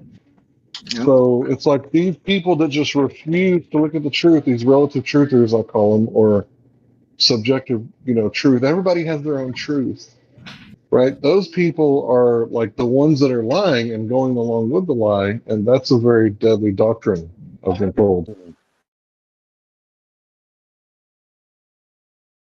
Yep. Propaganda at the very best. About 6 months ago, I saw some papers, some technical papers that someone was dishing around because a lot of it was to do with some patents that are being issued for drones, yeah, and things like drones are getting smaller and smaller and smaller and lighter, and the only real boundary for all this kind of stuff is the physical sizes. How the material sizes. I'm sorry, that drives how efficient and small and practical batteries are and these things that the drones use. But don't be under an illusion. They're going to get to a point where they want to make something the size of a housefly, yeah, that lands on you and kills you without ammunition. They're going to get to a They point can where already do that if they wanted to. They don't really want to do stuff like that. I don't think that they can actually, believe it or not. I think it's part of the propaganda that they want us to think that they're 30 years ahead. I mean, they are, but again, it's like I see nothing, so maybe they're not. I don't think they've got. I'm just saying. Speculation. I don't think that's practical now, if I'm being perfectly honest. But it's a long-term aim to get miniaturization of military machinery to that size, because They also want to make big boys. That's a war you can't win. They make super soldiers, big boys, like exactly, but 8.5 feet, 9 feet tall, like 350 pounds of muscle, and they'll fucking destroy anything. They got them. Yeah. You just shoot them. Well, kind of. If they're all in a bunch of bulletproof shit, they'll be able to come towards you. Yeah. Unless you got a bomb or a big gun. Yeah, you got a really big gun. Unless you have a crossbow. You guys want to talk to this new guy? You mean a BFG? ND or whatever. BFG 1000. Yeah, let's do it. Repeating crossbow, steel bolts with armor piercing heads. I think the point is so cool, and I think getting people to scare themselves is also like, well, what's the best solution to this? Stay in your fucking house and don't ever leave, ever. Right? Look on the internet and join the metaverse. This is your new reality, right? This is the solution. Here's your Oculus Rift, and off you go, huh? Don't you only need a fishing license to have a spear gun? I don't know that. So there is his name Boxnod? Yeah. There's also Delta 8 THC and Baffle. Is he muted? Delta 8 THC. He sounds all right. He's unmuted. Okay. Do it. Any of them want to talk? Hello. First one. Hey, first come, first serve. How you doing, Delta 8? I'm good. I'm high as fuck, dude. What's up? Oh no! Fuck you! Fuck you! That's the piss drinker. That's the piss drinker, dude. Purple Doom. Muted him. From your perspective. Oh, you're here again. Wow. I'm glad you caught that. It would have taken me a second. Oh, bro, like from. He said it was cocktail. Let's make a note on his account here. It doesn't count if he. Wait, let me change his name. I got this. Purple Doom. Good when you drive up and the plug is home. What happened? It's like, yeah. It disappeared when you started making. He did. You moderator, you. Well, there's two more. Baffle and I guess it's just Baffle. Oh, and he's deafened. I love the moderator. He or she is deafened. They have Pepto-Bismol in their Hey, we have Crypto in picture. there. Crypto, don't often see you here this time of the evening. Yo. Crypto? Did he say yeah? Hey, yo, dude. What's up, dude? What's going on, bros? What up, man? Good, Crypto. Yeah, I'm good, man. Oh, we do have Matthew Learns, by the way. He's not new. He's I want to say food to just play want with. to say salam alaikum to Cyrus. Oh, alaikum salam, bro. Sure. Are you guys talking about like a jihad now? Come on, stop that. Yeah. Crypto's funny like that. Fucking wanker. That's why.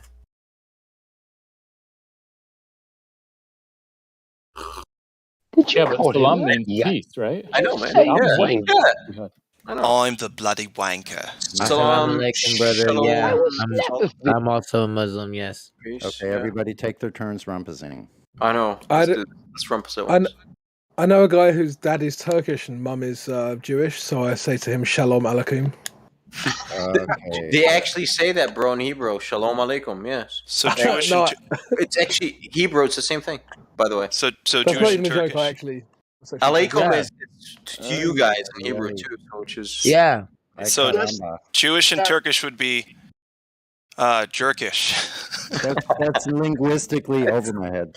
Nice. Beef jerkish. Jerkish. That's funny. But I'm still learning though. What are you learning about? I'm learning Arabic.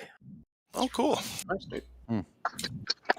I like learning. Just the fact that you guys got to say peace every time you meet each other to make sure you're not trying to kill each other. Is there a language called Arabic? That's nice, right? It kind of helps. Peace, bro. All right, you come in peace. All right, me too. All right, you know, a holster the fucking sword. All right, sure, whatever.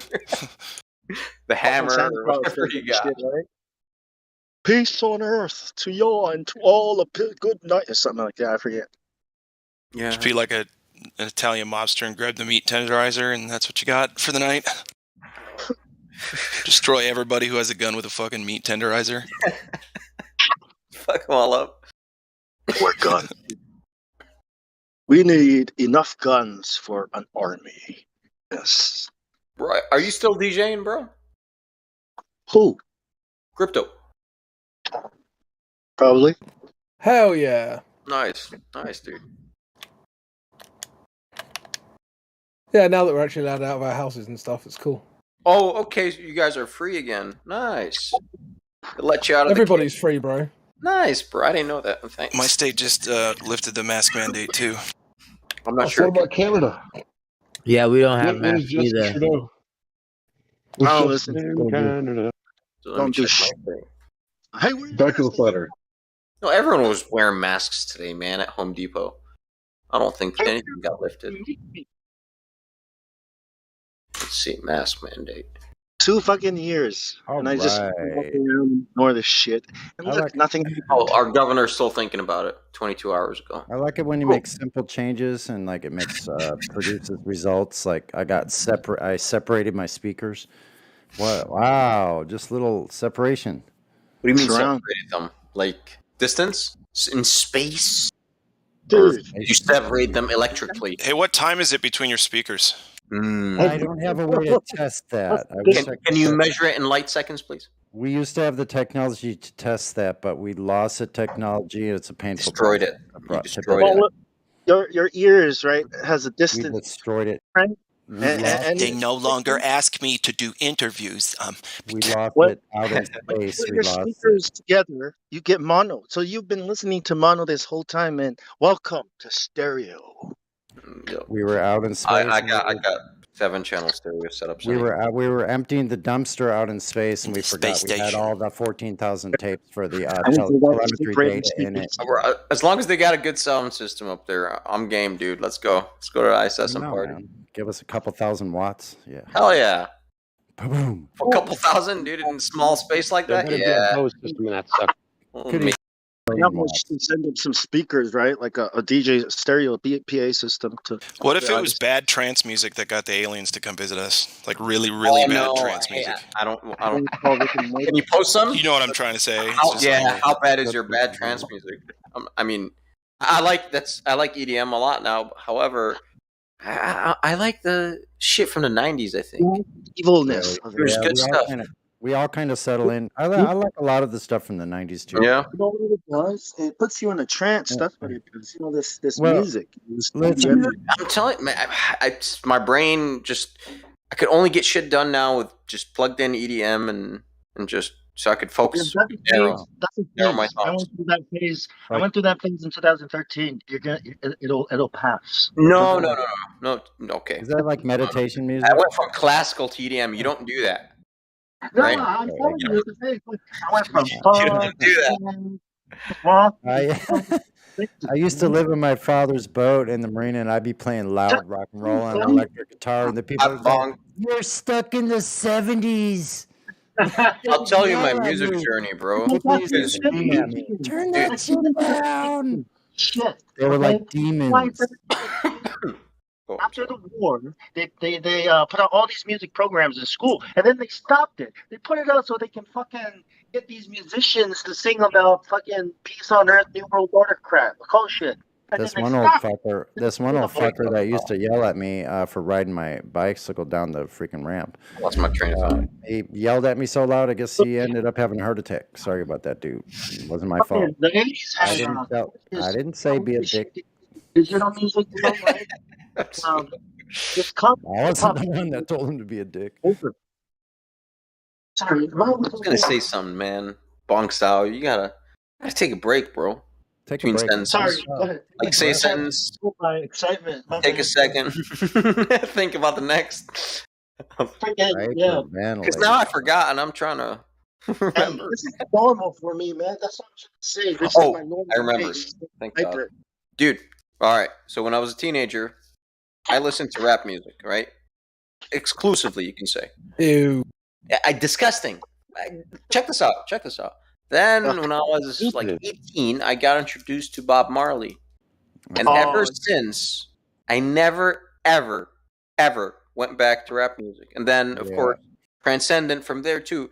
So when I was listening to rap music when I was a kid, I still liked Beethoven and whatnot. So I had decent taste, but I don't know why I was listening to that horse shit. Hey, sorry. However, what's up? Hey, did you live in Washington like your whole life? No, I grew up in Chicago. Oh shoot, I was born there too. Oh shit! Man. No, dude, Well, nice. I- All right, I- it's way better on the West Coast, right? No, I was gonna say something about Washington. Now I lost my train of thought after you said Okay, I lost my original train of thought. No, I didn't. Windy Music, City, rap. Chinatown, what a trip. So I went rap, reggae, and then classical. Now EDM, and of course classical still stands, but EDM, reggae. Yeah. I remembered. Hold on, I remembered. Sorry about that, folks. Sorry, I remembered. I was going to ask you if you grew up in Washington because I lived in Washington, and it's when the white kids up there first started before they did in L.A. almost started doing their cars like lowriders and listening to rap music. All the white kids, and I thought that these kids are fucking lame. like I grew up, I grew up with hard rock, like.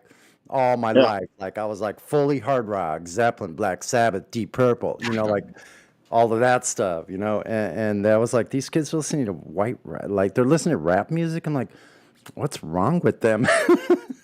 Dude, I came back down to the Southland, and then everybody was doing it 4 years later. I was like, wow, what a trip that was. Anyway, that's the end of my culture. It's the age, because all the teenagers at the gym, they all listen to that fucking horse shit too.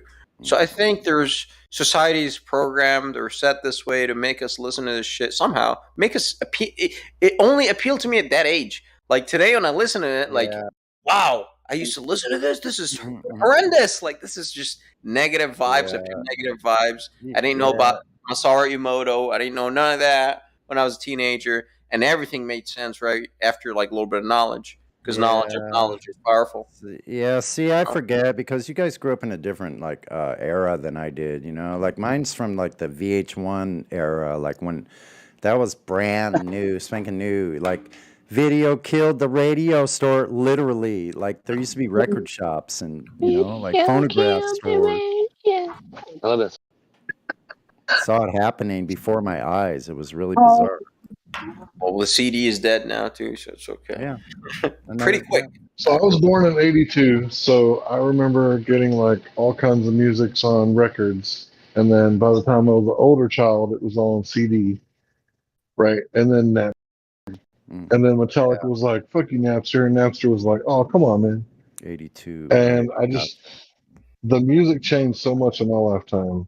because I grew up like listening to a little bit of country, and then I got old enough to like start listening to the classical rock like Zeppelin and Blue Oyster Cult, Pink Floyd, and stuff like that.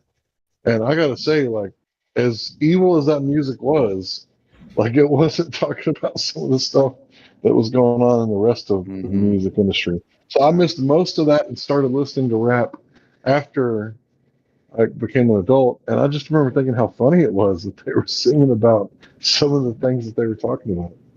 Yeah, the only like when Aerosmith like did their little thing, walk this way thing, with that group. Like, forgive me, I don't know all the names, like, but that was like really the only time. I guess wasn't it Run DMC? Run DMC, yeah. That was quite a while ago. And P. Diddy did this thing with Jimmy Page once with Cashmere. You remember that one? That was quite a while ago too. Wow, I date myself. That Dire Straits song. No, Cashmere. Money for nothing and your chicks for free. Oh yeah, that's good. Yeah. Figures the kid over here is the one that MGV. Oh, and it's a trip. I know like every single song. Like I learned how to play it back then, so like I can just pull it out of my files, and just all of a sudden I can play like almost every single 80s, 70s, 80s, and 90s song. Like a lot of them. So here, what kind of music is this, man? You tell. Glad. Check it out. What? Click play. We gotta send you some beats. What genre is this? Hans Zimmer. Hang on. Sonny, I'm gonna send this shit to Glad. I jam this all the time. I really like Send it. anything you want. Hang on. I hate the background, but I like the music. Hang on. Go ahead. Keep talking. I'm gonna listen to this thing. All right. Hey, yeah, and Bong, send me whatever. Do you have my email address? I'll DM you when it's ready. Yeah. All right, sounds good. I loop this and I just hit the heavy bag. I'll DM you the Google Drive link, so that should Perfect. you can put it at your leisure. Yeah. Because I'm starting to buckle down now. Cool. Hold on, this ad is fucking me up. It's like not loading. Hey, Glad, make sure you buckle down. What's the opposite of buckling down? Buckle up. Buckle up. He beat me Or too. bucking up, butter. Buckle up, son. Buckle down. So this guy wrote the soundtrack for Lion King. Hold on, let me find it again. It depends if you're upside down, right side up. Listen. This guy wrote. Hold on. That's mostly bad trance, by the way. You don't like this?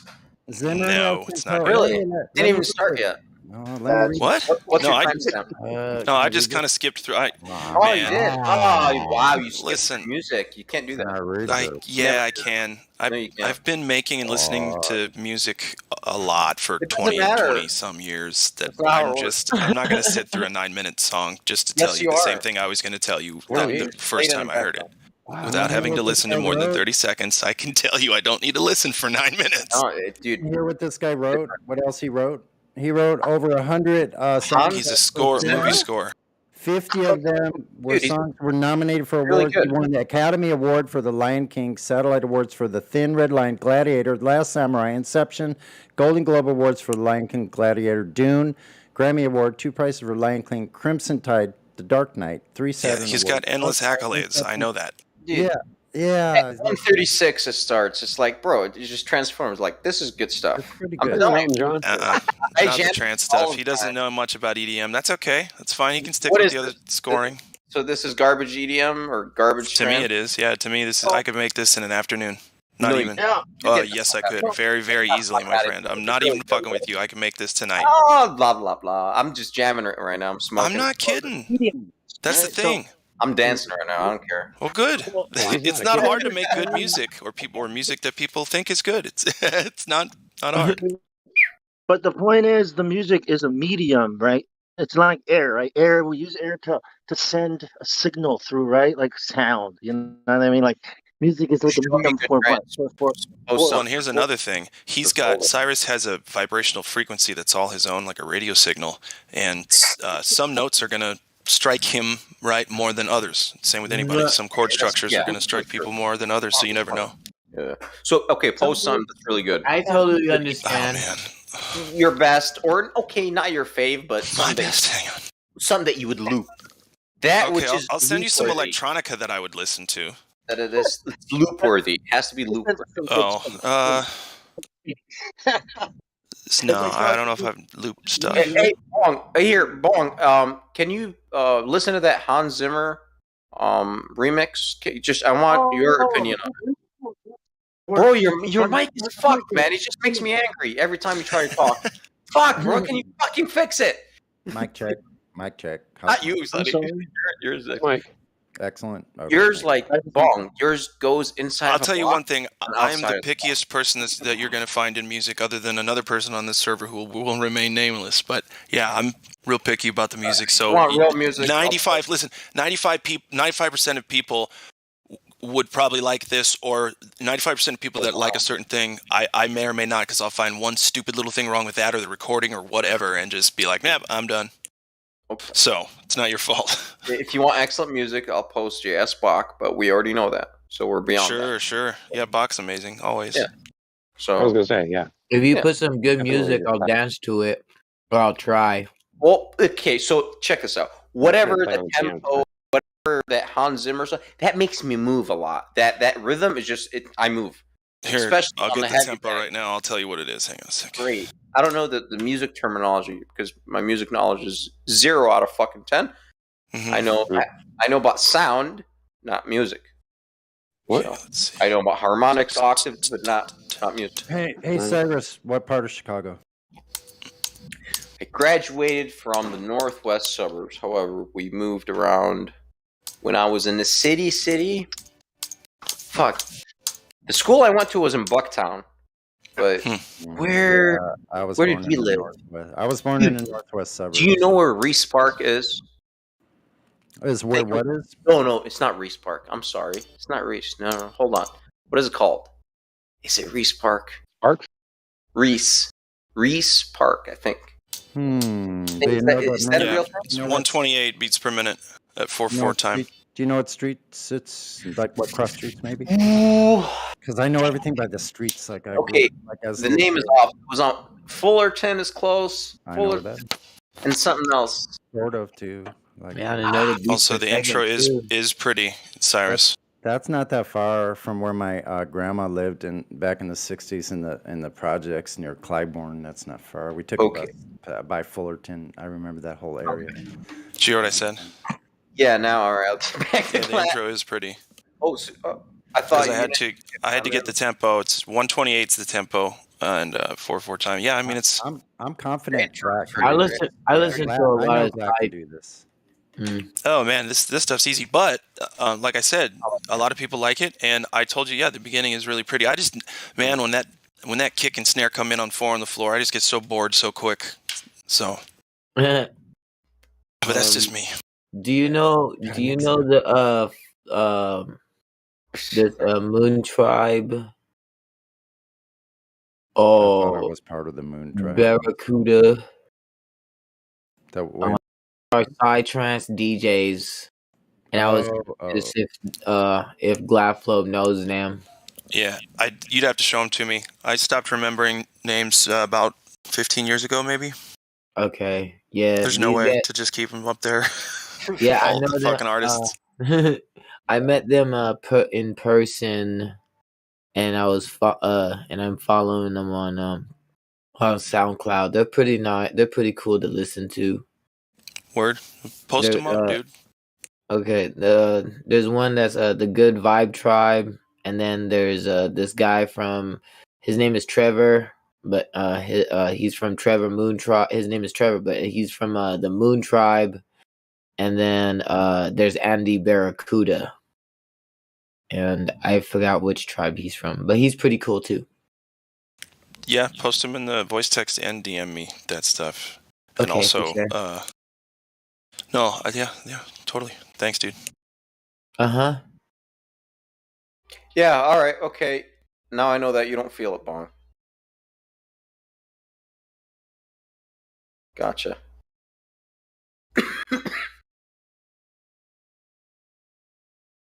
Is it fast? Would you consider that like a fast, like I don't know, EDM or something? Or no? I know there's worse than that.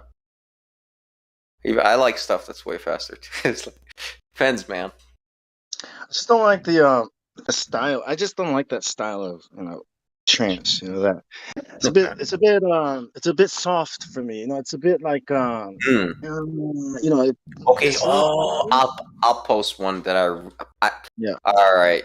I was rocking this today on a 24-foot ladder up in the air. Just I looped this today for sure. Oh man, this is my new jam for the next few days for sure. Just loop. Like I can't stop listening right now. It's like, oh man.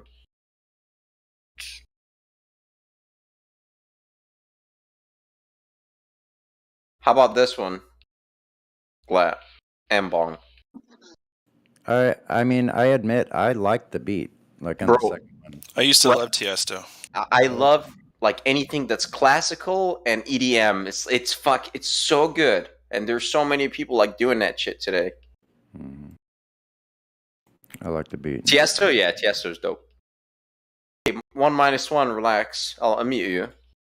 I like this a little bit better because it's Tiesto. I respect You like Tiesto a lot. Well, I've been listening to him since at least 1998. Okay, so. I like Tiesto. Yeah. I'm jamming it right now. His first records, first like 2 or 3. One of them was called Summer Breeze. For me, it's still one of the best trance records. Also, the very first Paul Oakenfold Transport. That one's sick as fuck too. Yeah, the Paul. Oh, okay. But those are old. Those are. I like it. That was like year 2000 kind of shit. Oh, I think you were talking about. That's when I was back into trance. So I know what the fuck I'm talking about. But so this Tiesto's good. It's decent.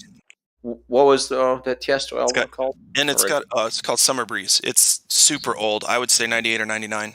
Cool. I would like that. I like that. Yeah, you might. Yeah, you might do. It's trance. It's the same style. I dig that era of trance. Yeah. Yeah, man. That was right when the UK scene was starting to really blow up with it too. Yeah, exactly. I like that European shit. Yeah, here, I'll post something that's my first It wasn't acid. It was 2CB. Here, let me pause the music. 2CB. I don't miss that shit. So this piece of music right now that I'm about to post is engraved. It has its own circuitry in my brain. Own circuitry. Sure. Oh my goodness! It was the Austrian chick. I asked her, "What is this?" She was like, her accent was just crazy. The way she rolled the R, I can't say, but it's a la Farben. I was like, what? It's like, it means all colors. I was like, okay, cool. What the heck? Like Farben? A la Farben. Like Farben. They got their... Farben. No, it's Austrian. I can't do the Austrian accent. Oh, yeah, the back of the throat deal. The R is insane. It's like, okay. Get to the chapel.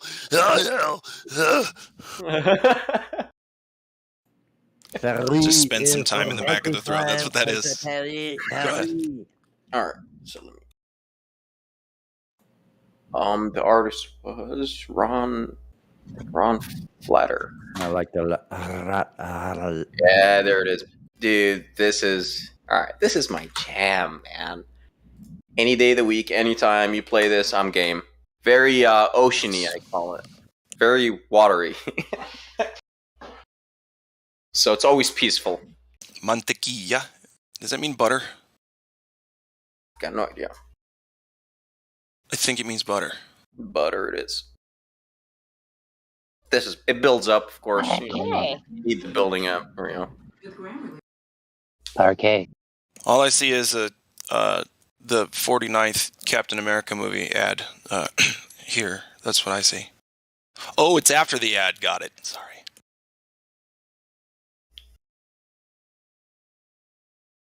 You're unmuted, Sasha. You're welcome, bitch. Oh no, bro! Who posted that? GG. I like that a lot, especially that one. Nice. Thumbs up for that, man.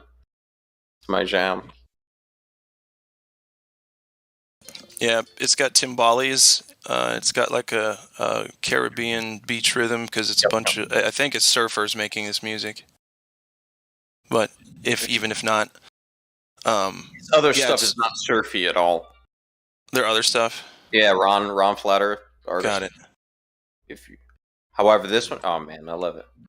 At 1 minute 6 seconds when it kicks in, boom, whatever the bass, or I don't know what the fuck that means. I'm just an idiot, right? When that bass kicks in. Well, you're not an idiot. Well, in like music making, 100%. You just don't know some stuff. That's all. Yeah, my ear knows it. I just don't know what it's called. Your ear knows? Yeah, my ear knows. I just can't tell you. I can't tell you what that is either. I've never heard of something like that. I have to know the term for it. Oh, ear The nose. nose knows what the ear knows. Of course. Where's Bond? What the fuck, Bond? Well, if you can smell it and hear it, you better be all right with it. Sure.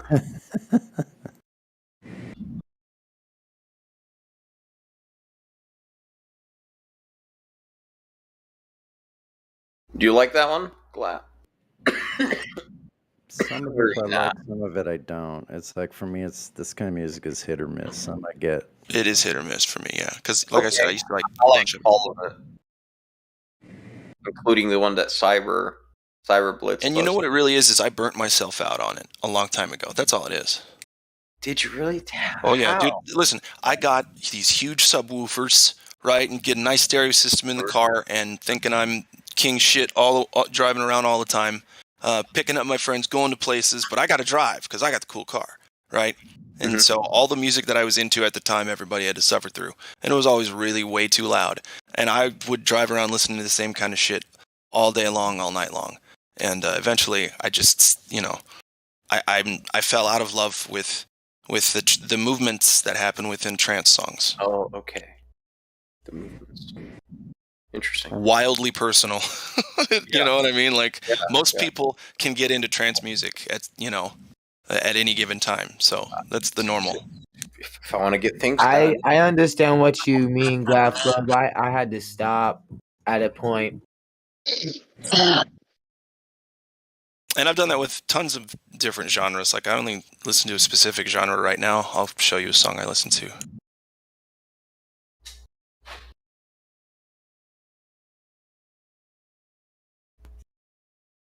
I started listening to hip hop when I was. My first favorite was hip hop when I was like 9, 8 or 9.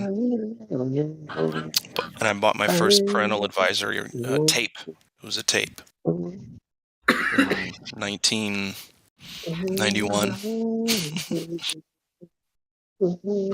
Oh, sorry. Oh, you're good. Everything I said might as well have not been said.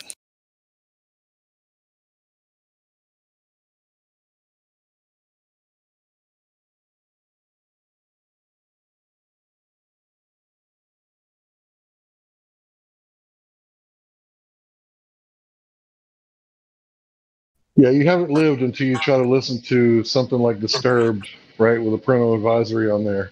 I like. And you're Disturbed. like, man, this is. Yeah, but not with a parental advisory. So okay, funny thing. When I used to like listen to rap as a teenager, Disturbed was okay. They got the thumbs up. Like Down with the Sickness, or the album was called The Sickness, I think. Yeah, they were angry enough to get a lot of people's attention. That's for sure. Like that guy's voice, right? He was like, I need a gimmick voice. Get up and down with the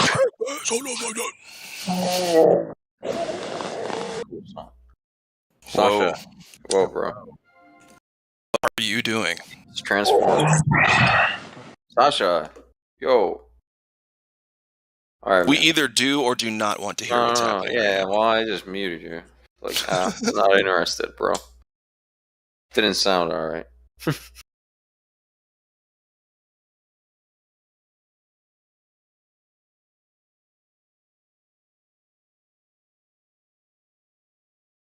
Take some tabs. Oh man, yeah. There you go, Cyber. You're playing that? I'm like confused. I listen to this sober, man. I just jammed.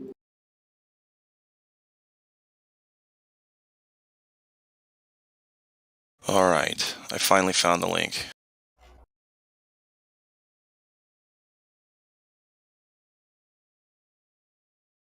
This is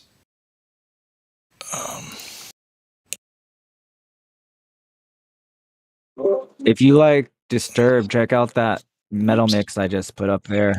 Pretty good.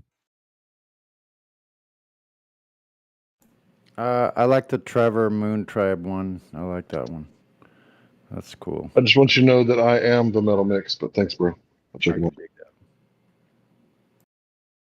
I like this song for the production value because I'm a sucker for these kinds of like cheesy love songs. And you're just fine with that, by the way. Of course we are. Yeah. And now the cops are driving by. That's fine. There you go. Love their timing. Their timing, yeah. I don't care if you guys hear it. It just happens a lot. They're watching your net traffic. They're like, well, he's a flat earther. Or something. They would be so bored with my shit. I'd be watching if I were, switch roles and I'm watching me. I'm just like, this dude. Why doesn't he ever just fucking make a mistake? What is going on?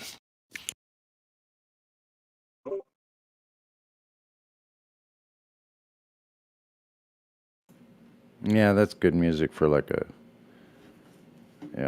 for lots of things.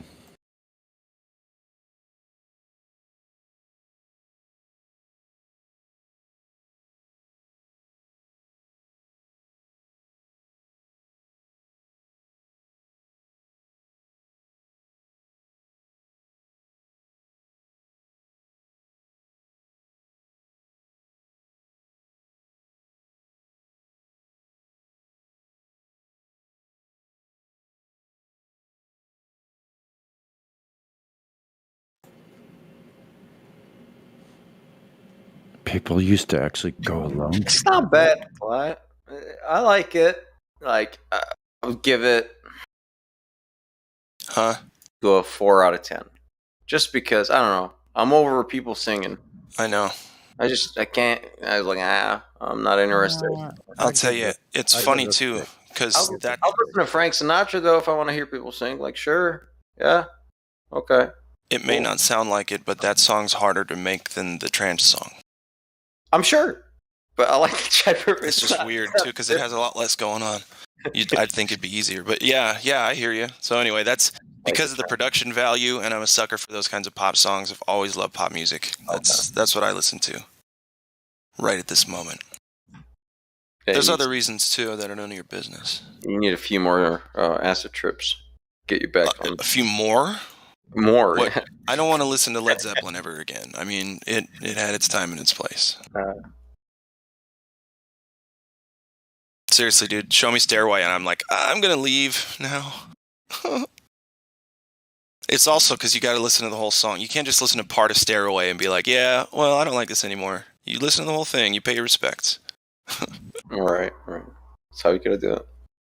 Did you hear the Tenacious D song about the greatest song in the world? No, I'm not a movie buff. That's a good one. Tenacious D. No, it's not their movie. This was on their first record. Okay. I thought it was a movie.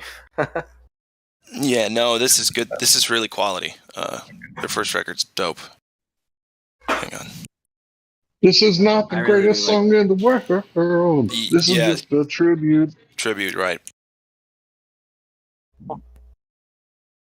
It wasn't that song, but I did a parody over one of his because I just love the beat so much. Flat Earth parody. That was pretty good. When I actually have time to record. You always have time to record. You can make the time. That's what needs to happen. Did you guys I'm catch trying my backup vocals?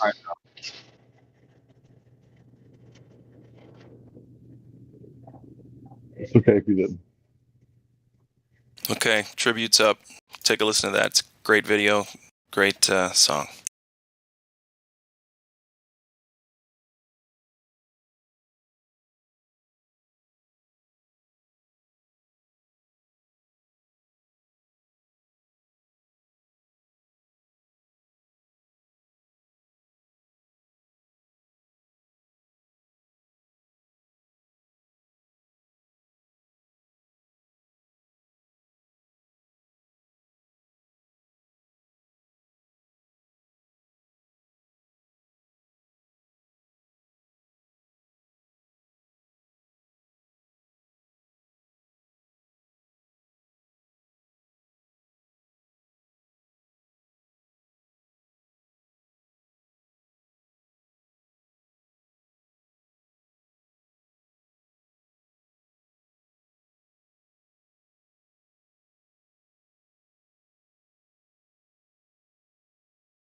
Is it just me or is no one talking? It's just no you. one You're was the only one talking, talking. but do you understand the paradox of what you just asked? I keep getting yelled at. No one was talking, and then the only person that was talking was the one saying, "Is it just me or is no one talking?" That doesn't fuck your mind up? Well, I mean, I haven't talked to one in a while. I hear he's a nice guy, but I haven't talked to no one in a while. Nice. I talked to everybody yesterday and somebody the day before, but I haven't talked to nobody in a while. Wait, who's on first? What's on second? Exactly. What about third? I don't know. I haven't talked to nobody ever. He's an asshole, trust me. Yeah, wouldn't worry about it. Okay. Nobody really cares, I guess, then. I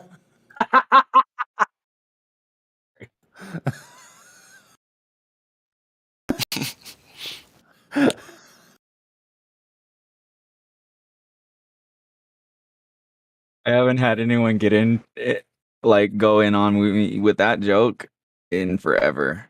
Go in with me on that joke. Sorry, tongue tied.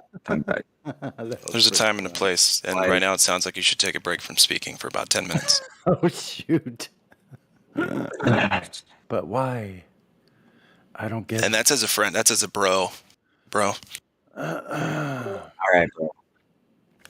I'm just kidding. Bro.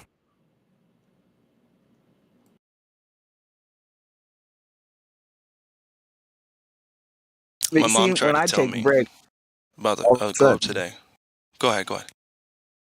Oh no, the globe is way more exciting than what I was gonna say. It's just a quick little thing. My mom today tried to. She said she wanted to spark my interest back into believing in the globe. She said almost word for word. I was like, okay, here we go. I'm trying to remember what she said. Oh, the sun. She says we are getting closer to the sun, and that's why seasons are doing what they're doing. And I explained to her the analemma and the thing that happens in the sky. The sun makes a figure eight, and yes, it's going. It's getting closer to the North Pole or further away from the North Pole as it spins. So it does that little figure eight overall. And she's like, "No, that proves globe." I'm like, okay, that's. I don't know why. I don't know how. I said, so the heat source is moving further away from us from time, on a cycle. I said, you don't have to have a globe for that. She's like, okay, honey, okay. I was like, all right, so we're done with that. Because if we go any further, we have a little tiff every time. You know what I mean? I'm getting used to it.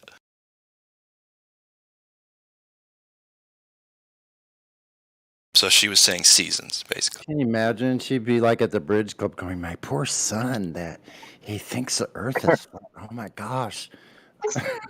Well, it's not that. No, she doesn't. Maybe she used to feel that way. Now she's just like really intrigued into what I think it's like for her. It's like a circus sideshow. Okay. So, but she's being nice about it. So I guess I don't really, what am I going to do? It's my mom, Yes. But she wants to know how the bearded man got the beard, or bearded woman got the beard. You know what I mean? That song is called "The Walk of the Gladiators."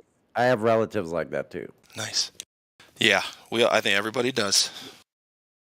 That song, though, the circus song, that's called "The Walk of the Gladiators." Funny story. And then if I were a camouflage means clown paint. If I were a gladiator and I had to walk out to that shit, I'd lose the battle. The clown song is called "Walk of the Gladiators." How ironic. I know. I thought the same. Yeah, and confetti used to be thrown into the ring after someone dies. There may be some things I just leave to the very last before I look into them at all, and that might be one of them. Just kidding. Well, it's like the movie Gladiator. You're like, oh, it's a good movie, great movie. Yeah, so tragic, so amazingly poignant and all that. And it's like, dude, and that's just a movie. If shit like that was really going on, I don't want to learn any more about that. Why do I care? It doesn't happen now, and that's what I like. Let's go with that. Yeah, right. Ain't there enough shit to worry about? Does anybody happen to remember his name? Who's? Whatever his name was that played the character. Marcus Aurelius. Was it Marcus? No. No. His real name is Australian dude. Shit. Yeah, I'm not talking about Russell. Oh yeah, Russell. Yeah, I'm talking about. Yeah, I'm talking about the character's name. Yeah, that's what I thought it was. Like, Crocodile Dundee. Magnus. Something. I don't know. I don't know. Anyway, that name. He's like, "Are you not in a change?" The character's name in what movie? You're like totally stumped. Gladiator. Oh. Russell Crowe. Maximus. It is Russell Crowe, isn't it? Russell Crowe was Maximus, who's the character I was struggling with. Yeah. Yeah, it was something like Glutus Maximus Aurelius or something like he just kept on Maximus Aurelius, I think. Maximus Aurelius, that makes sense. Am I not merciful? Glutus Maximus? Sure. This is a character in a film, Gladiator, about Roman gladiators in the arena. The plot focuses around a king who is murdered, and gladiators fight for justice for him and his family. Really kind of a sordid homoerotic tale. It's a classic. Visually stunning, and the plot's not bad either. It's not homoerotic, it's incestuous. There is the brother and sister. There is a difference, yeah. Okay. We want to make But who gives a shit anyway? It's a other than that, like that's the only part of the movie where I'm like, I hope people just kind of black out during this part, but yeah. It's not Maximus Aurelius anyway. Oh, what is it? Not Aurelius. Uh-oh. Hey. Aurelius the Maximus Decimus Meridius. There it is. See, the Aurelius was the husband to a murdered wife. Yeah, the royalty. Father to a murdered son, and I will have my vengeance. Boom.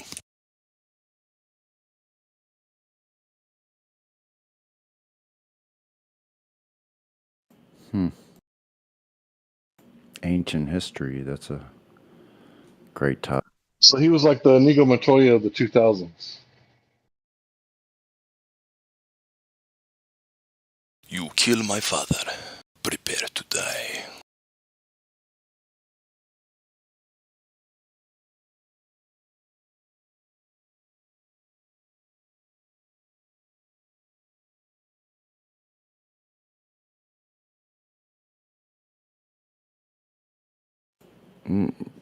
What do you think about people trying to say that the modus tollens is not specific enough? Like, what? Yeah. As stated, the argument's fine, but they're sneaking in other premises that aren't covered in the initial premises of the argument, saying that refraction can make the horizon go out. But it's a geometric claim. I mean, if you're going to sneak in other premises, that's fine, but yeah. I know. Yeah. They don't even know what refraction is. Mm-mm. Ask any one of them, they'll not be able to define it. And it's an equivocation. Hey, Sisyphus, what's refraction? When they do define it, it's equivocation fallacy. When you ask them that, like, which of the three kinds? No, not even that. No, it's an equivocation. They're talking about Snell's law of refraction, which doesn't apply, and equivocating it with atmospheric or terrestrial refraction. They switch them back and forth. Yeah, equivocation fallacy. They don't. Which both are fucking wrong anyway. It's just a convoluted gaggle of cluster fuckwittery. Gaggle of fuckery wittery. Okay. Yeah, it's just they're just weak gear what they've heard from another idiot baltard.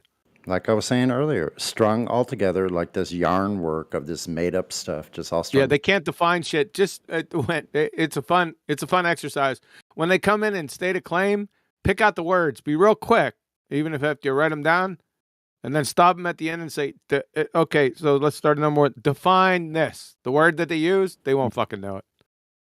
Yeah. Yeah, That's how you do it. Then it gets really fun. Then the name calling starts. We started doing that here. Yeah, I think it gets picked up pretty quick here. This little trick I introduced many years ago, but not too many people follow it. They want to go off on their own little tangents. Try it. See if you like it. Mm-hmm. Write down their words in the first sentence usually, right? Yeah. That's what I think. Yep. Write it down. And like if you forget something, that's what I did. Because I had a question because I wanted to stop them on something, but sometimes conversation is bulldozing ahead like a locomotive. It's not going to stop. So I just wrote down 2 little words, acceleration and deceleration. And I asked the question, what about in a circular orbit that's continuous acceleration and deceleration? They don't know what acceleration is. They don't have any clue. And nope. Never got answered. And I said, is it an elliptical or a concentric orbit? You know, they couldn't tell me. Yeah, but that's too high. Like that's, and then like so because of either one, if it's circular, all circular motion is continuous vector change and acceleration. Holy shit! They can't even tie their shoes. You're way ahead. And an elliptical orbit requires acceleration. And then you're continuing to go on. When you kill them, just end it there. No sense in going. And I didn't even bring out their math because I don't care to. I just kill. They don't have any math. None of their math, as they would say, works. That's their favorite fucking word. They don't even have math. They don't have any mathematics. They don't even know. If you actually look at it, ask them what you got a ball tart. There's Matthew. Tell them to provide formulas, something that works. Go ahead, let's say it. It works. It makes more sense. They just say it. They headline it, right? The Pythagorean formula works. Oh, a squared b squared equals c squared. Fuck. Yeah, that one works. That one works. Fucking right triangle, right? Right triangle. Oh, exactly. Oh. That doesn't have a curved adjacent. No, their new thing is we just have a right angle, not a right triangle. That's the new one. It's fucking hilarious, man. I couldn't believe it's so fucking stupid. I couldn't believe that they're saying it in mass now. I love it. Peacock. This guy's a retard. I was trying to make my parrot imitation. Yeah, it's funny how they all paired the same thing, then they changed, then they all paired that one. It's funny, like. It's almost like they go to the same little boys club. I know, what's up with that?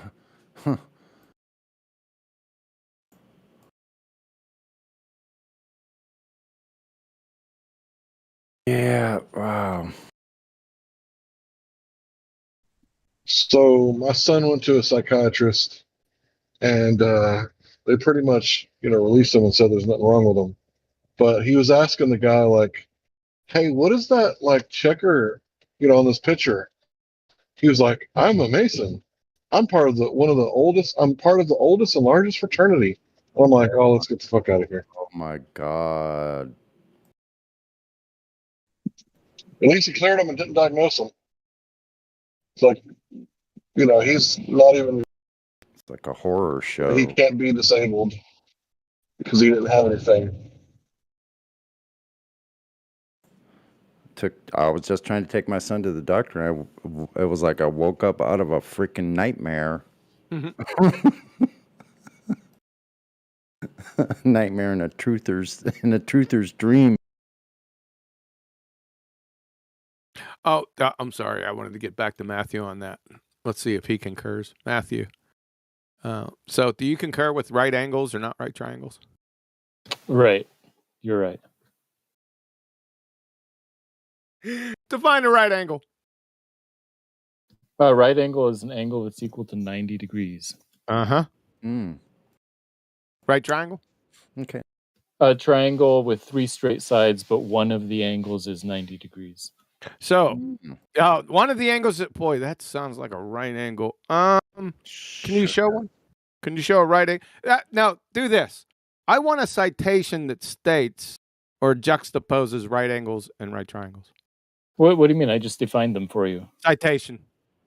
Where'd you get the definitions? Can we see those, please? They're No, just I need a common sense, like no. third grade Shut the geometry fuck up. definitions. I want a citation that denotes, that states or juxtaposes right angles versus right triangles right now. Oh, I can't get it right now. I'd have to Google it. First. No, you'll fucking get it right now. Mm-hmm. Fucking clown. It's about time. And you're a fucking math teacher? For 3 years, he's been in here saying, Goodness I can't get it right now. I would have to go look for it. But yet he made the statement and made a claim about them, even though... Yeah, just a simple statement about what a right angle is. Everybody knows. Okay, a right angle. So you're going to post like a fucking line, the adjacent, and then you're going to post the opposite. So what are the points at the end of those two lines? They're just two points of the triangle. Of a triangle. Thank you. That's right. Fucking idiot. You're an idiot. Don't you know that even though you fucking numpties don't draw the hypotenuse, it's implicit? Fuck. Goodness, you're a moron, sir. Wait a minute. At a fundamental level. Did you say implicit? Yeah. Sorry. Goodness gracious, you're a fuckwit. You teach, you a fucking university professor. Yes, that's right. I'll tell you what, you wouldn't have, if you were in my class, you'd be through. They'd disbar your dumb ass right in class. I'd call you out every fucking second. The dean would have to come in. Fucking clown. Which part of my definition of a right angle did your you like? fucking ass in here? I can't even count them. And I'm doing other things. For fuck's sake, I could do it in my sleep. Fuck, man. I know. It does get really... Oh, fuck, man. Give me a Yeah, good thing tar and feathering isn't allowed anymore. Yeah, that's what I put in the voice text. I'm not ashamed to put it. Fucking That's like right them out of town. They're teaching nonsense. Can you go find somebody that could challenge me just on basic shit? Just go do that and bring them in here. For fuck's sake. Then I could take my attention away from my bow and then focus on... What's going to happen if I focus my attention? Uh-oh. My God. More numpty clips or something better. I treat you... Like Rush Limbaugh said, he could defeat liberals with half his brain tied behind his back. So if you showed up like with your full attention, you would probably do the same kind of thing. Yeah, like that PhD in astronomy that showed up and then all of a sudden had technical difficulties when I asked him what a hypothesis was. And couldn't ever show back up. It was sad, bro. With the independent variable. And he was from Princeton, a Princeton astronomer. Mm-hmm.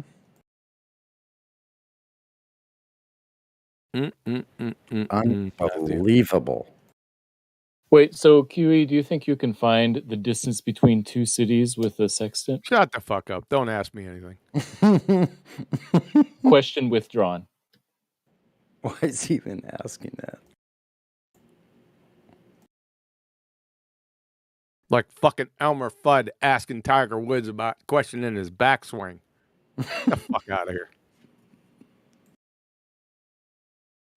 I know, man. It just gets beyond ridiculous. I don't know. Like, it's funny for a while. Yeah, I get a good belly laugh, but you get destroyed so much, Matthew. I mean, like, really? Like, what gives? I'm starting to really want to... I'd really like to know, but maybe not. Never mind. Forget the whole thing.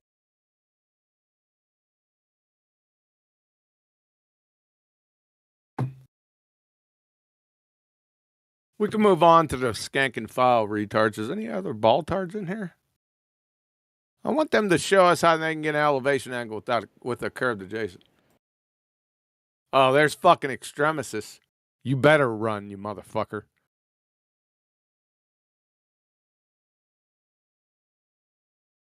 There's someone named Hekra. Hekra. Are you new? Welcome to the server. I'm not new. Thank you, though. You a baller? Nope. Good thing. One second, I'm eating.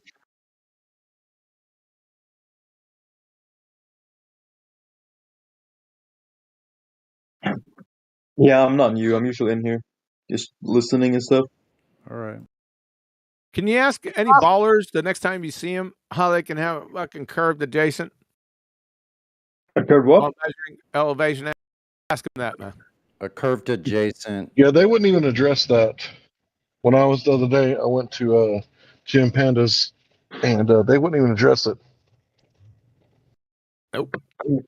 The thing that's crazy though, like even most Globers don't even know what the fuck you're talking about when you say angles and shit like that. Yeah, we know. Yeah, we're used to it. They don't know what really anything is. How to measure. What a measurement is. Like what an angle is. The difference between a plane, a horizontal plane, and like a ball, a sphere. Like they don't even know the size of their own sphere. It's unbelievable. We have to tell pathetic, them isn't it? We tell them every day what their own model is because they don't know, and then they're begging us for a model, and they don't even know their own. So it's so. And they don't have a model, but we give them their fairy tale model. Yeah, they got nothing. Nothing close to even a model. They give you headlines. They'll give headlines and shit, right? Or start with the ad homs right out the bat, right? It's more like lamentations or like they're doing chanting. This headline phrase is the word refraction. Gravity. They don't know what the fuck these things mean. That's what I'm talking. Headlines, right? Words or phrases, right? That's it. And then they stop. It's fucking pathetic, man. I just sit back and laugh. They think they're intellectuals, right? I love when the audience is listening, and I just tear them to fucking shreds. Yeah. Like, sorry. No, go ahead. I was gonna say, like, literally, like the people that come in here and like the Globers that come in here, they watch like some YouTube videos like how to debunk flat Earth, like some from like Vsauce, and they like think we believe that the Earth is accelerating upwards, and like we believe in space and all this other shit. And they come in here thinking they're gonna make us look stupid, but they don't even know what the fuck they're talking about. Yeah, and then they get their asses handed to them. What was the other proof? I asked somebody for what is their best proof for globe Earth, and they said sunsets and sunrises, QE. They're fucking retards. Once again, the hardware store measuring the every ceiling single light one of for the floor. We need some floor carpeting. Measure the ceiling light. Can you help me with that? Yeah. There's some guy in here the other day that actually knew what he was talking about though when it came to that. He was like, as a student or something. I can't remember his name. I was listening though. Like he knew his math. I don't know. I can't remember exactly what the conversation was or whatever. But you guys were talking. I don't know you specifically, but like he was in here talking to a lot of people, and you still like showed him up. But he like, and when he like mentioned the flaws in his theory and stuff, he like kind of acknowledged it. He was kind of cool. Kaza does that. Oh, no. Sisyphus, Rolling My Boulder, to some extent, does that as well. Mm-hmm. You can actually have a conversation with them because they're intelligent enough that they're not fully black and white thinking like most of the Globers are. They're just so stuck on this. They don't care what kind of ridiculousness they have to go into to describe this fairy tale anymore. It's like they're just completely lost. Yeah. No, it gets funny when they don't know what a circle or right triangles are. It's fucking hilarious. Mm-hmm. And they're adults, yeah, I know. Oh my God, dare I say teachers? Oh shoot. No, not teachers. The thing is, without gravity, like the whole like globe Earth falls apart, and there's literally no like proof for gravity actually existing. Like it's crazy. Gravity's the galaxies would literally fall apart. Yeah.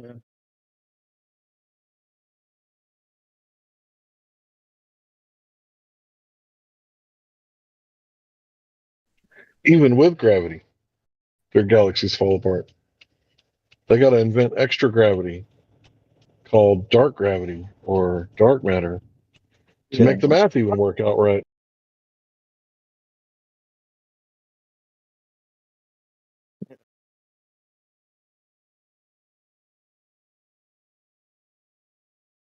You know when they say they found like water on a planet like trillion billion miles away, and they say, "Oh, we saw it with a telescope or whatever." Like it's not possible. Like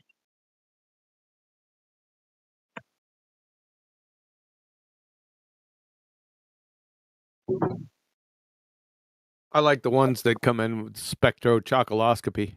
Those are my favorite ones. Maybe it's about time to have another one. I haven't heard too many. No, I'll just wait on that. What's that? About spectrochocoloscopy, where they say they know what the makeup of the sun is by spectro. They fuck the word up. They can't even say it. From the light, yeah.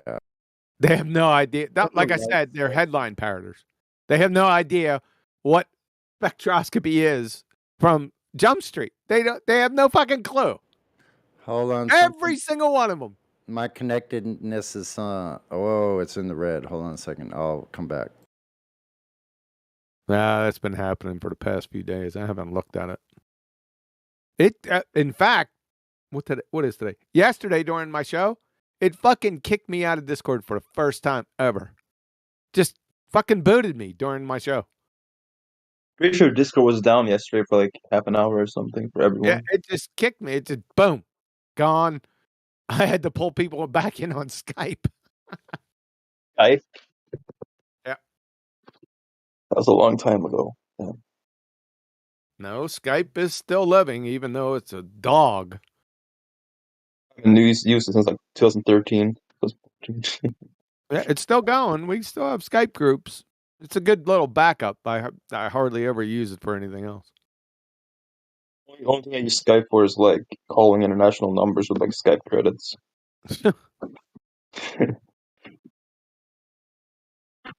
I'll change the VPN location then. Alrighty. No problem. We'll see how that works. Wow, it went from 22 milliseconds to 5,000. What the heck? That's wild. That's one hell of a lag. Anything over 100 is pretty bad. Hold on a second. That's crazy. Yeah. Let's see if it allows me to change this right now. Should be able to. Let me disconnect again and try this.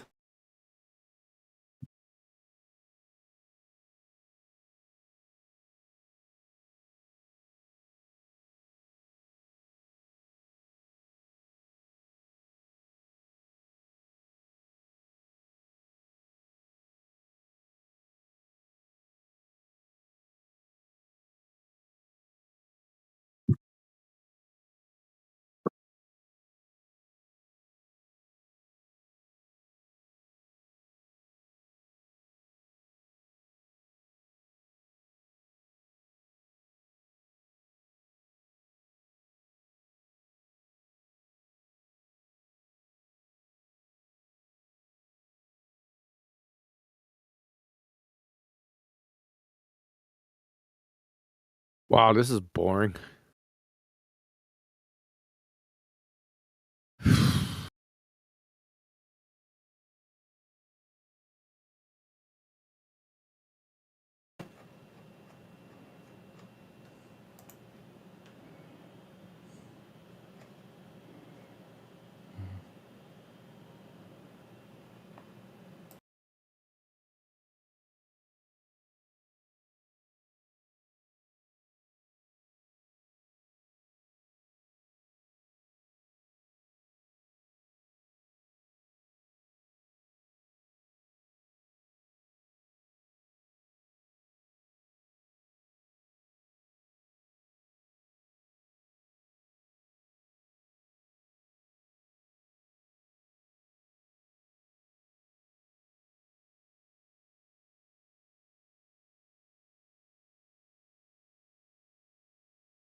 Makachak.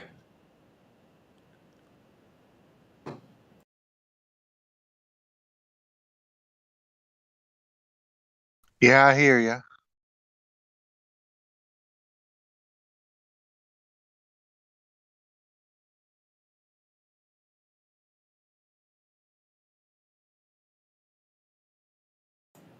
Okay.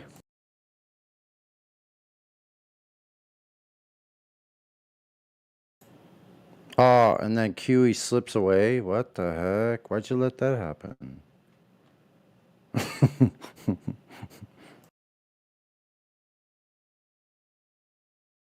He didn't find any Globers.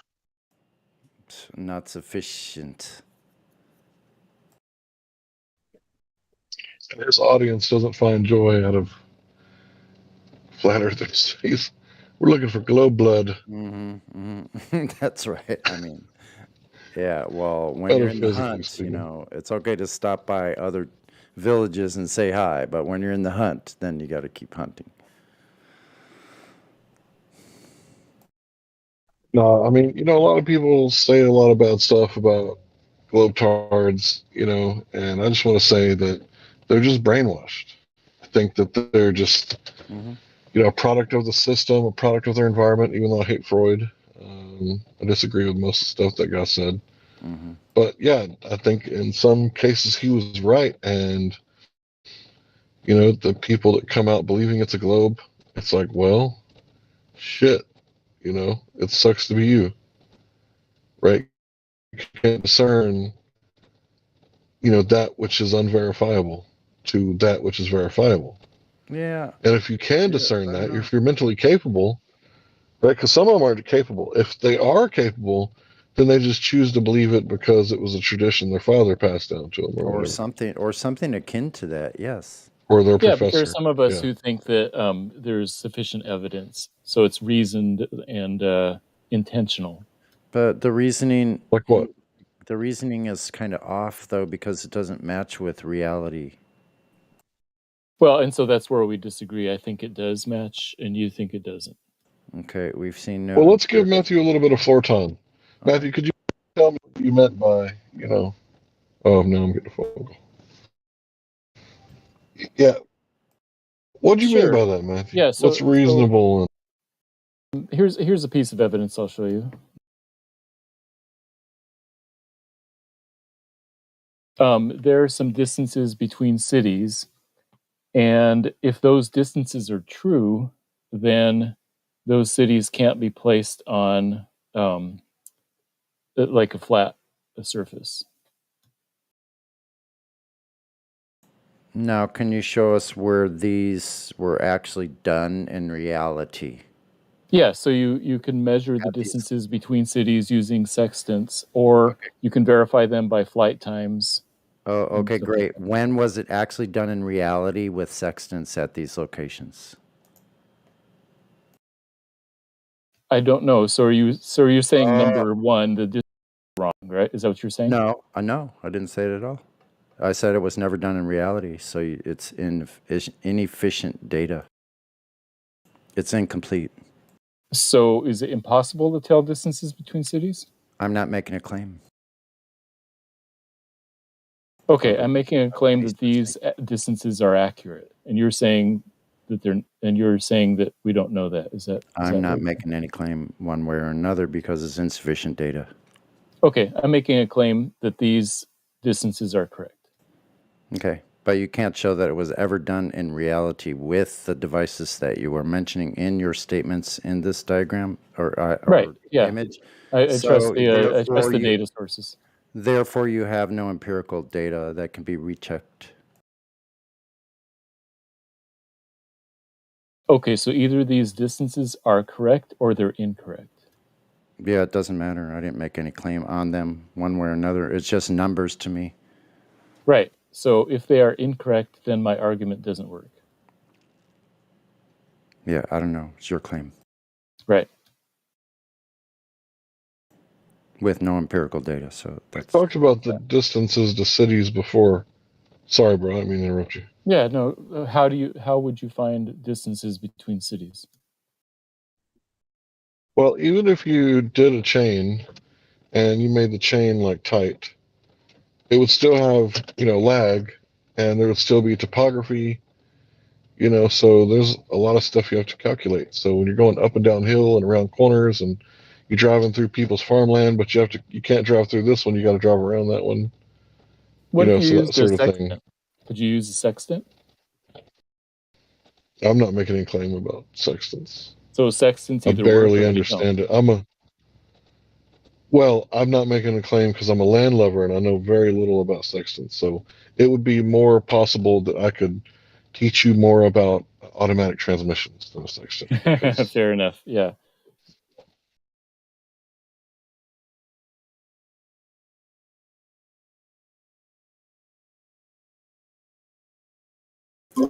I guess it would be very helpful if you could actually show somebody doing it, like in real life, like a real observation of someone actually doing the measurement, with someone there that's verifying it.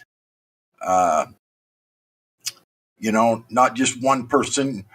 Someone there doing the measurement using whatever instrument you're claiming is accurate, and with someone there to witness it and sign off on it, so to speak.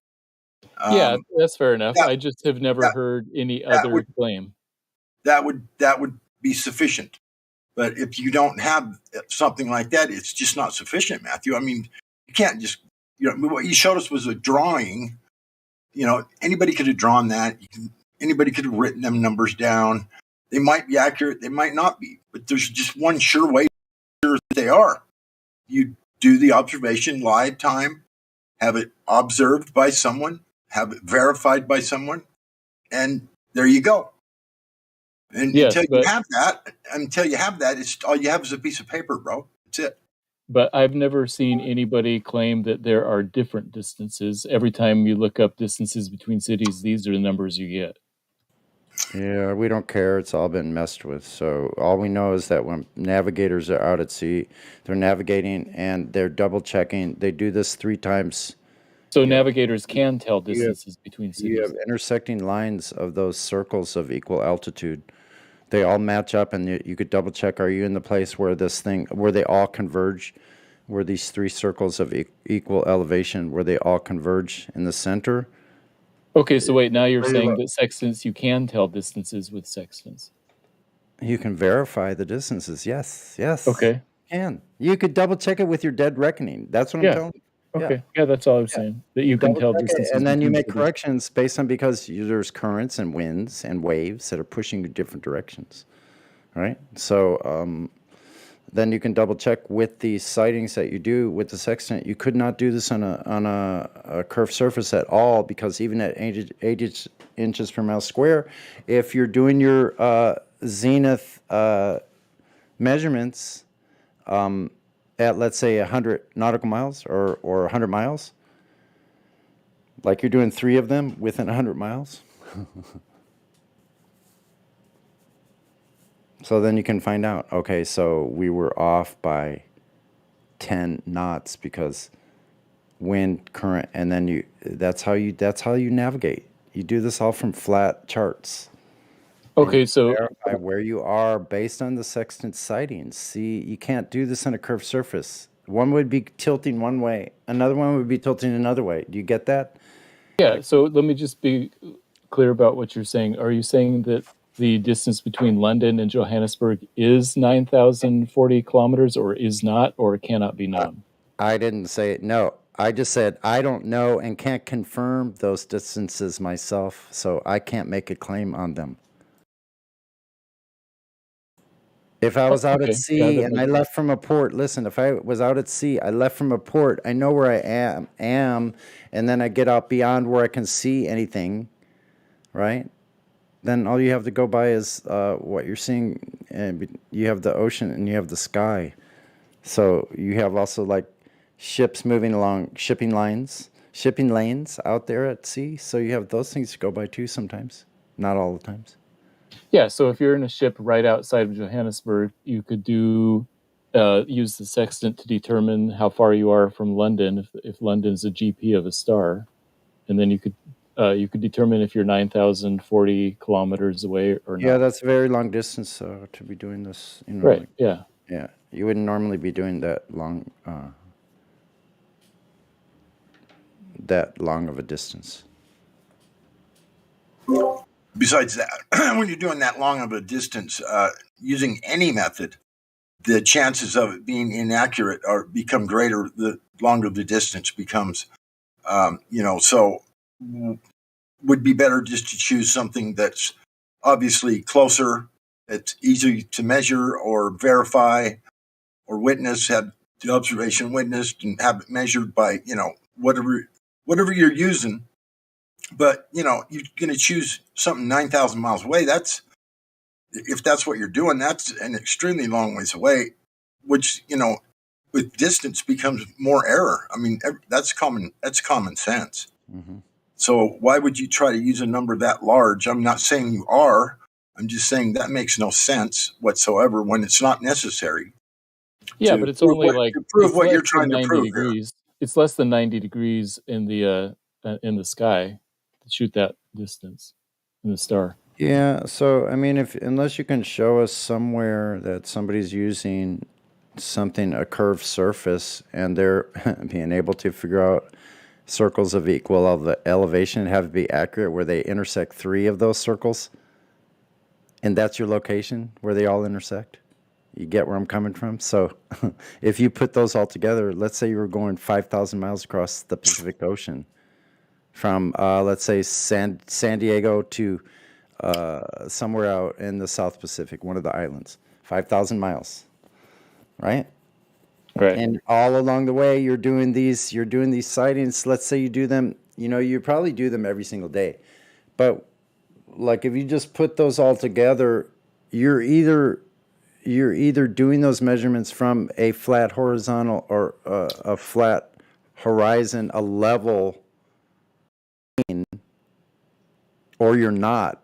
If you're not, then they wouldn't fit together. You see what I'm saying? You see what I'm saying? The distance would be way off.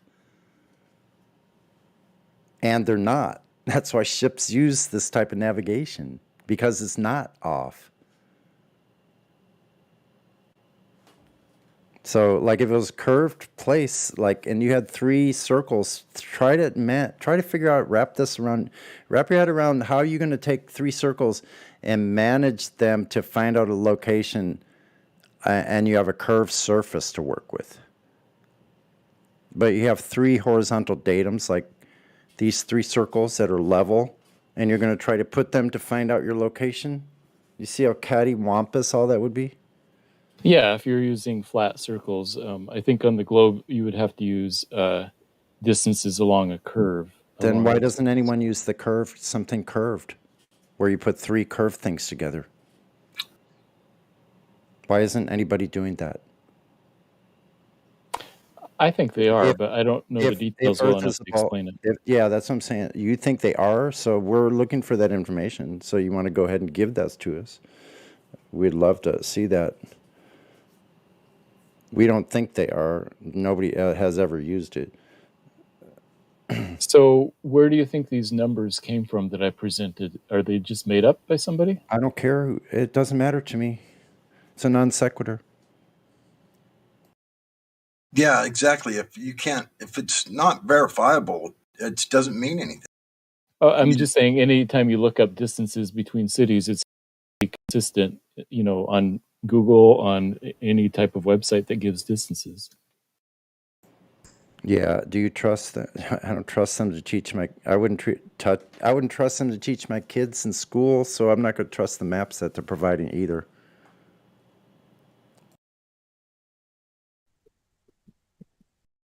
Why would I? They're the same group. Well, of the people. problem with maps is, they say this, they say that, but there's always a road to follow if you're on land. You don't need to try and figure out anything. You can set your odometer and you can drive the road, and yeah, it's probably going to be close to the miles that they say, but you're probably going up and down hills and around corners and all that kind of stuff, which adds miles, and so it's not a straight line. And so you can't use that kind of information to figure out what you're trying to figure out here. That just doesn't work.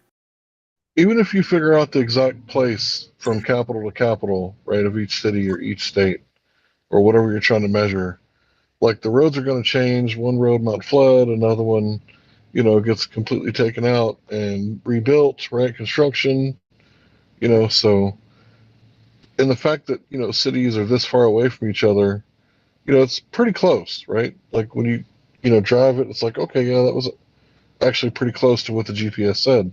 That still doesn't prove the shape,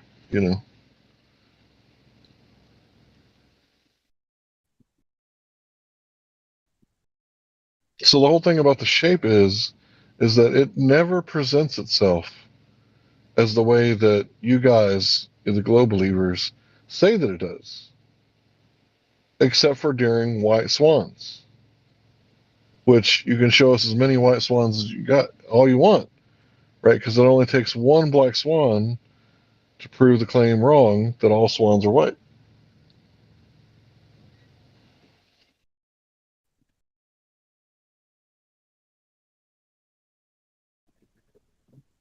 And can you imagine, like I said, if all we could see was at 1.22 times the square root of the observer's height in feet, and the horizon was always there, no matter what. And imagine if the flat earthers were going, but refraction's keeping you from seeing past, the projected globe curvature, right? Like, you probably wouldn't even be here with us if that was our argument, because that would be like a really weak argument, wouldn't it, Matthew? Yeah, refraction doesn't prove anything. It's just one more piece of evidence, I'd say. Right, it's a factor that we can factor in. But what we can't factor is the super duper, refraction that some people claim goes around the Earth at the same curvature rate as the Earth at 8 inches per mile squared. I've never seen anyone demonstrate that kind of refraction. It's only implied that it has to be there because we know the Earth is a globe.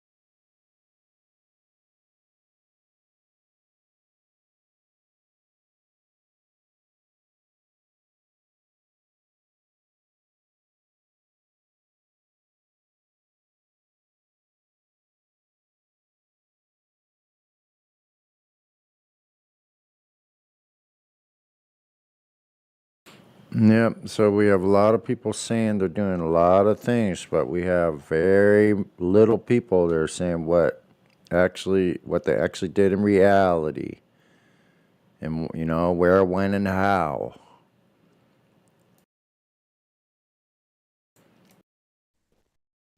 Well, I just know if the flat earthers' argument was refraction and that every horizon was at 1.225 times the square root of the observer's height in feet, I wouldn't be a flat earther. I'd be a glober.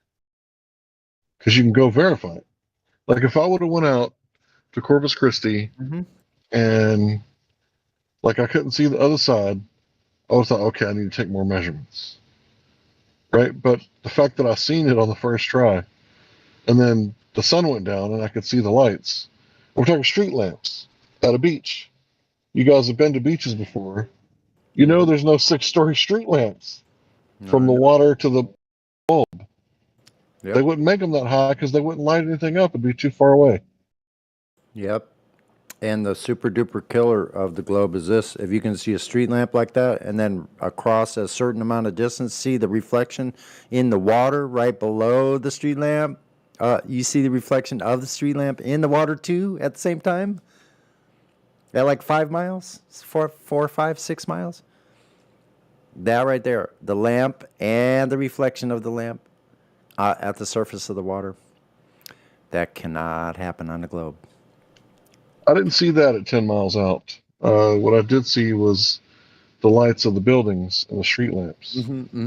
Yeah, you'd have to be a little closer than 10 miles. That's probably too far to see that reflection in the water. I was like 4 miles. Yes, because the lights don't have enough lumens to reflect that. There's not enough reflective power in the lights, not from a street light or it's not like the sun or something super bright. Especially off water. Right. If it's not a perfect, like really perfectly calm.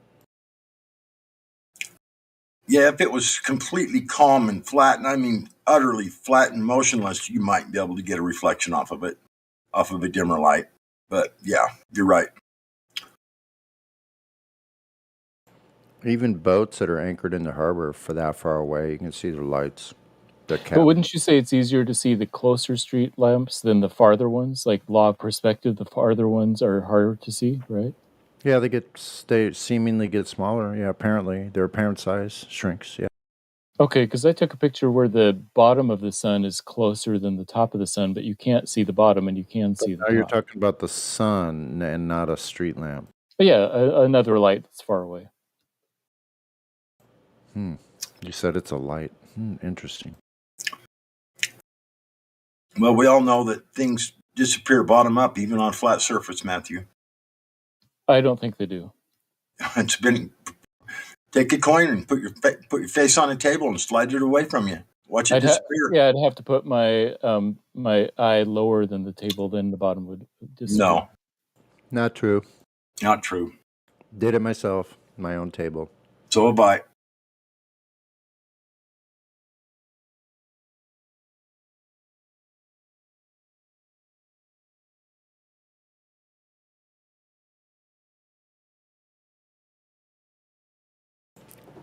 The camera was sitting at the same location. It was on a tripod. The only thing that happened is the camera focused, but that's not going to change. It's not going to change the level of the table.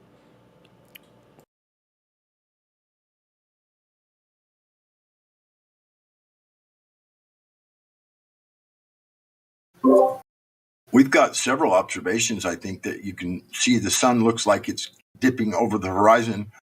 You zoom in on it with the P900 and you can see the whole sun again. How could that possibly be if what we said is not true? I mean, we've got several observations that show that. The sun looks like it's going over the horizon. Half of it's missing. But you get out the camera and bingo, there's the whole sun. Yep. That's the same Yeah, thing. so if you're right. If you're using a solar filter and you can see the circle of the sun so that you know it's not just glare, and half of the sun is below the horizon, and then you zoom in on it and it brings back the whole sun, then that completely debunks the globe. Glare or not, if it shows space underneath the sun, that debunks your globe. Yeah, we've got several of those observations, if you'd like to see one. Yeah, I don't believe any of those observations. You don't believe in them? What do you mean? I don't think that they properly show the sun without glare. How's that? And so the glare would make it bigger, but there's still space underneath the sun. No, the glare just makes it a larger thing. So you need to actually see the edge of the sun, the circular edge of the sun, to determine if you're looking at the sun itself. That favors your side. Well, it favors the truth. No, it favors your side. But what it's actually showing is less of what your help you side. see the truth of where the sun is. Glare is a confusing factor. Right? I mean, nobody cares about the glare. We want to see where the sun actually is. And so why don't we see less space underneath the sun when we zoom in? Say that again. Why don't we see less space under the sun? Yeah, you're saying it's making it larger. So, then... Never mind.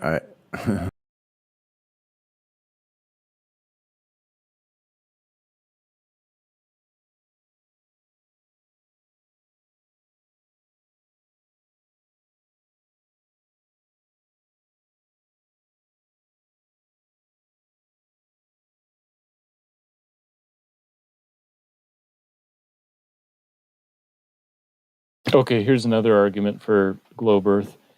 So sometimes if there's evidence, you have to do an inference to the best explanation. And here are a bunch of satellite dishes pointing straight up on the equator. And so the question is, what is the best explanation for what is happening there? What are they pointing at?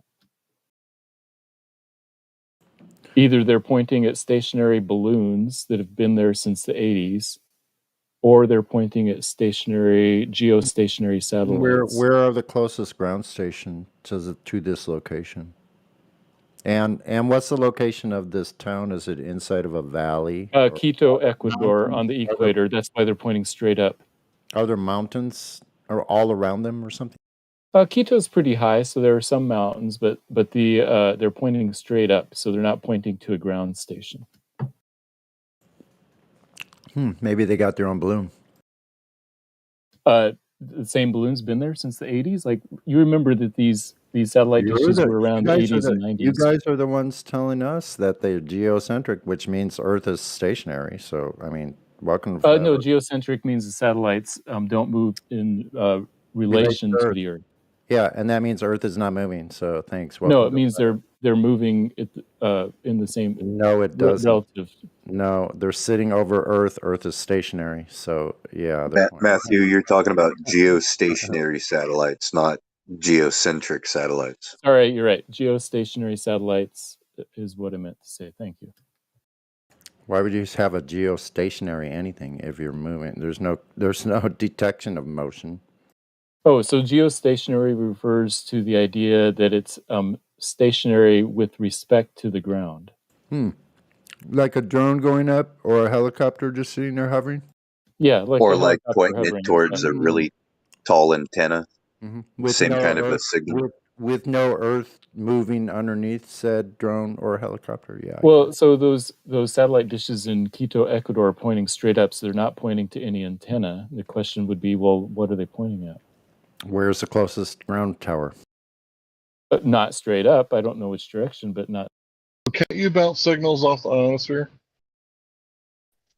Some signals you might be able to, but that depends on the day and night.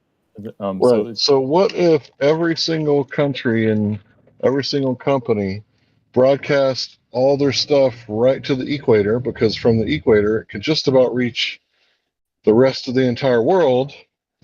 So if they were bouncing off of the, equatorial sky, that region, right in between the tropics of Cancer and Capricorn, yeah, that would be a good place to point your antenna or your satellite dish at home, right, to get that information bounced back to you, even if it was coming from South America, right?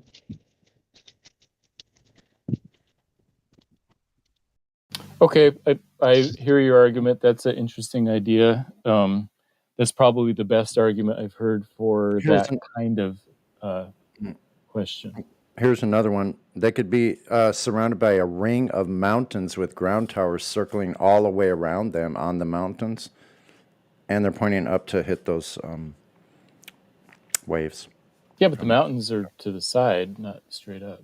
But you're saying it bounces off something in the sky? I didn't say this. They wouldn't need to be straight up. Maybe that's where the best reception is, based on where those ground towers are. Well, yeah, but these satellite dishes are pointing straight up. Yeah, I don't care. But the receiver for those dishes is not inside the dish; it's above it. Yeah, it's at the focal point of that parabola. Yeah, it's the focal point of the satellite dish, but that doesn't mean that focal point could not be receiving data from the side. You don't know that. Do you know how they're made exactly?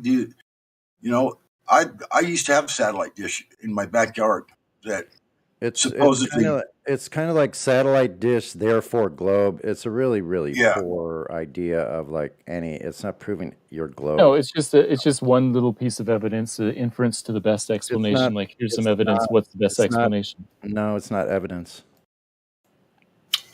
It's correlatory at best, and that's it. Like, you can only make a correlation about it, but it doesn't. You have nothing to connect the dots, though. So you can't say, oh, because they're pointed up, that means it's something. They're hitting the signal from something that's transmitting it straight down. Right. Something's transmitting from straight down or straight above them, and they're receiving the signal I straight haven't seen you provide us any information or technical specifications on how these things receive. Sure, satellite dishes are parabolas where the So you're focal just going point to is tell at that us black.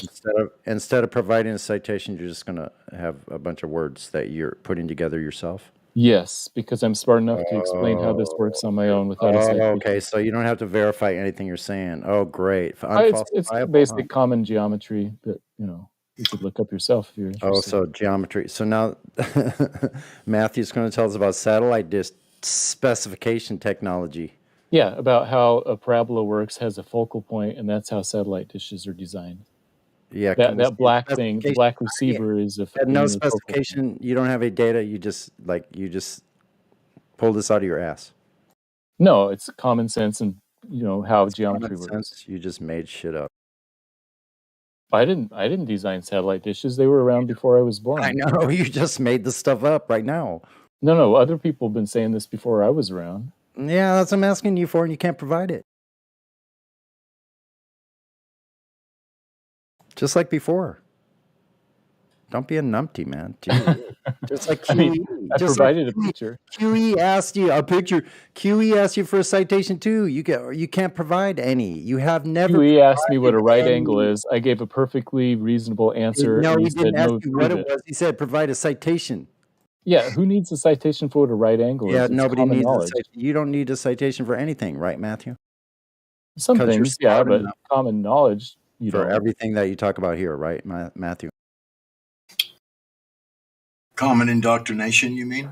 Yeah, it's ridiculous, unbelievable that you think people are buying what you're selling here. So when I said that a right angle was 90 degrees, is there anybody who disagrees with me? And if not, why would I need to provide a citation? Bro, you know how to sure distract people from the fucking question that was asked. Oh my God. No, QE asked me what a right angle was, and I explained it.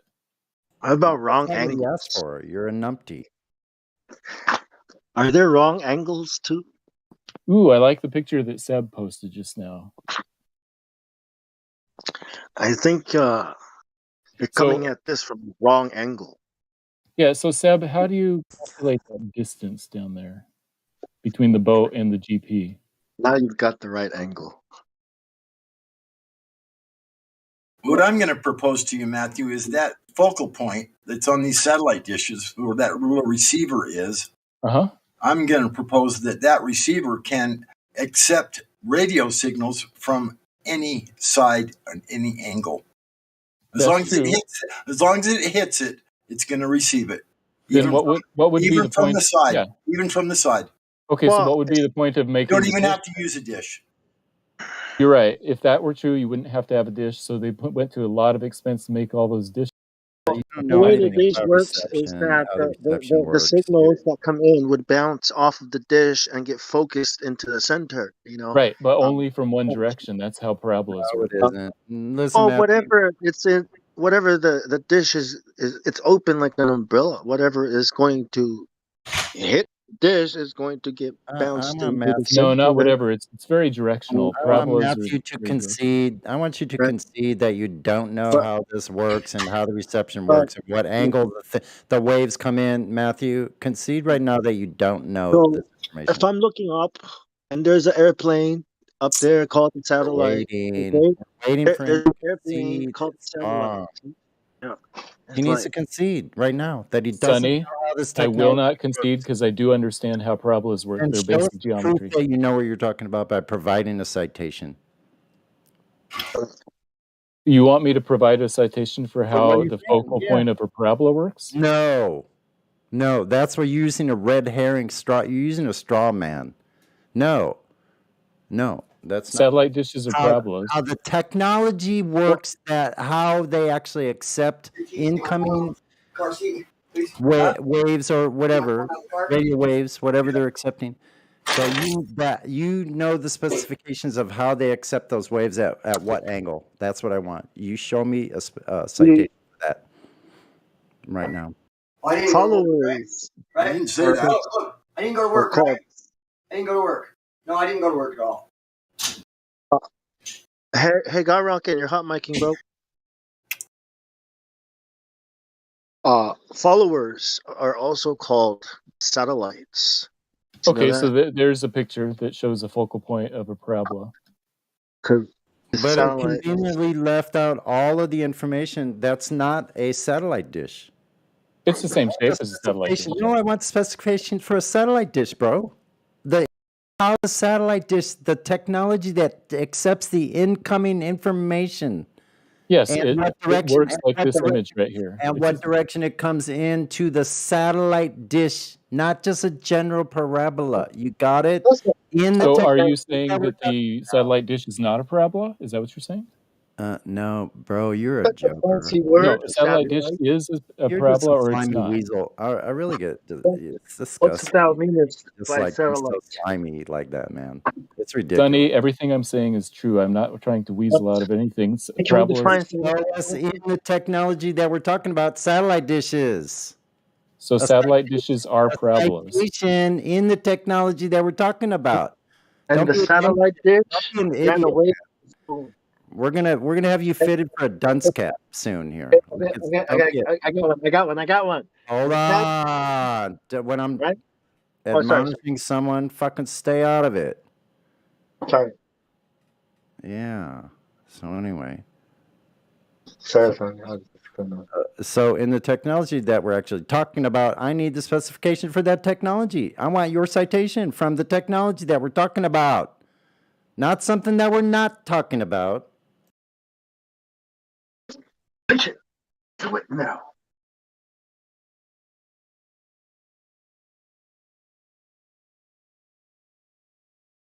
So what's he saying, Sonny? That what? Acute angles are what? Curving? What? No. I mean, right angles are what? No, I'm asking him for the technology of satellite dishes, how they accept the incoming signal. Sure. I just posted an image that shows how the geometry of a satellite dish is It's just an focused image. on a It doesn't parabola. have any specification, bro. Come on. You want some numbers or what? I mean, it's Oh a my clear God. image. I want specifications. This is not specifications. You're right. It's not a specification. It's a simple picture. You just keep showing these cartoons to me. Okay, so Sonny, satellite dishes either are parabolas or they are not. I don't care. Blah, blah, blah. You know what? It's ridiculous. It sounds No, that's like a simple yes or no. No. You don't have any specifications for the technology that we're discussing. No, I'm just asking a simple yes or no question. You're claiming things about technology, but you're not providing information, specifications for that technology. Okay, so let me ask it as a question. What shape are satellite dishes? I don't want another question. Umbrella. Yeah, what do you? I'm not accepting another question. And we're not going to get past this. I want the specifications for the technology of dishes, how they accept the incoming signal. Go. My picture at 37 minutes past the hour. Answer.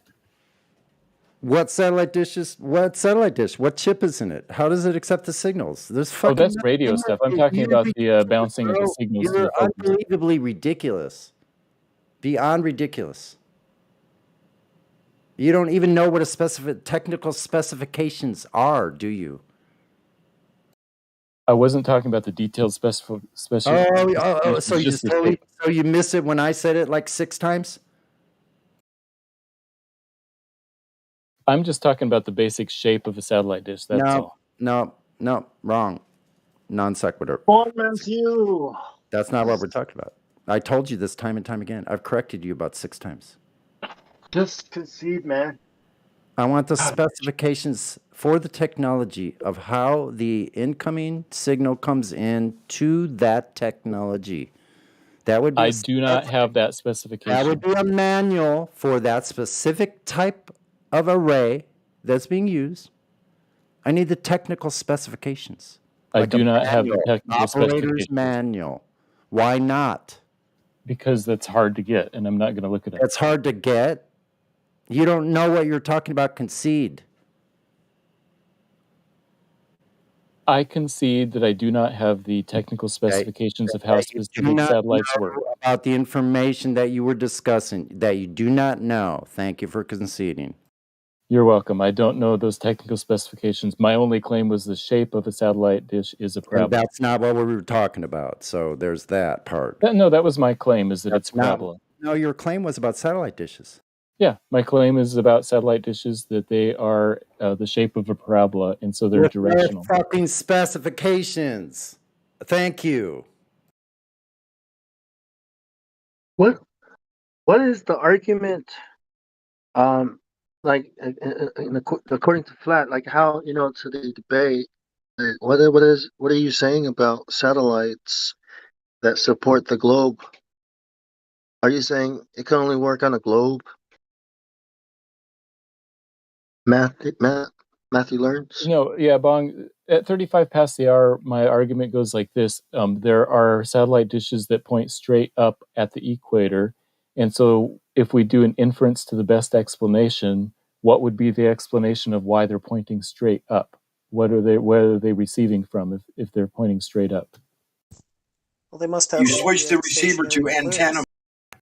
I'm just reading about it. Yeah, I mean, there are many reasons to point it up, right? But how does it prove, or how can it only work on a globe? Like there's signals all over the place. Yeah, Like the argument bombarded says with that it's signals. the transmitter is straight up, is what the argument is. The transmitter is straight up from those satellite I dishes. mean, Todd Rockin said he just read that it's to use it as an antenna. So, I mean, If that were true, why would they bother putting the dish on the bottom if they don't need it? If it can just receive what goes then back? what other reason? So are you saying they don't, that it's not used as an antenna? Saying that satellite dishes are directional. They receive from the direction they're pointing. Well, it depends on the satellite and what I mean, it depends on the dish and what you. Okay, but what like? So how does that prove it's a ball? Like No, it are you doesn't. saying It's just saying that satellites are pointed one direction, and the question is, well, why are they Okay. pointed straight up? Well, why? Why do you think? Because why? I think it's because the transmitter is straight up. And what kind of transmitter would that be? A geostationary satellite. Exactly. So just like a balloon. Oh, okay. So Or a balloon that's directly above a stationary balloon. That's not right. Because you can point it left, you can point it there, you can point it at an angle, and still be pointing it at some, said satellite that's in space. You can point it anywhere. Right, you can point it wherever. Exactly, they're Yeah, directional. wherever you want. But it doesn't necessarily have to be up. And how does that? I got a question. Sorry, that Bon. thing floating in the sky, in space? How does that? It doesn't. It could be a stationary balloon or satelloon or whatever. That could be the other option. Then it's nothing. Why spend the energy? Go ahead, Hank. I just got a question. If there was a balloon up there or some geostationary satellite, right, and it was hanging around the equator, where would it get the signal from? From the ground. It would receive the signal from the ground, and then it would rebroadcast it over everything that can see it. Right. So why would it need to be rebroadcasted if we have like the long band radio waves that the civilians can't use, right? Like the side band on the CEO. I've heard people talking from like Arizona to Georgia, and like I was in the middle of them, I could hear them talking. And even with just the 9-volt battery, right, with no amplifier, nothing but a 9-foot steel whip, I was able to talk to people from about that distance. Georgia, that's pretty good distance. Yeah, that's pretty good. And I think that you could do that on some frequencies, but if you want to get higher bandwidth, you might need to use different frequencies, would be my guess. I don't know for sure. Right. So these corporations, they could probably, pay the FCA or work with them or whatever they have to do and just beam up their stuff up towards the ionosphere, because apparently the ionosphere, even though it's supposed to be a very thin layer of atmosphere up close to, what we call the Kármán line, right? Even though it's thin, apparently it reflects signal back down to the ground sometimes. Right. Because Yeah, even but back in my day, I think I remember skipping on the regular. Now this is a pretty good shot, 11 miles, right? Just with the regular CB whip antenna, And this was on the regular station, you know, breaker 19. This wasn't on the sideband. So sometimes things skip off of things, and you can actually bounce your signal off the ionosphere. Some people say they bounce laser beams off the moon. So if we can bounce our signals, what would be the point of getting, you know, that satellite up there other than what, maybe to help with the inverse square law? But I don't see how that would be necessary if, you know, me and my little, you know, 1996 Toyota T100 and my little 12-volt battery could talk to Georgia. You know what I mean? Yeah, my guess would be bandwidth and reliability, because the ionosphere isn't that reliable and you can't get that much bandwidth. But that's just a guess. I don't know all of the reasons. Well, it sounded like a guess. You're right. I just know that, you know, if people can talk from the UK all the way to Australia, like in the early 1900s, you know, Marconi, right, with Marconi's technology or Tesla's tech, then, you know, we really don't need a satellite up there to relay signals. Yeah, I used to listen to Wolfman Jack out of L.A. here in Utah on the radio on a cloudy night. We used to hear him all the time in L.A. That's what we listened to growing up. Yeah, well, I could hear it. I could listen to it here in Utah. Wolfman Jack. That's a trip, huh? So I think the real answer to the question is money. People put satellite dishes make a lot of money for somebody because it costs a lot of money to have direct TV and all those things. So somebody's making a bunch of money. But look at those waves from the millimeter bandwidth. I bet you didn't know that. Look at that's propagating perfectly horizontal. Yeah, I've never heard of anything like those waves moving anything but in a horizontal fashion. Like well, a lot of things are line of they sight. can come in at all these different angles to these satellite dishes, though. I mean, they do, like, they're line of sight. Yeah. It's harder to try and make it work on a ball. You know, now you gotta say it's bouncing around, but now we're you know what I mean? Like when? Like how can you say you bounce the signal off the moon and then also say we're bouncing signals off the ionosphere? And rolling my boulder. I mean, thanks for that information, rolling my boulder. But on a flat surface, the higher you go, right, and the stronger your transmitter, the farther your signal travels. Oh, you have some trees, maybe some buildings or mountains, but you know, on a ball, what are you doing? Are you flying things around the ball? Satellite, you know, like the word. They say somebody does, but we can't find any flyers that are saying they're going around a ball. Falling. Anybody? We're falling around, right? Any test pilots? Like any of them say they're going around a ball? They're going the fastest of anybody alive, you know? Do they say they're going around a ball? No, nothing at all. Interesting. Are they higher than the ISS though? Or are they like 500 miles? It's just like medicine. If they don't bother to test for something, then obviously it's not necessary. And satellites is such a weak argument. Like, I got a question. How do you send a radio signal through the atmosphere and bounce it off the atmosphere? Even though atmosphere is a contradictory in terms. Yeah. How does it go through gas yet bounce off of gas? Could they show that somewhere? Can they do that in a lab somewhere? Well, the sun charges the ionosphere. The explanation is the sun charges the ionosphere, which makes it impossible for high frequency signals to get That through. sounds like fairy dust. Right. Yeah, but you know, it has nothing to do with bouncing a signal off of anything. Sprinkle You know, some of this here and make this go away because I was like, I know. What if it's bouncing the signal off of a solid? Pesky flat earthers are asking questions, so sprinkle some fairy dust over here. Make them forget. Forget. Well, you know, Bong, that would be in the Bible. If that were true, then the Bible would be real. We don't want that. Right? We don't want to mix anything religion. with that. Yeah, we don't want that religion mixed up with this religion. Exactly. Go Yeah, look you at can't make worshiping. Go look up the Hickenbein transmissions that the Nazis used to bomb London, and the Brits were all wrong, thinking there was a globe in the way, and they got the shit bombed out of them. So like, go look that up, Matthew. Hey, I have an idea. There are drones, well, planes, solar powered planes that's been flying, gliders actually, way up there. They've been gliding around for like 5 years. Some of them probably Yeah, but stay up those there satellite longer. dishes are Right? from the 80s I and have an 90s. idea. We didn't I have have that an back then. idea. I have an idea. Why don't we bounce our signals off of those planes and call? I have an idea. There are other planes up there. There are balloons. I got an idea. Let's bounce them off the balloon. I mean, there's so many ways to do it, man.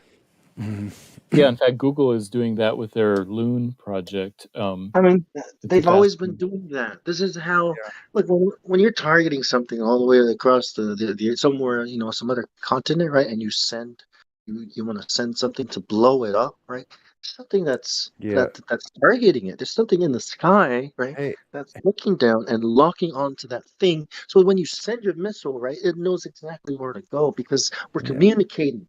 See this balloon up here or this plane up here, drone, whatever, is communicating with you, saying, "Yeah, I can see it. Up to this place." Yeah. How do you do that Yeah. on a ball, on a curved surface? Sorry, go ahead. Go ahead. Son.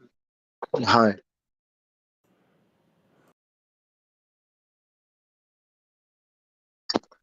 Satellites, such a weak argument, man.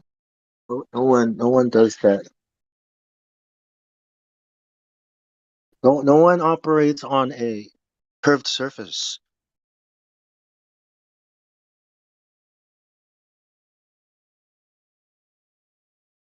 Yep, wanted any technology that uses this globe to do anything real.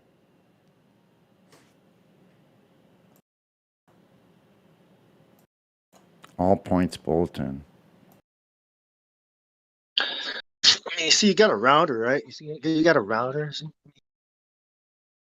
That's simple enough to understand how you can get a signal from up there. I mean, how do you develop the technology to fly, right? To fly things around and say you go to space, but not have the technology to get something up there, right? Like a balloon or a glider or some kind of solar powered thing.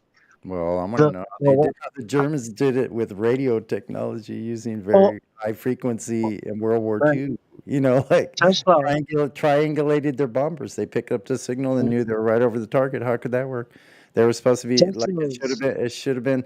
The signal should have been something like 1,300 feet above the bombers. Tesla developed the technology, radio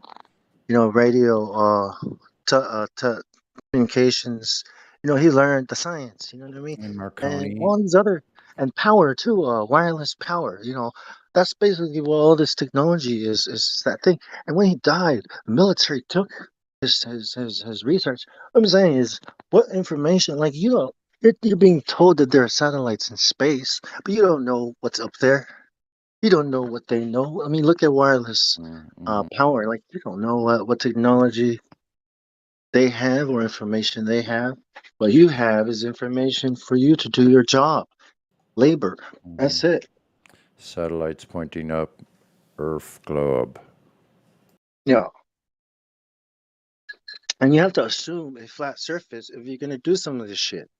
Because lives, right? Because money, because we spend a lot of time and effort to develop this thing that we are trying to develop. I mean, look at the internet. Now look at the world. Now look at the drones and the weapons and the military industrial complex. And now look at yourself. What are you? Who are you? Right? Who am I? Who are you that you think you should have all the truth and information available to you like who are you? You're a slave. Like you don't need to know anything. You only need to know what we tell you is need to know basis, right? You don't need to know the truth. I mean, And come on, certainly man. don't question anything. Yeah. Right. Just You want don't us to question hand it. over our Be power to fine.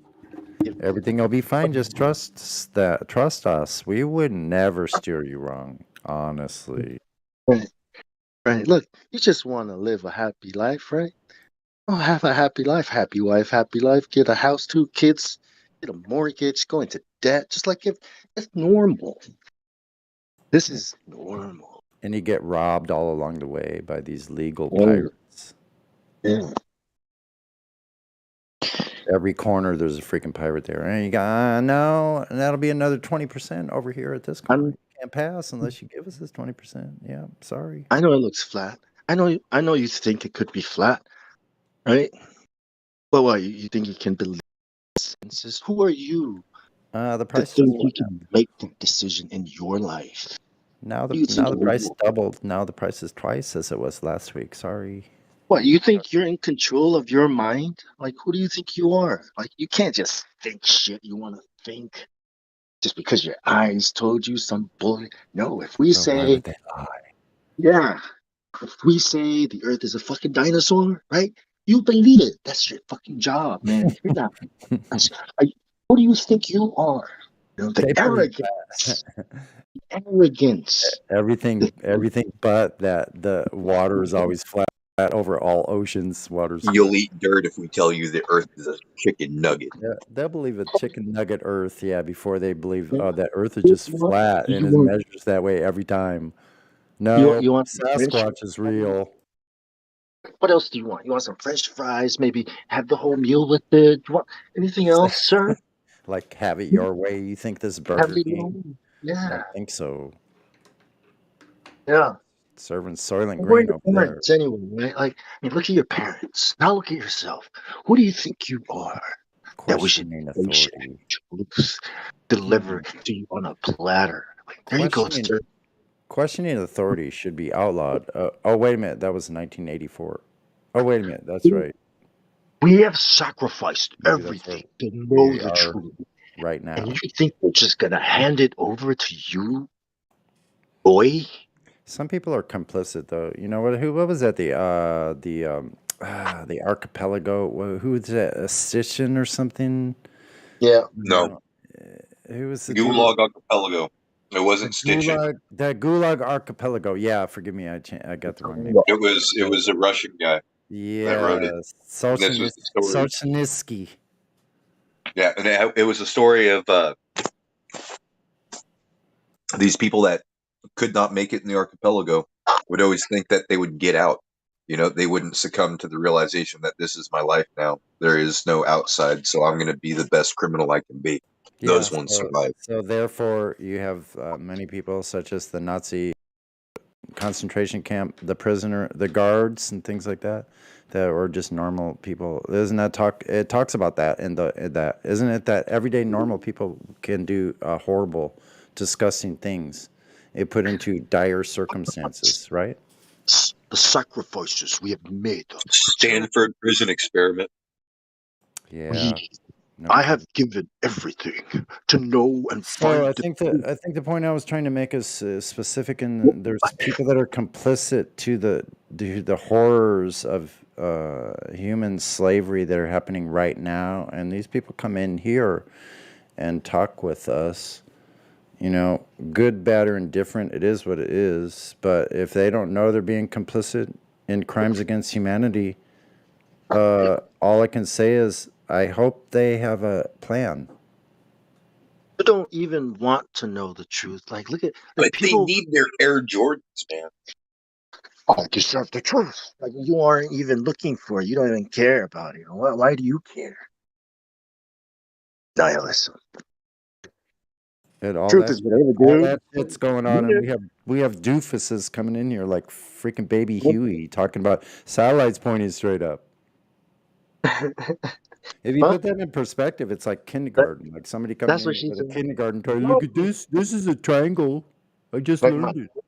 It fits into triangle space in my little toy. Thanks, Matthew. You know what? You know what else points up? Middle fingers, dicks, penises, phallics, rockets point up too. You know, like penises flying up and wherever they're going. They're not going to space, but they do. They kind of look like, you know, Johnson.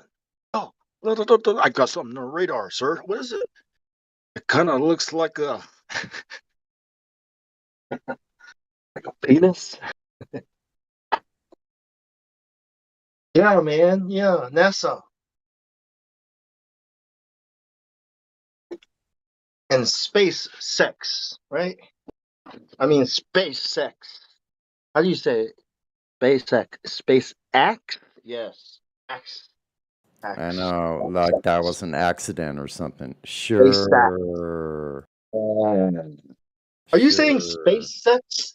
Dude, you have such a dirty brain. Sure, it was an accident. I'm pretty sure you're saying space sex, man. What the fuck? Like, Remind me never to be in a small capsule with you for 15 days. No,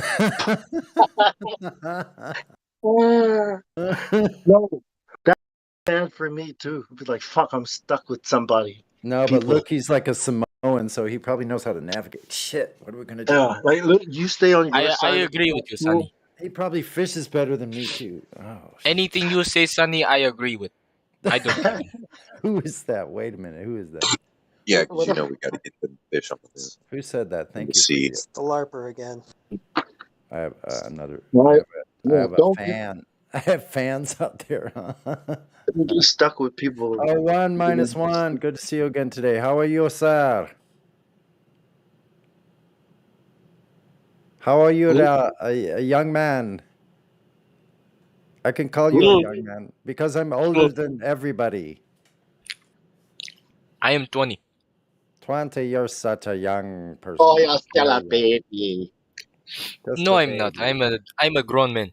You're a grown man? Okay, very good. That's good. That's good. I mean, I can appreciate that. That's important. You're not even old enough to buy alcohol in the United States. I am a legal grown man. I am a legal grown man. Yes, Sonny's got about 25 years on you, or 45 years on. Wow. You're my dad. 40, more than 40 years. Yeah. You're my father. No, I'm not. Oh, you're my older brother. I swear I'm not your father. Your uncle. You're my uncle. Definitely not your older brother. Could be your mom's boyfriend though, maybe. Sad thing is I could be your father. If she's attractive, she could be attractive. I don't know. No, she is dead. Oh, I'm sorry. That's horrible. God, you make me feel bad now. That was a joke. You didn't have to answer it, dude. I know, that's okay. I'm just going along with it. Going along for the ride here. It's okay. I like this guy actually. I like you a lot, man. I think you have a lot to offer, and I appreciate you keep coming back and have these guys grill you. They don't get your ninja. That's funny to me. I love it. I get it too. I get it, man. Like I know where you're coming from, and I approve wholeheartedly. So I like how you just stand there steadfast in the face of rotten tomatoes being thrown at you. Like you just continue on. Like great. I love it. I don't care about the haters. I block mouth. Haters gonna hate. Haters is going to hate, my nigga. Right. They hate us because they ain't us. See, I wouldn't want to miss a moment like that, you know?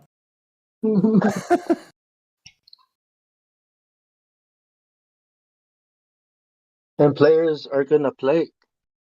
Yeah, players be players. What do they say?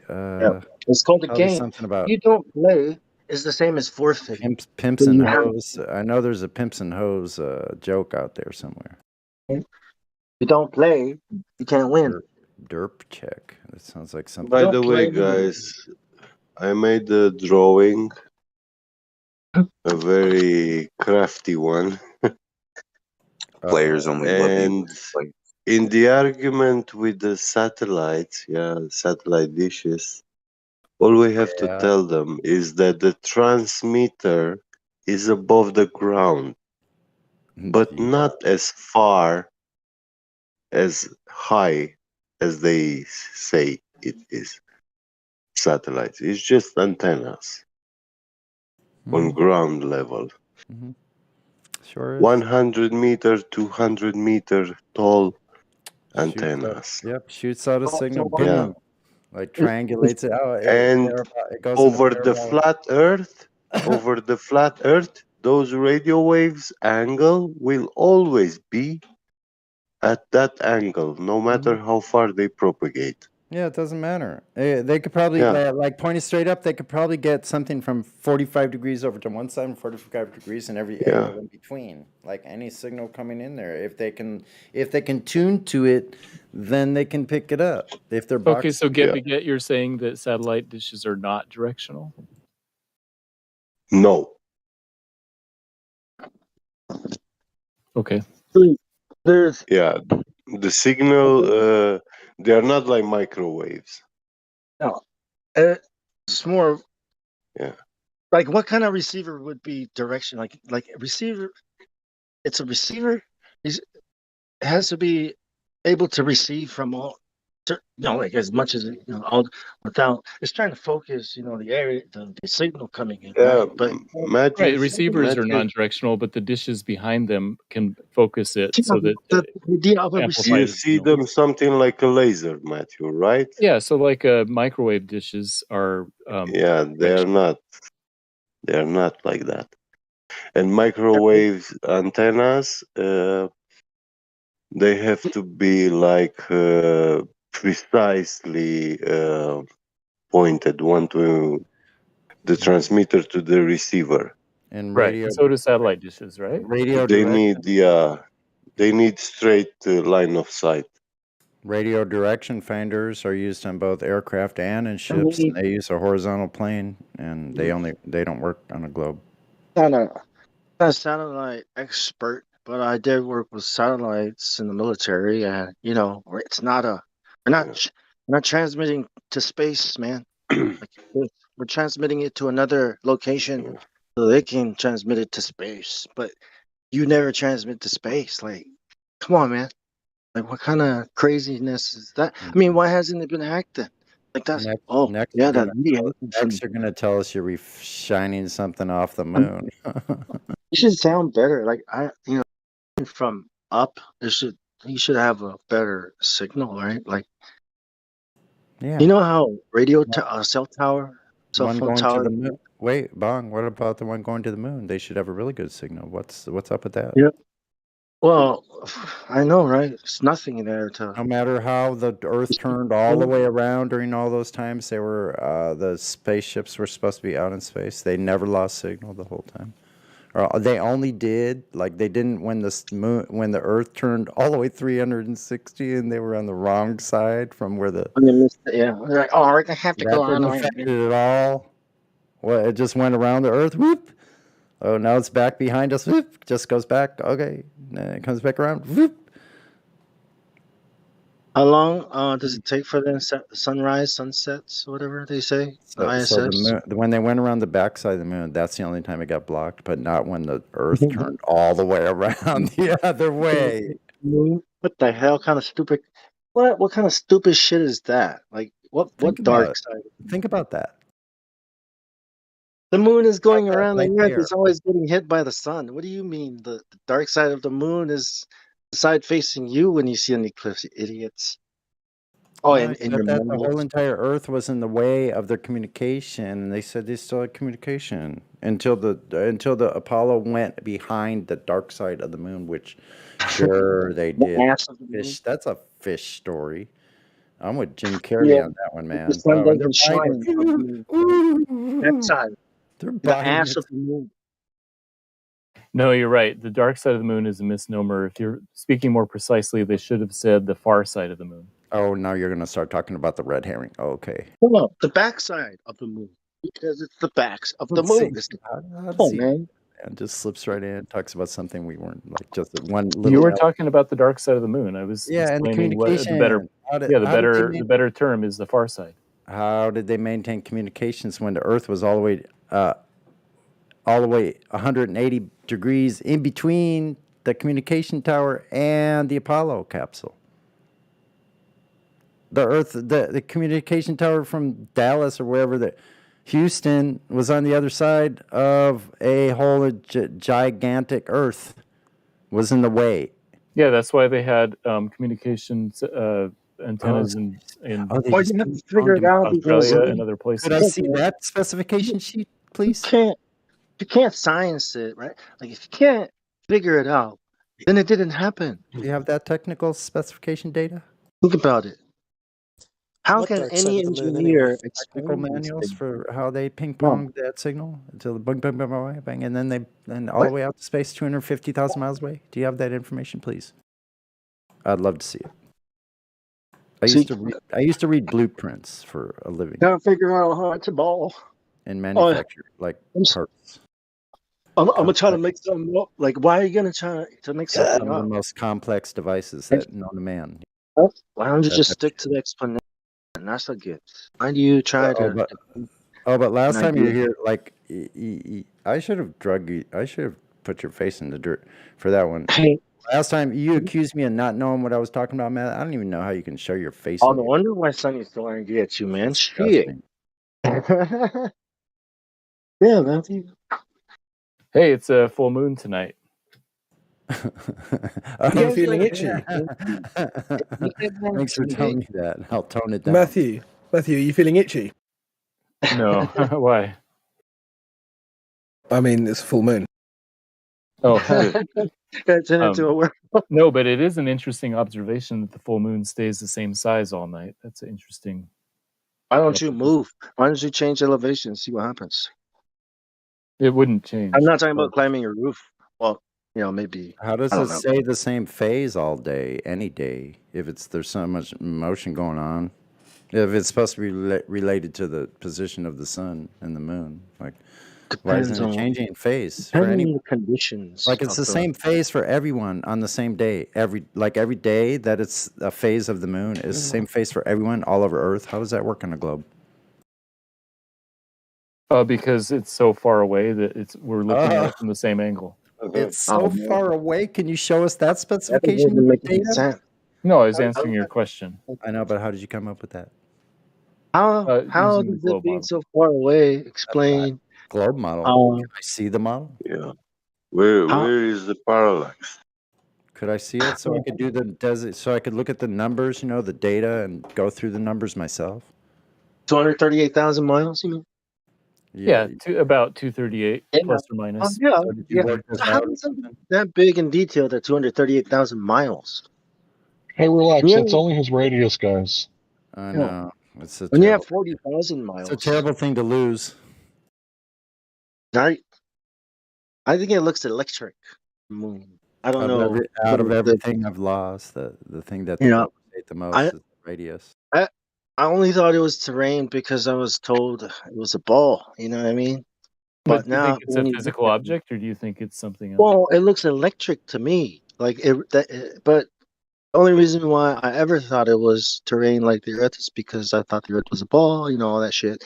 But it doesn't look like a physical object. When I've looked at it through a telescope, it looks like a physical object to me. But you look at it yourself. Whatever. Yeah, okay, sure.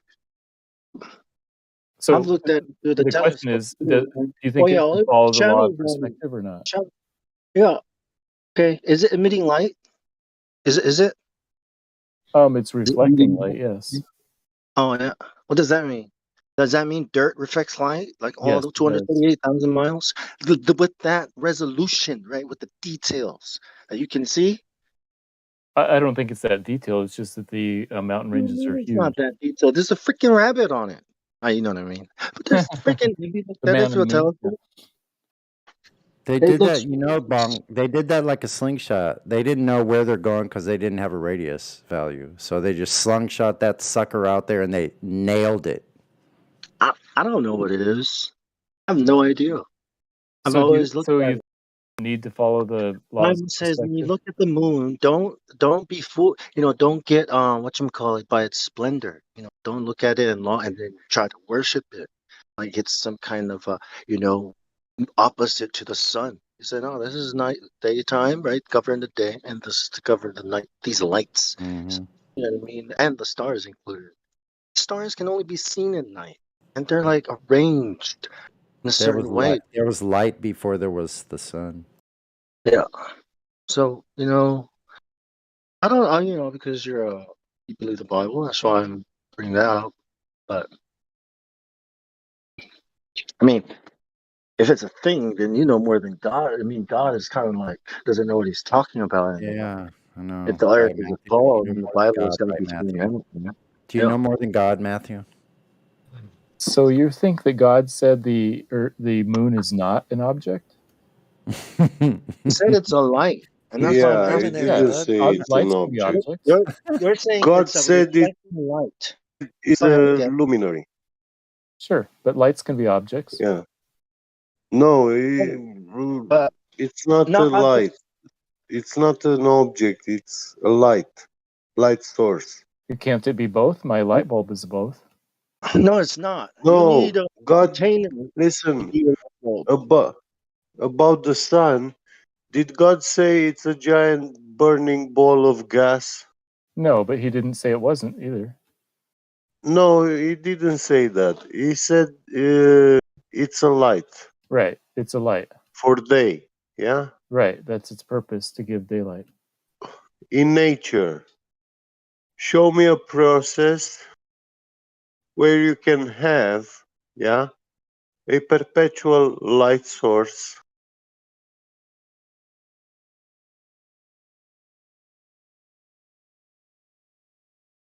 What do you mean a perpetual light source? I mean, the sun is an example, right?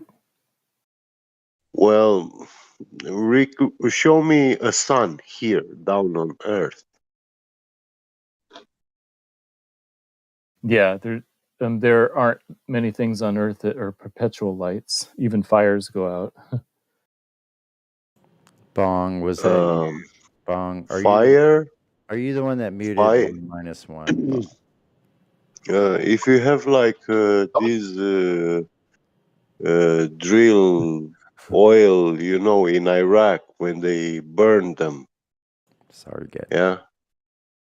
Burns the oil as long oil comes out of it, but when it's finished, it goes off.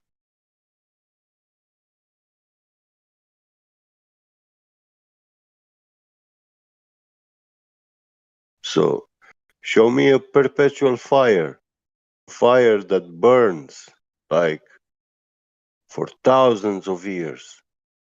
You're Not right. On Earth, billions. there are none. Show me for 1,000 years, not billions, as you claim. On Earth, there are no such light sources. You're right.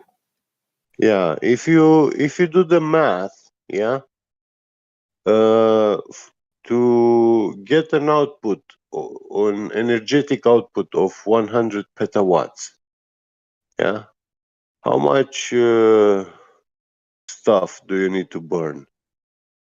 How much uranium? If you use, let's say, the plutonium, all the nuclear power plants, yeah, do the math. How much uranium do we have in the world? Yeah. Quantify it and check out how fast it's gonna go off to produce 100 petawatts like every day.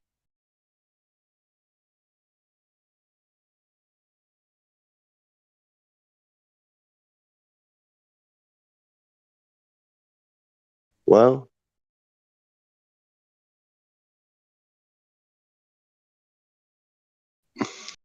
So 4.289 times 10 to the 12th grams per second is lost in mass at the sun. you don't know that for a fact. Right. You haven't seen the sun. You haven't seen the sun consuming itself. I mean, you don't Right. see It's it a change. theoretical calculation based on Yeah, nuclear physics. exactly. But let's say we have some sort of metal, yeah, in a superfluid liquid helium in quantum states, yeah, below the lambda point, where you have superconductivity. So the smallest source of energy, it's propagating and it doesn't lose anything, you know, due to propagation.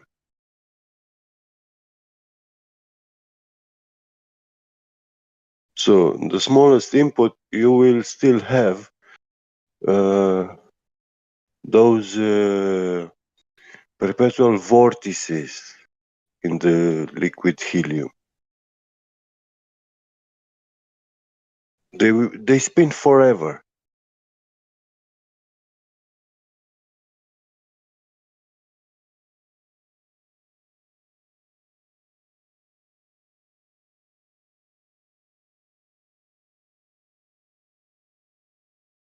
So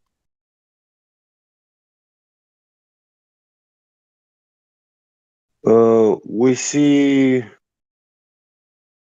electrons flow in liquid helium, like they are abundant, and that's pure electricity.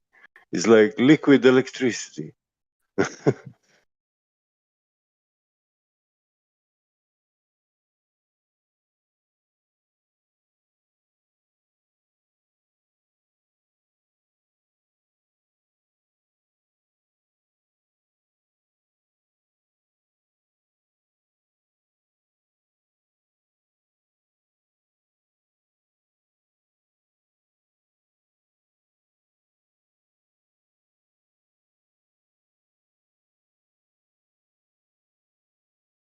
Okay. So yeah, you have all these nuclear physicists, pseudo experiments, all sort of crazy detonations and stuff, but they never showed you nuclear fission.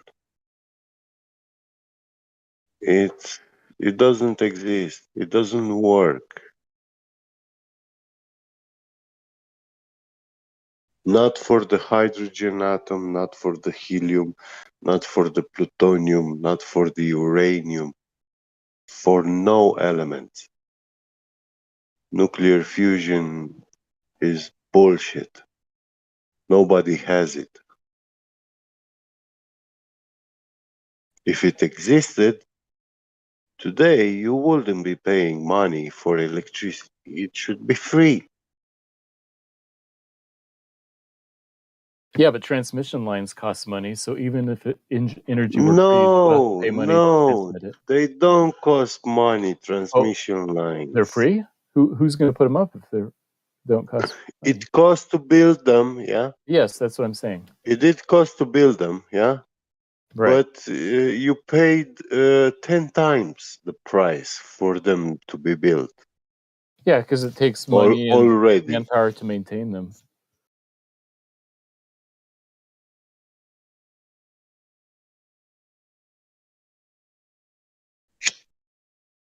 So you're saying you're paying actually the maintenance when you pay your electricity bill, and you're not paying for the electricity?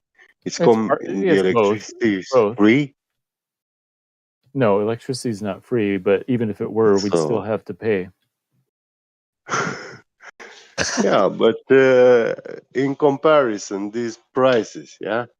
You'd have to pay for the service because most cost people don't know to how to bring it produce to the house.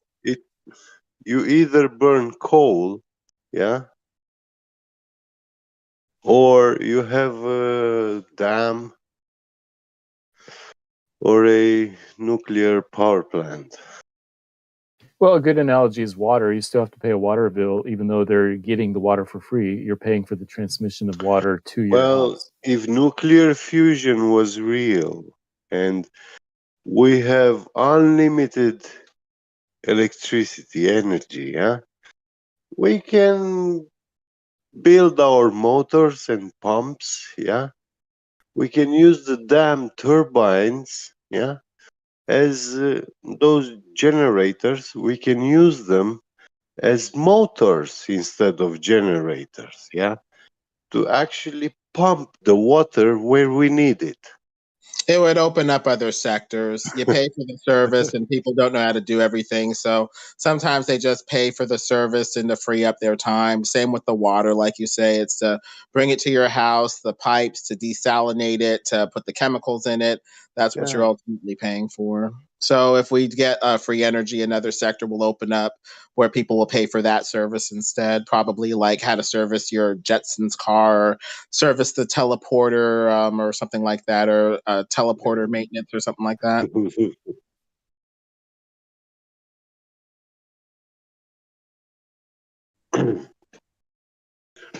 If nuclear fusion would work, then yeah, we will be using our nuclear power plants to actually produce gold, produce a lot of elements, rare earth elements. Yeah. Because we can actually make them, but it costs a lot. Like to turn lead into gold, it takes like vast amounts of energy, which it makes the price of that gold a thousand times more expensive. It can be done, but it's very expensive.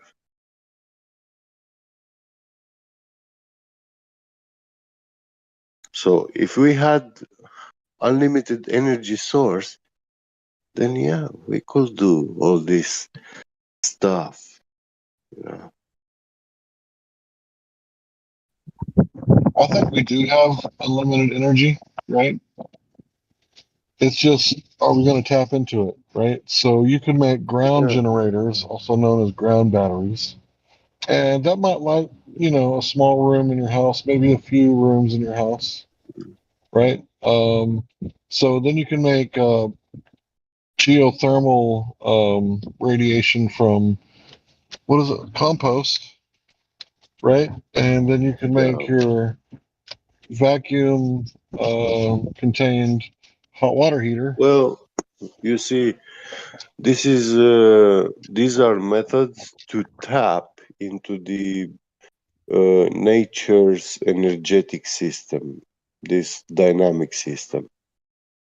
But we can't harness large quantities of energy from this. We take only very little, you know.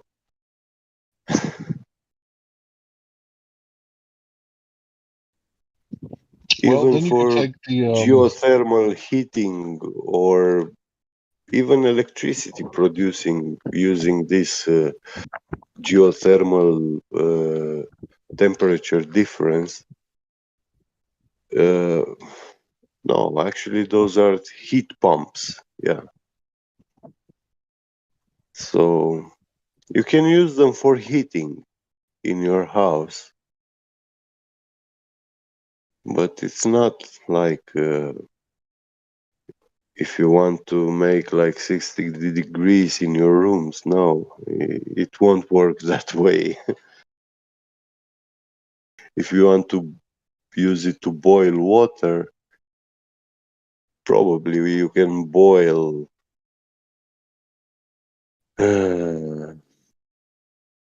1 cubic meter, but that means you have no heat in your house. You know?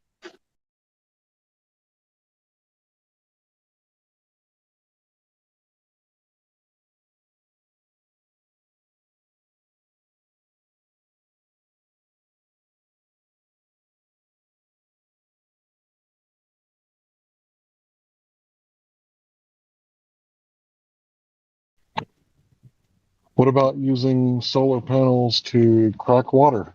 If you crack water, you get hydrogen, and they make certain types of generators that run off of gasoline, diesel, and or propane. Mm. So couldn't you just replace the if you could produce enough hydrogen, couldn't you just pump that in as propane? Wouldn't it burn the same way?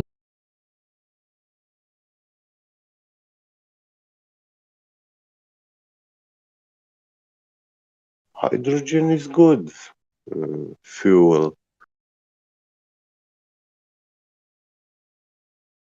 But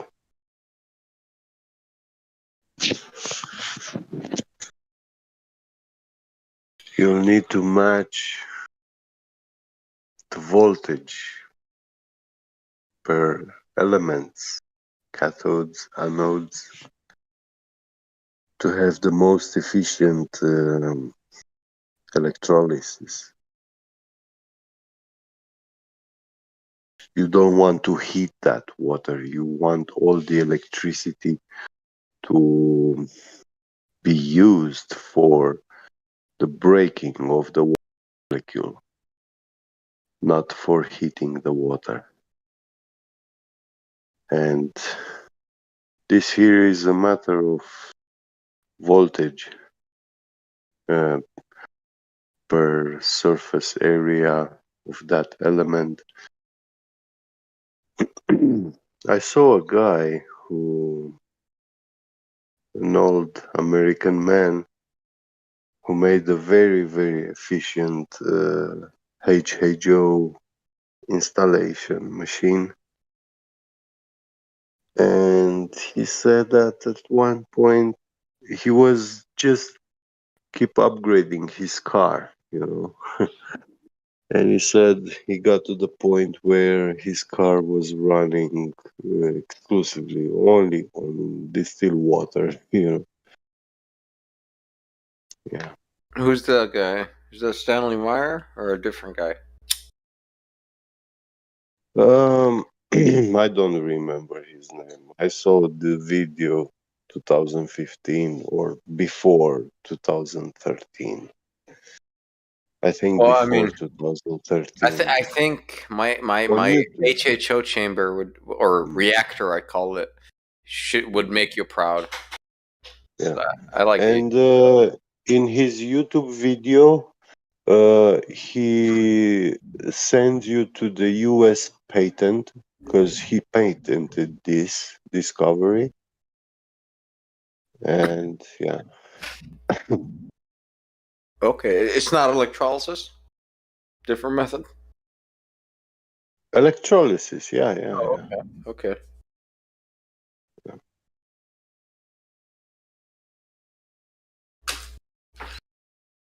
Yeah.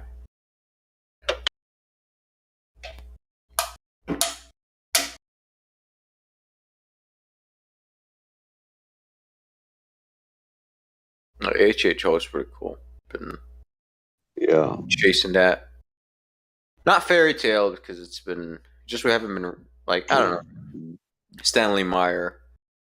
You know, no one was able to replicate his output, which was over unity. So he was breaking the first law somehow, which isn't really breaking the first law. It's breaking Faraday's law, the electrolysis one. Yeah. Mm-hmm. So you should check if he has a patent for his stuff. He does. Yeah, he lies in his patent stuff.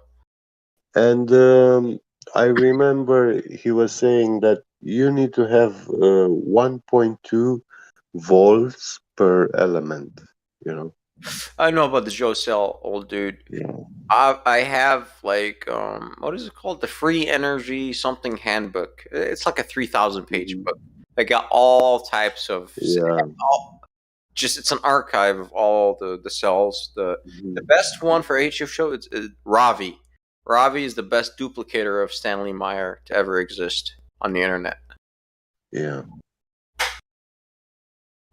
Some dude named Ravi on the internet. Duplicated. Yeah, that's all we know about him. His output was significant per amp. I made one of those things my own and ran it on my Volkswagen, and it gave me 20% better gas mileage. Nice. I never ran it on a car. I made it. I have an HHO torch when I didn't have my oxyacetylene. So I made a high output. Just brute force DC. Just let's go. Let's run. Let's roll. I just want as much gas production as possible. I don't care how much electricity I use. I want to flame. You know, actually, it's not so important the hydrogen as it is the oxygen. That is the most important element you want to have abundant in your engine. Right. Well, hydrogen, man. But when you take from air, like air, that contains 70% nitrogen. So if you want more oxygen, there will be implicitly more nitrogen also. You know, so yeah. Hydrogen, I mean, like on-demand hydrogen production is for the internal combustion engine to live or like survive. That's what we need. You know, not stored hydrogen. I don't think that's the way. We need NOS. Yeah. Laughing gas, yeah.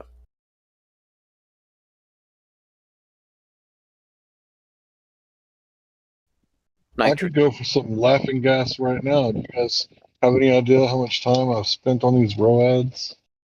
You guys are unfunny, hot. Get it? Can I get some cricket noises? I'm not the sound effects guy. Get some. Yeah, you are.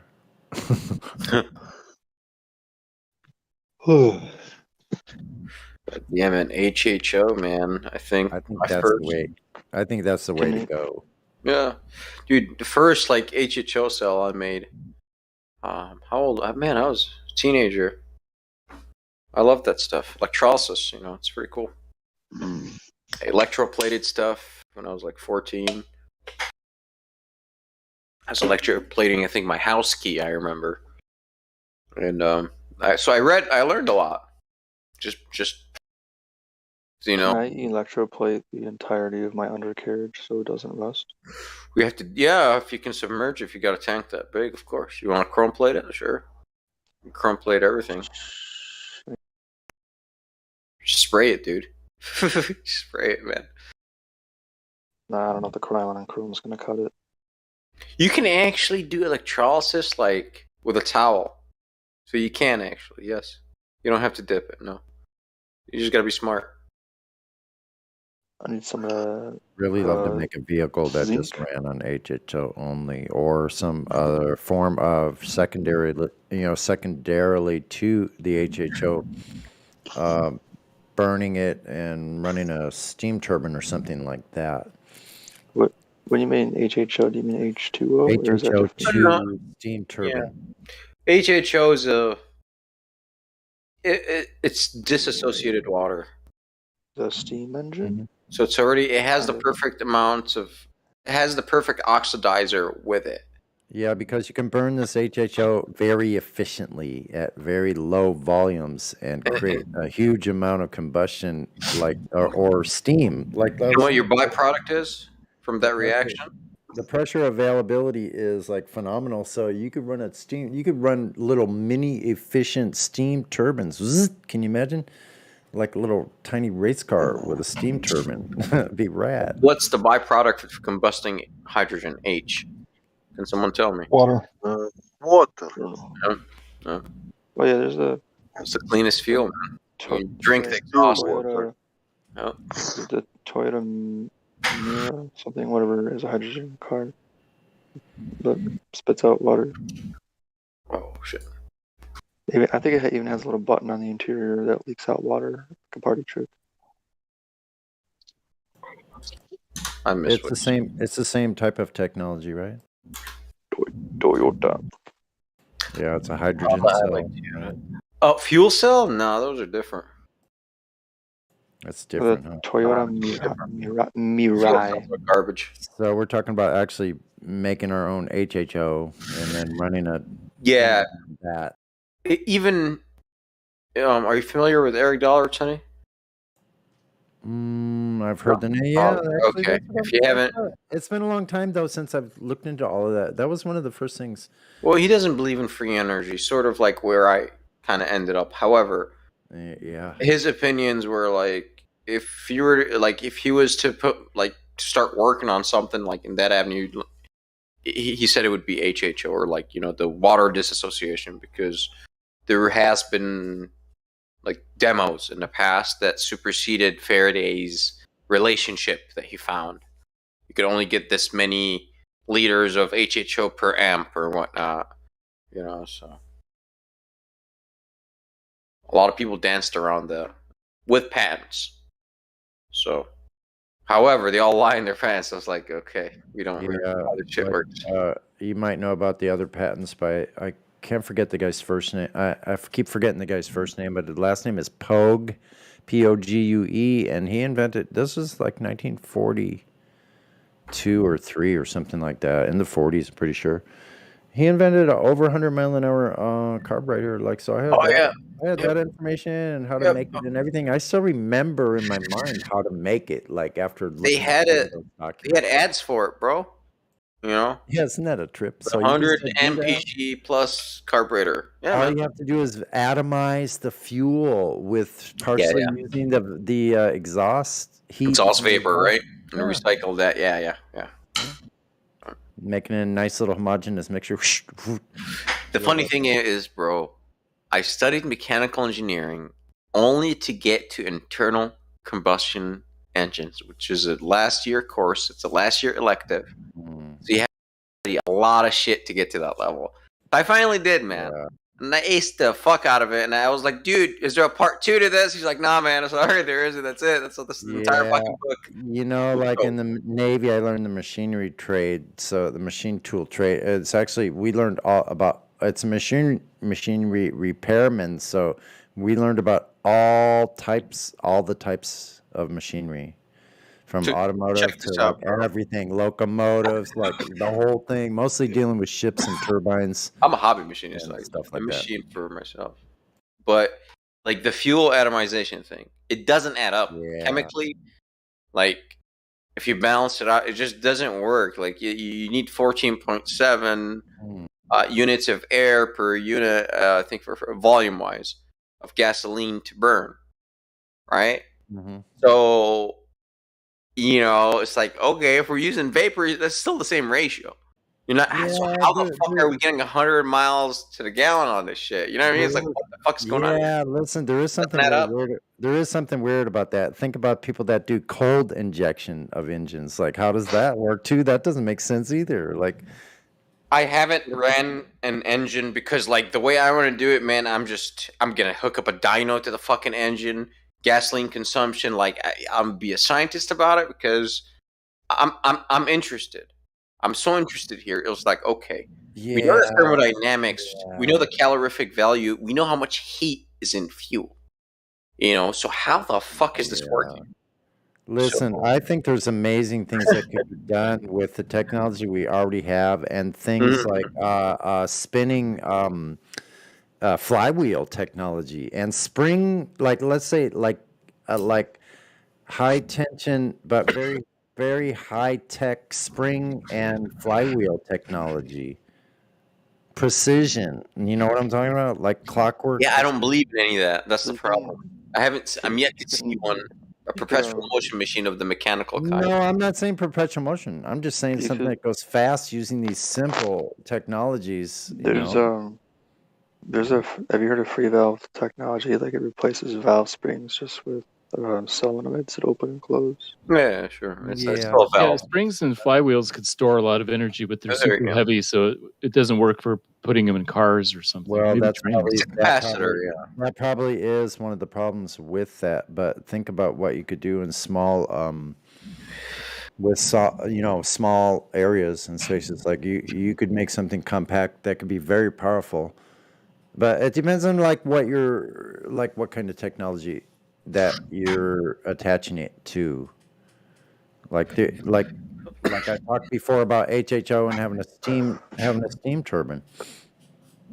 But if you had a steam turbine with a flywheel, that could keep this thing a constant, like this thing could be going at constant speed with very little input. I'm not talking about like saving infinite amount of. I'm just saying something that's more, much more efficient. Like looking for higher efficiency, than this terrible whatever it is internal combustion engines get. What is it like? How efficient you think they are? Gasoline. 10%, 20%. Yeah, it's 20%, something like that. Right around 20-ish.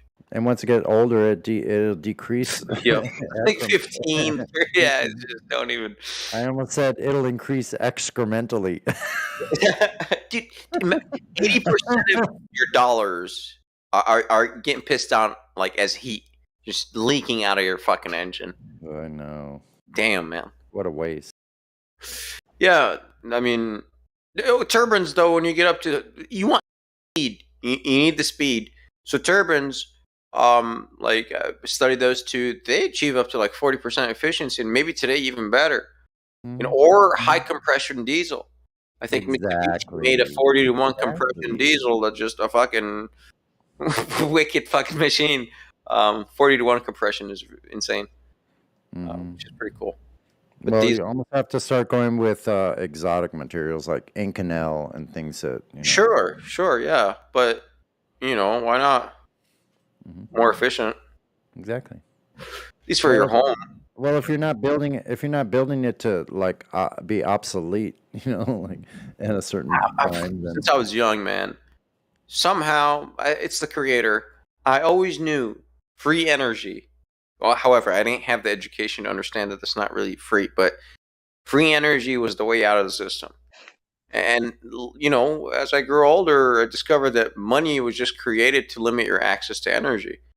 And we're talking about like calorific energy, like legitimate energy, whether, burning wood or whatever kind of fuel, food, it's all fuel, Yep.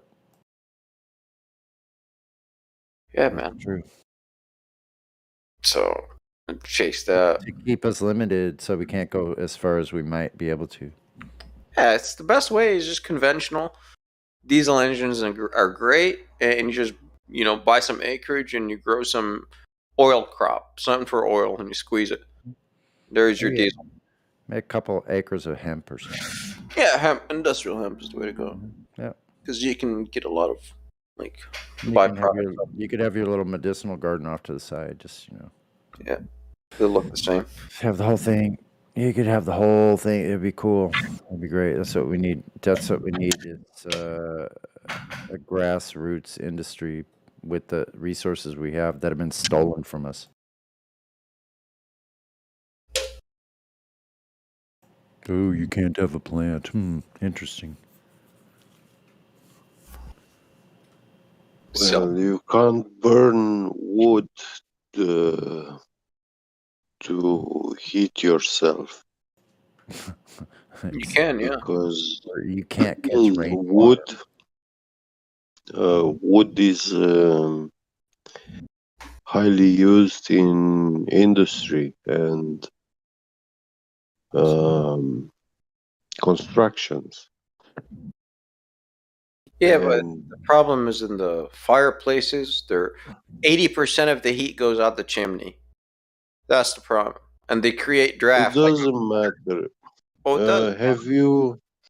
Have you been in a house with a chimney and make that fire? Yeah, I used to heat. Yeah, do you compare that kind of heat? It's the best.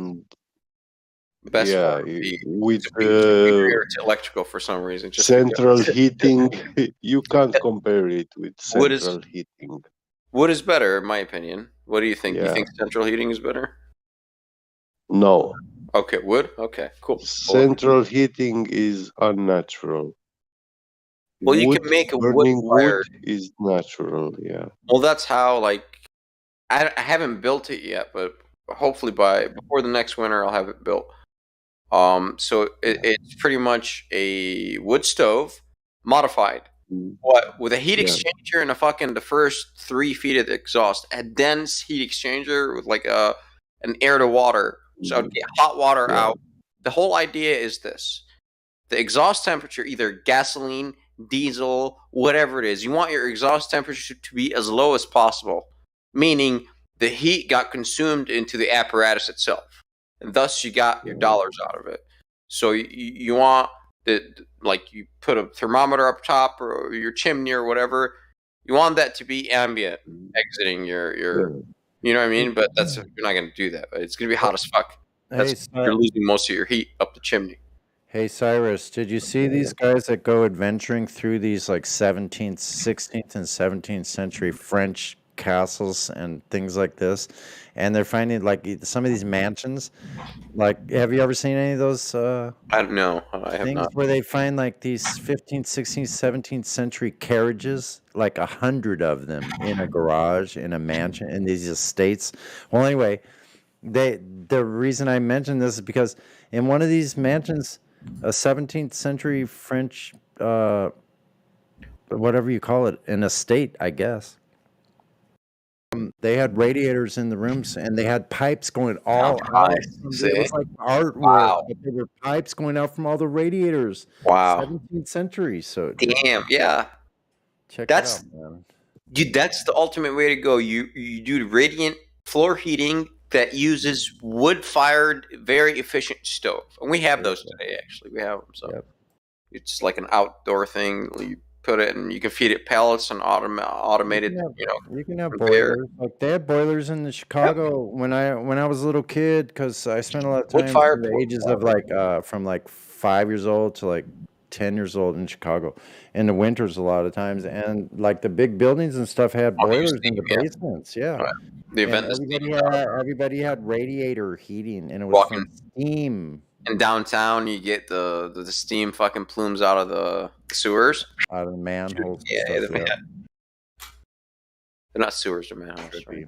That place had a different smell. Like you don't smell that anywhere else. I didn't know that you don't get to see that anywhere else. Yeah, it's a trip. It's like, oh, okay. I thought this is normal. Yeah. This far along, it feels like ancient times to me, man. I'm like, wow, I lived in part of this ancient time when there were like red brick buildings everywhere and stuff. Oh, and check this out. If you have a fireplace, it does not have its own cold air intake from outside, which means it's going to have two pipes. One that's exhaust and one that's intake.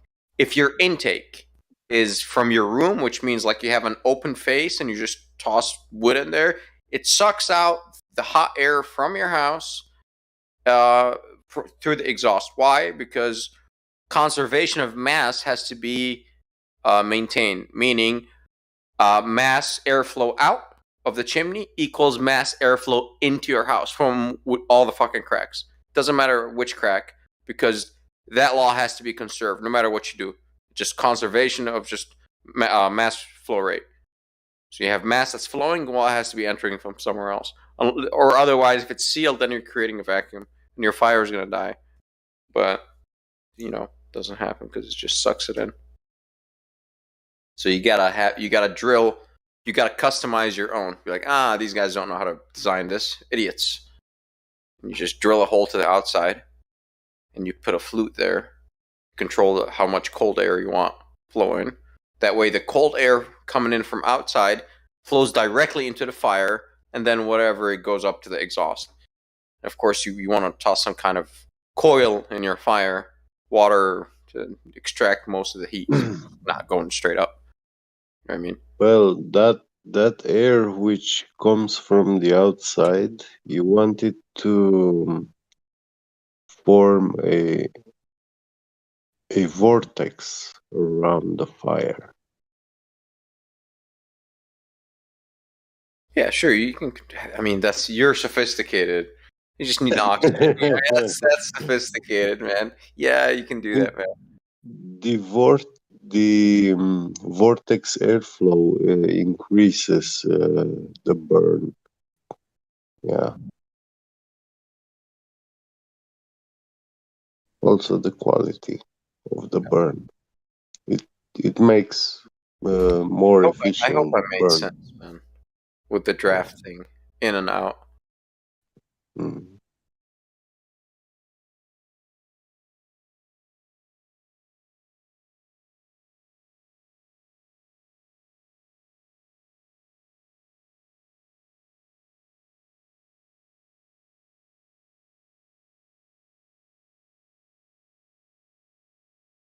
Fire's good, man. Oh, I like looking into it, man. It's pretty. I love it. It's a gorgeous thing, man. What is fire exactly? Plasma. I'm gonna go textbook on you. Plasma. Super excited gas. So if you're burning wood, it's a hydrocarbon mixture. Yeah, that's what it says. But it's fascinating, man. It's such a cool thing. Campfire, fireplace. I love natural heat like that. Oh, it's so nice. It goes right through you to your bones. Yeah. Nice. Yeah, the central heating, man. It's kind of ugh. You gotta breathe. It's just weird, man. It's not right. And that exploding sound of burning wood. Yeah. And the smell, the smoke. Yeah. Kind of purifies the air a little bit with. I like the splitting part, man. It's kind of my favorite. Yeah. Oh, bro, I go ape shit on it. I go full fucking ape. That's good workout, man. It is. That sound naturally puts you at sleep. Yes, that's true. It has a certain It's vibration. true, man. Yeah, you're right, bro. I always it was so easy to fall asleep to the fire. Mm-hmm. Right in front of it. And I miss it because I don't have one at this place that I'm in. It sucks. I don't know. You got a backyard or something? No. Yeah, but you know, I want to heat with it. I know. Indoors, I want to burn it indoors, dude. Oh, yeah. I do have a yard, yeah. Yeah, I live in California, man. We don't burn a whole lot of firewood in the fireplace, man. We usually take it outside and just sit around in the evening. Oh, most people around here, like my neighbor, he stops burning in late April, early May. Mm-hmm. You know, like a couple. Yeah. That's all they use, so they just burn for half the year. Yeah, they make some kind of heat exchanger thing that goes above the fireplace. Yep. Dude, that's smart. Dude, 80% of the heat is going up the fucking roof, man, the chimney. I mean, so it's kind of it transfers the heat, and then there's like a little fan and like part of it. So you would, I mean, if you were to halve the loss, you know, you would take 40% of the waste. 80, bro, like, you know what I mean? Like, you'd need half of the wood that you would use per winter. Yeah, it's just a little device, man. I remember my father-in-law had one, man. I was like, that's pretty cool. It was just, it even looked homemade. It was not something. Yeah, make one, copper, coil that shit up. Like this, like toss it in the fire. Circulate water through it. And it just would, push the air up through this thing, and it would heat up the metal, and then it would push that hot metal air out into the room. It was cool, man. Like, just air to air. Nice. Okay. Yeah, I think it was air. I don't know. I never saw it work, but it was there. I like air to water because you can go. Water would be great. Yeah. Yeah, you can now. Like you'll have a tank of hot water that you can do whatever you want with. But yeah, cool stuff, man. Yeah. Fire, good. Guten Abend. It's good.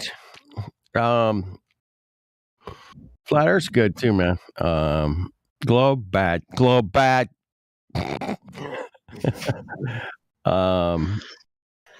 it was a great conversation today, man. I was listening pretty much all day, just working, listening.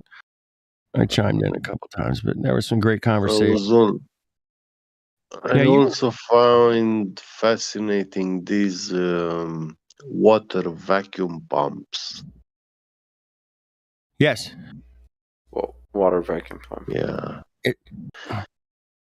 You take a barrel and you add a pipe at the top, and on the bottom of the barrel you have another pipe where water is leaking out. Right. Okay. As it leaks out from the barrel, it creates a vacuum on the top. Right. And through that pipe from the top, it has to be sink like in a river. And it will suck water from the river, that vacuum. And it will constantly fill the barrel, so it will be flowing, Like perpetual motion, right? Yeah, it's a water pump, which, you don't need any, electricity. Yeah. Energy. You're using the river and the water. Cool stuff, man. I'm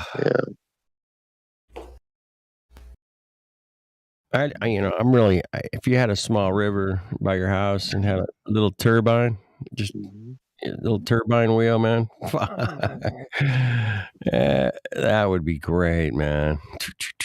You can turn whatever you want. You can turn electric motor, create electricity, or you can turn some tools. You could turn, solar, bro. Yeah, solar's solar's overrated garbage. Solar is like there's like a 13. Depends what kind. I'm off the grid. Listen, I'm off the grid with solar, so maybe I'm biased, but Photovoltaic, or what kind of PV or I'm not solar gonna lie. panels. I have a Jenny. I have a Jenny for when it gets if there's like a long period of time where it's rainy. How big is your battery bank? This shit is huge. Okay. Like how much did you pay for it, sir? That's my It's next half my question. garage. It's half his Is it garage. just lead acid, just conventional, or did you go to lithium? Yo. Lead acid batteries or lithium. Oh, he muted. Maybe his wife came in, busted him. Are you talking to those flat earthers? He's buying way too many batteries. Why are you buying so many batteries? No, I had a customer that had a full fucking garage full of his fucking batteries years ago. He was way out in the middle of nowhere. I was like, he goes, yeah, man, I can run everything I want all night long. I'm like, I bet. You got 150 batteries here, man. Shit. They're not free, and the solar panels aren't free either. And they deteriorate over time. And then they're not cheap, man. People don't realize the amount to get the rare earth elements. There's an incredibly, like a 13-step, incredibly toxic process to make that shit happen, man. There's so much waste in making photovoltaic cells, bro. It's ridiculous, man. I would just go from solar to concentrate the sun into like water, make steam, and you either like steam turbines or Stirling engines. Stirling engines. I remember those parabolic Stirling engines. Yes, dude. I made one for thermodynamics class. Oh, I love it. That's how I aced the class, because everyone failed the final exam. Yeah. Everyone. However, he gave me a 96 because he wanted a Stirling engine built, and I don't know, many have failed in the past. And I finally made him one, so he's like, all right, you get an A for making. He's like, all right, awesome, cool. Everyone failed the fucking. But yeah, I love Stirlings. I got a little miniature one here at the house. I like to show people. Is it like the one you LTD? You know, the type candle. It's like a little candle, glass tube cylinder. Yeah. It's cool stuff, man. But I saw the parabolic one on a video one time, and the guy just pointed it at the sun, and it went. And I was like, "Fuck yeah!" Imagine scaling that up to like a 4 foot. This was like a handheld parabolic. I'm like, theoretically, if you're on the equator, and if your dish is 1 square meter, you're concentrating that. So that's about 1,300 watts. Right. Right. So that's 100% efficiency, which is nonsense. So Stirling, whatever, let's say you're gonna get 50 horsepower. 10% of that, right? So I mean, that's what per square meter we're talking of sun that you're going to concentrate into the Stirling, right? Because you can build more panels. It's just reflectors, parabolic, and a square meter isn't that big. It's just a small, actually, it would be a small dish, small circle. It's not that big. So out here in Nevada, close to me, a couple hundred miles, at state line, they got this giant solar panels. They're mirrors, all like they synchronize with the sun, and they point at this giant water tower thing. Oh, that's not water. That's they store that at night. It actually runs at night too, man. Off the it's like a salt. It's like a salt chemical mixture or polypropylene polyglycol. They boil this shit, and it's creating some serious power. Stores a lot more heat than water, and they can store enough heat to run at night. Yeah, like run turbines at night. Dude, this thing's like 300 football fields big, man. It is fucking huge, man. Yeah, Dude, that's the way to go, man. I got For some solar, pictures. that's the way to go. Just reflect the sun on one spot. Boom. Imagine putting all that energy. You could have a giant Stirling engine. Yeah, like at the equator, you have more than 1,000 watts per square meter. Okay, check this out. Just build a black box, put a piece of glass up top, seal the glass box, run copper pipe or black pipe in there. Just paint everything black. Right. And still make sure it's bigger because so the sun that's hitting it, the solar flux is let's say 1,000.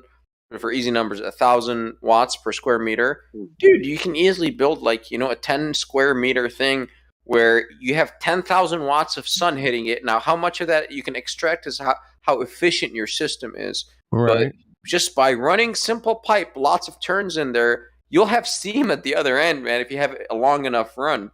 And so you'll have so much heat in the water. Now you can actually run shit. If you got Stirlings, now you got rotation, you got mechanical power. Right. Boom, attach whatever generator, and there you go. Batteries. You can charge batteries all day long with that shit.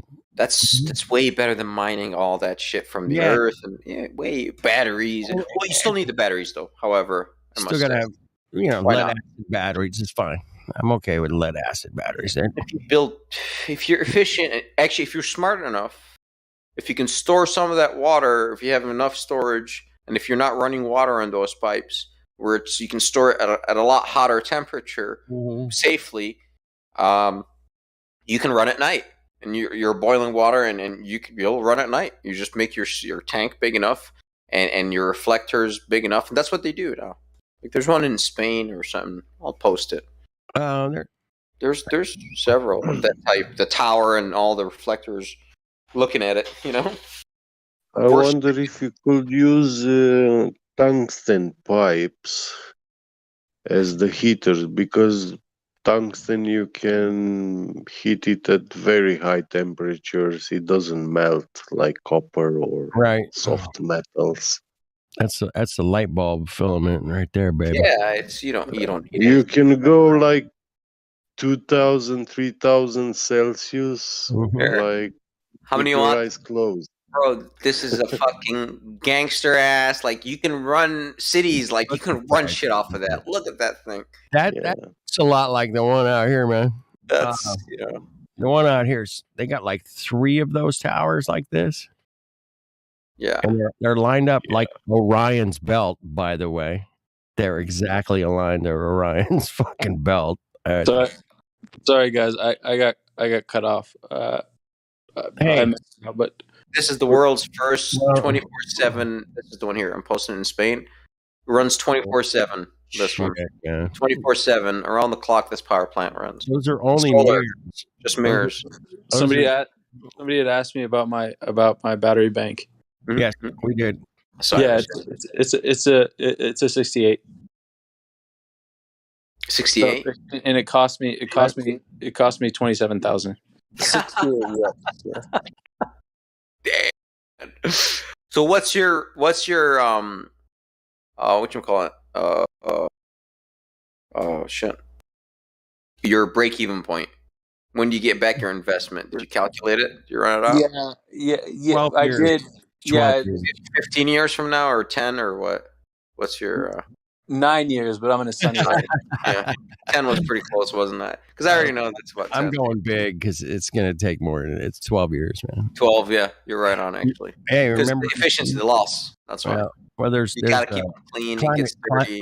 You got to count for climate change in there, man. Yeah. Climate change only benefits me because I live out west. So. Refraction, though, man. Watch out. Refraction. No. We're going into an ice age, man. I think that looking at the details, though, I'm fine with the I'm fine with the 9 year break even point in part because what's really important to me is where there could be variation, right? It could be 12 depending on how weather goes and shit. Right. It could be 12, but the more important thing is I'm not paying somebody else. I'm not relying on somebody else. You don't have to rely on the man. That's worth every fucking penny. Yeah. In my book. It's sort of insurance, right? Because if shit goes south, I'm good. Oh, the grid's going down. It's going down. I mean, it's not. I don't agree with that at all. But I think they're gonna pull the plug. We're all gonna die. I think we're fine. But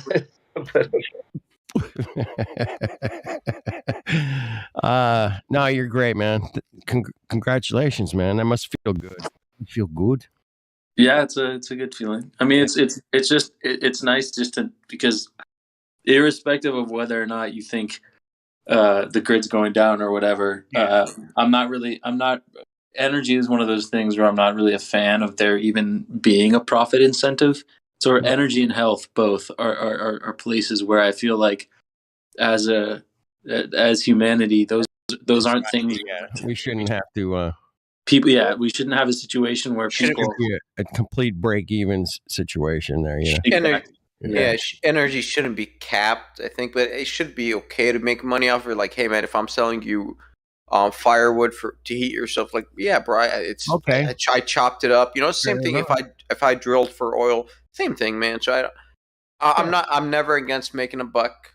You know, but as long as you make it in kosher means, you know what I mean? It's fair trade. And you don't do dirty shit to not allow me to sell my product in the market and shit like Enron? Oh, Enron. Remember that nightmare? You guys are probably too young, but anyway.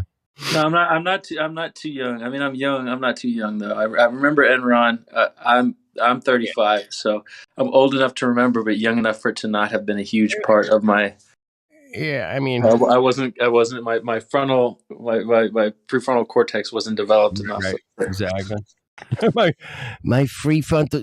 How do you know you have one of those? Did you verify that? Yeah. Well, last time I cracked open my skull, it was there.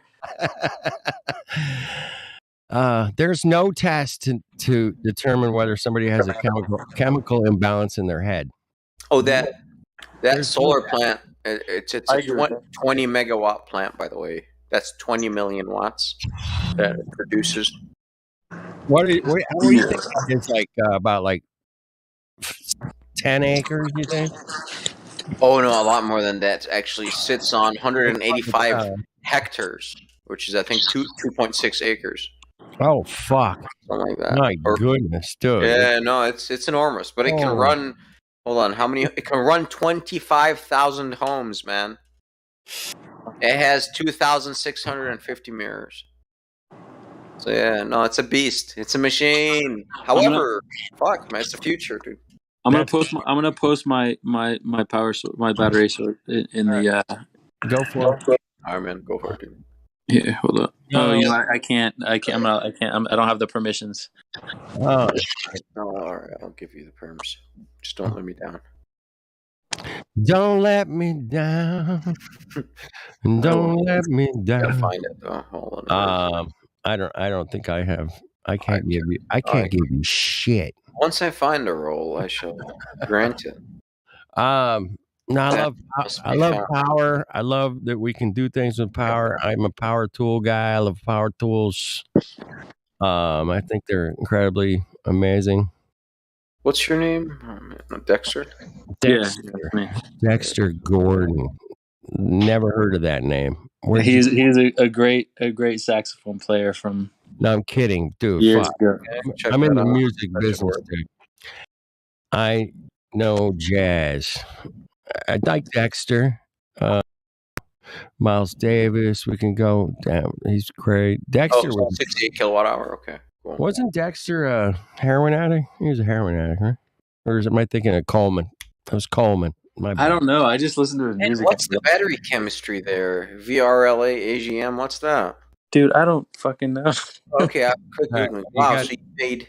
You got the guy You here. just- to help you figure it Man, you out. forked out 27 G's for that little thing. It's not that little, right? It's huge, yeah. Yeah, it does. It does. Look, it does the job. Like 4 by 8 feet or something, isn't it? Wow, that's. I mean, Roof is plastered. This little sucker is sitting next to one of the walls. Does the job. Hasn't failed me yet. Oh shit, that's incredible, dude. Nice. I'll add it to my 68 kilowatt I'm gonna hours. add it to my cart here. Hold on. So let me crunch some numbers. Add the cart. Yeah. Calculator. I'm gonna add the cart. 68 kilowatt hours. Listen, that's a Honda Accord. Come on, you guys play. I know. I'm just. Hey, yeah. Click. Okay. No, I can't do that, bro. I'm different level than that. But no, that's good, man. Congratulations, brother. I love people that are off the grid. Fuck that. Okay, so I like the Bush people too, man. Those guys are cool. Yeah. Mm-hmm. All right, so I have some questions. I'm obviously new here. Oh, sure. I've got a question about the flat Earth thing. What's the deal? Sure, man. Hold on. Let me crunch some numbers. How many hours of night divided by 12 hours? Let's say.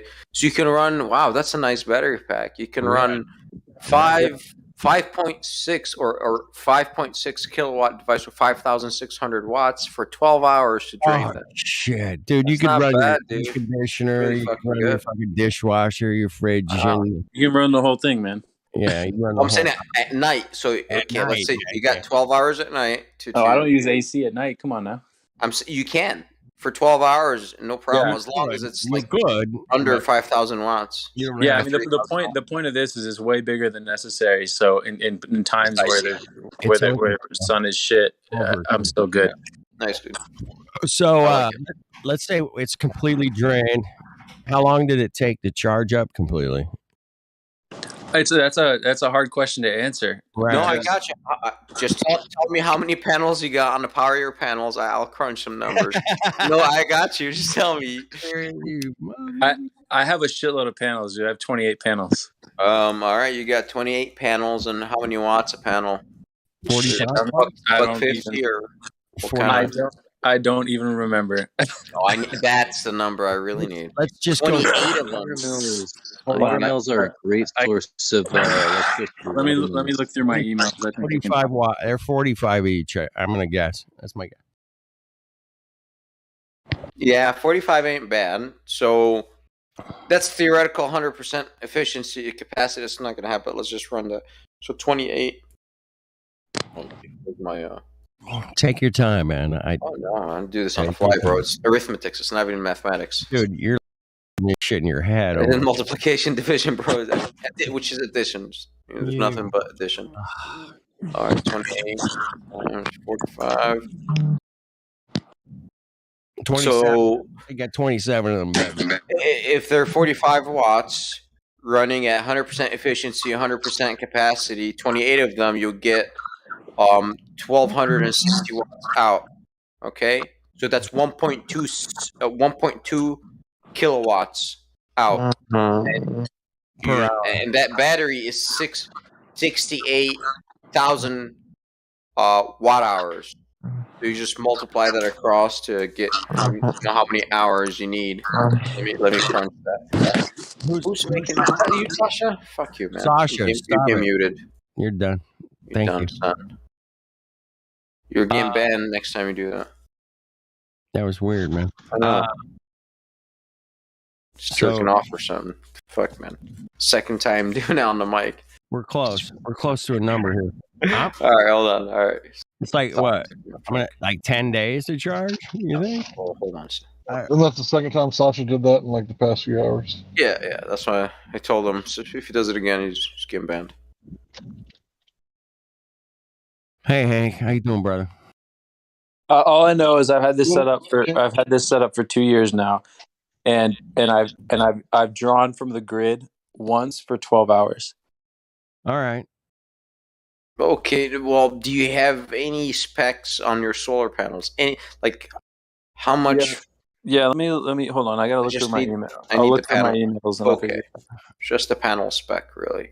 Unless you know how many amps are pumping out, or like, do you know how many watts are coming out of your panels when it's at high noon? I'm not super tech efficient. I just had them do it, but no problem. You don't have a meter on No that? biggie. You got to have a meter on there somewhere, man. No, I have a meter.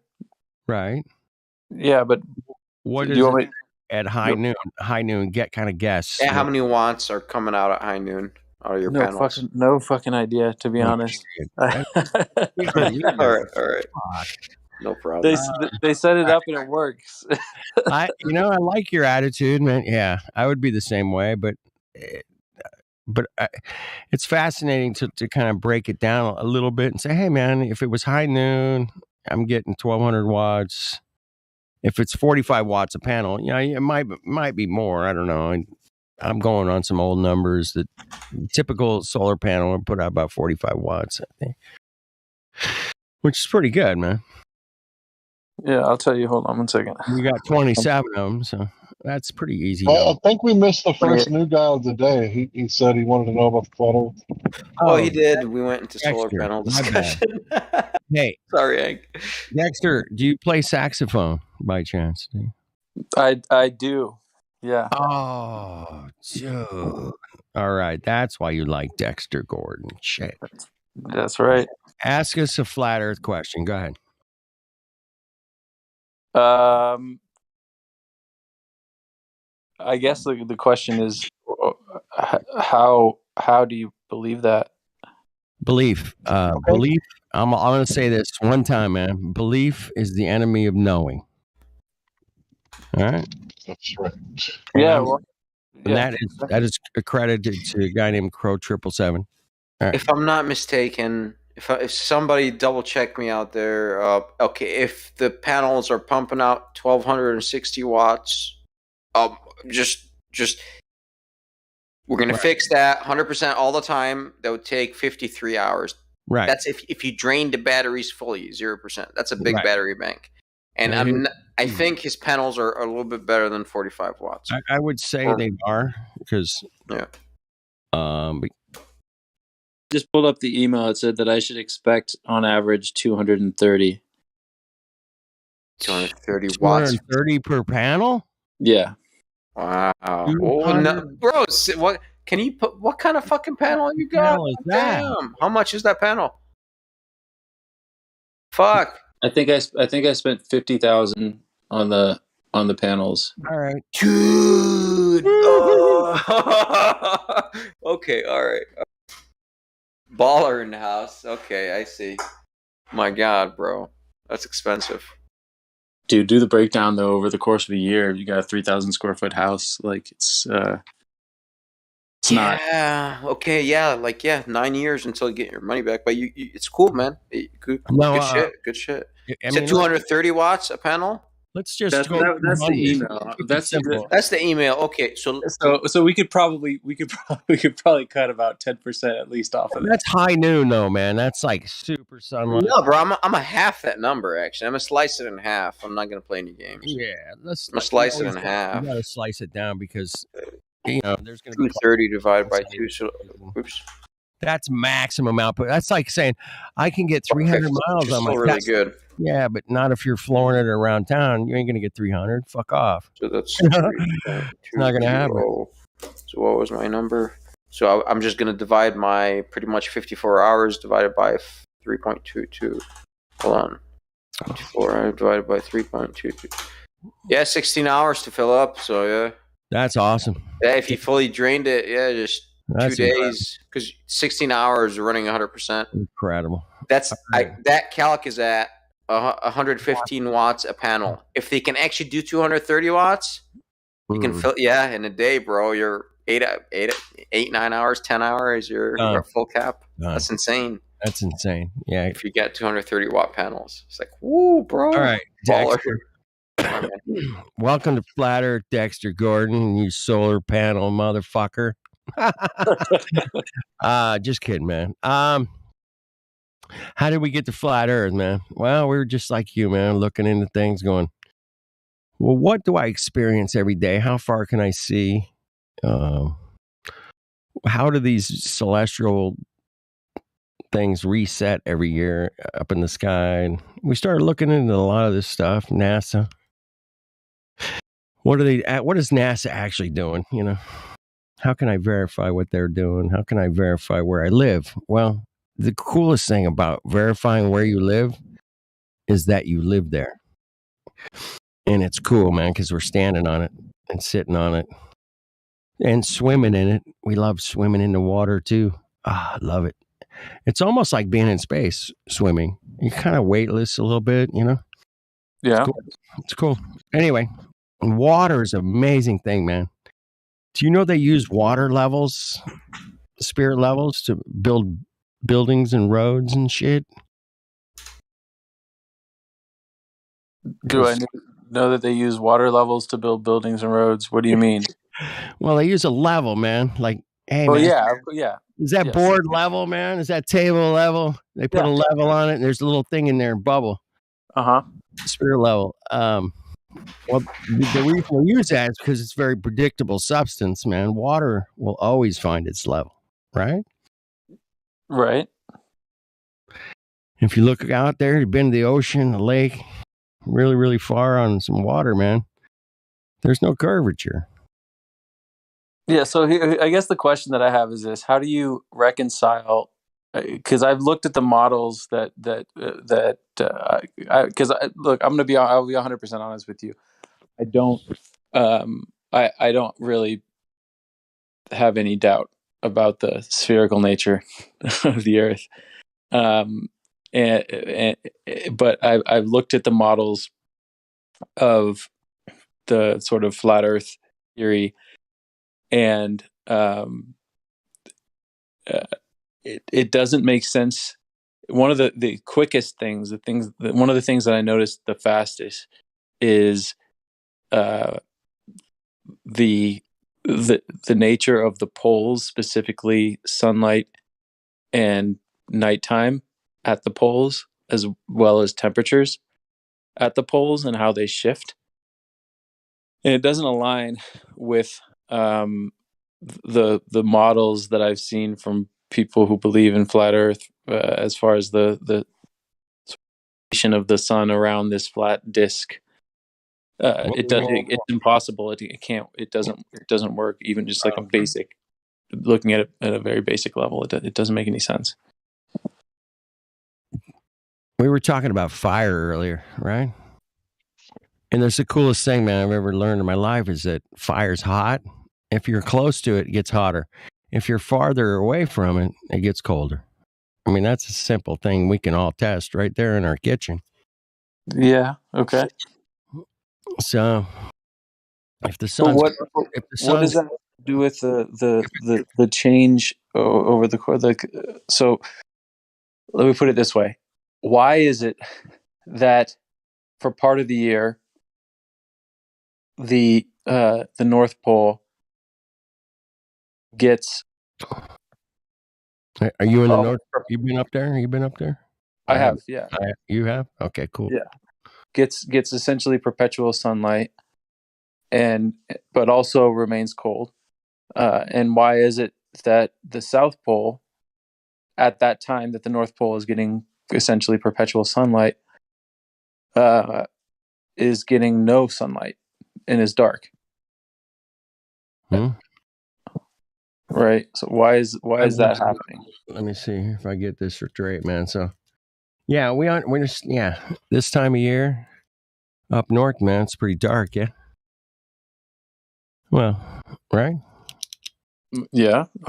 Most of the time, right? Well, the days are shorter. I wouldn't say it's not completely dark. I mean, it was dark like a month and a half ago. It was completely dark up there for like a whole day, right? Or 2 or 3 or a week, or I don't know. It's very, very. You don't see the sun come up over the horizon, do you? Up there, way up there. Well, when you say way up there, do you mean North Pole. We're talking North Pole. You mentioned. No, yeah. There's a period of time each year where you don't. There's no sunrise or sunset. What there is essentially twilight that appears and disappears. Right, which perfectly aligns with the spherical Earth, but it doesn't align with the flat Earth. That little 23.4 degree tilt lines it up perfect every year. Is that yes. Okay, gotcha. So a 20. If you take a I've done the experiment, man, where you tilt it 23.4 degrees and shine a flashlight on it. Yeah. Shine a flashlight. Yeah, did all that. Yeah, it looks good, man. Looks good on in theory. Yeah. It looks good in practice, right? Like, it looks good in practice, but let me ask you about the temperatures, though. I mean, you're talking about a measly 23.4 degree tilt, but the sun is 3 million miles closer that time of year. What time of year? In the winter. We're 3 million miles closer to the sun in the winter. Yes, here. But do you understand that that's why miles, right? Not in some. No. There's an easy explanation for that, right? Those three. First of all, there are two, right? There are two parts to this. One, those 3 million miles aren't a huge fractional difference, right? Because we're really far from the sun. So that's thing number one, and then thing number two is that the southern hemisphere, if you take an equal latitude of the southern hemisphere, it is warmer. It's warmer during the winter than during its winter than the same latitude of the northern hemisphere. There's a reason for that, right? And it aligns with what you're saying. How'd you get the distance to the sun? How'd you know how far away it was? I'm sorry. I don't know how far away the sun is. I just took what you said as truth, right? So well, that's what we were taught, man. I'm just saying what we were taught. Well, you said the 3 million miles doesn't matter because it's a fraction of the distance. Thus, you're sticking with the mainstream. Right. So the distance from the sun, right, is I just looked it up. This functions with what I was saying is 91.85 million miles, right? So our and I'll agree with you that the Earth's rotation, at least as the scientists say, around the sun isn't a perfect circle. So there's every picture scene of it looks like a perfect circle to me. Well, that's pretty close, right? Because if it looks perfect, man. Absolutely, that ball's perfect. I'll say but it's pretty close, right? Because it's a 3.2% difference. So that's quite a bit. We're talking in astronomical, not about 3%, bro. It's quite a bit, man. Yeah, but if you have a circle, if you have a shape, rather, you can't say it's a circle. If you have a shape that is either an oval or a circle, I guess technically an oval, where the radius between one side is 3.2% less than the radius from the other two sides. The diameter between side A and side B is 3.2% less than the diameter between side C and side D, or point C and point D. It's not going to, looking at it, it's not going to look crazy different from the circle. It's the 3% is not the diameter difference, because you got closer to the sun 3 million miles, and the heat that's coming in from the sun, of course, it's a vacuum, so the heat that's reaching us is by radiation. The radiation dissipates off by the square of the distance. So it's exponential. So getting a little bit closer, you get a lot fucking hotter. It's not linear, the relationship. That's the problem. That's fine, but doesn't that explain why if you're at 40 degrees south of the equator, given the tilt of the Earth, the current circumstances, why if you're at 40 degrees south of the equator during the apogee of your winter, it's gonna be warmer than way south of the equator. I don't witness a tilt to begin with. I don't know. I don't see any tilt. Like I'm untilted as I sit. I pour a cup of water. Like I pour water in a cup. Everything's leveled in my house. A little bit. That also aligns. That's what I'm saying. In your mind, I observed the same thing. In your mind, Okay, all right. it aligns, but in your reality, does it align? In reality, if you're closer to fire, it's fucking hotter. Listen, in theory, it aligns. I'll give the ball Earth a lot of credit for a lot of things. Like I like it. It was just too bad there was no curvature when you actually test for it. But Anyway, it makes sense. Closer to fire, Kind it's of. hotter. Kind of. I mean, I can fucking verify this. You guys can do this, man. Well, that's why they added they amended the theory with their duct tape, and they installed the tilt of the Earth because they're like, oh shit, we said that we get closer in the winter. Oh, we got to fix that. So fudgy. Fudgy. Here comes a tilt. As a discovery, we have discovered how that there's a tilt to the Earth. Of course, it's also just logical. Exactly. Logical. Because we're closer, it's fucking hotter. The tilt is colder. That's my logic. Well, you have to consider the nature of the tilt I can imagine shit all day long, but well, okay, then imagine the nature of the tilt, right? I can't imagine because I don't know what that means.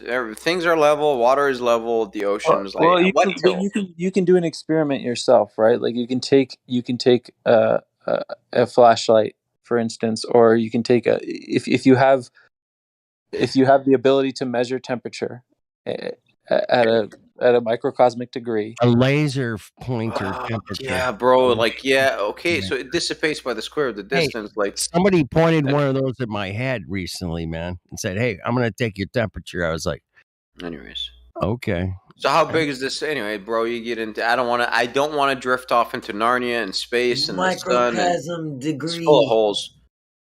We like to bring it back to Earth, really. I guess it's funny to put on a nasally voice and say microcosm degree, but like this is not me. That wasn't me, man. That was somebody else came in here, bro. It's just we're just talking about what you can replicate and perceive. Exactly.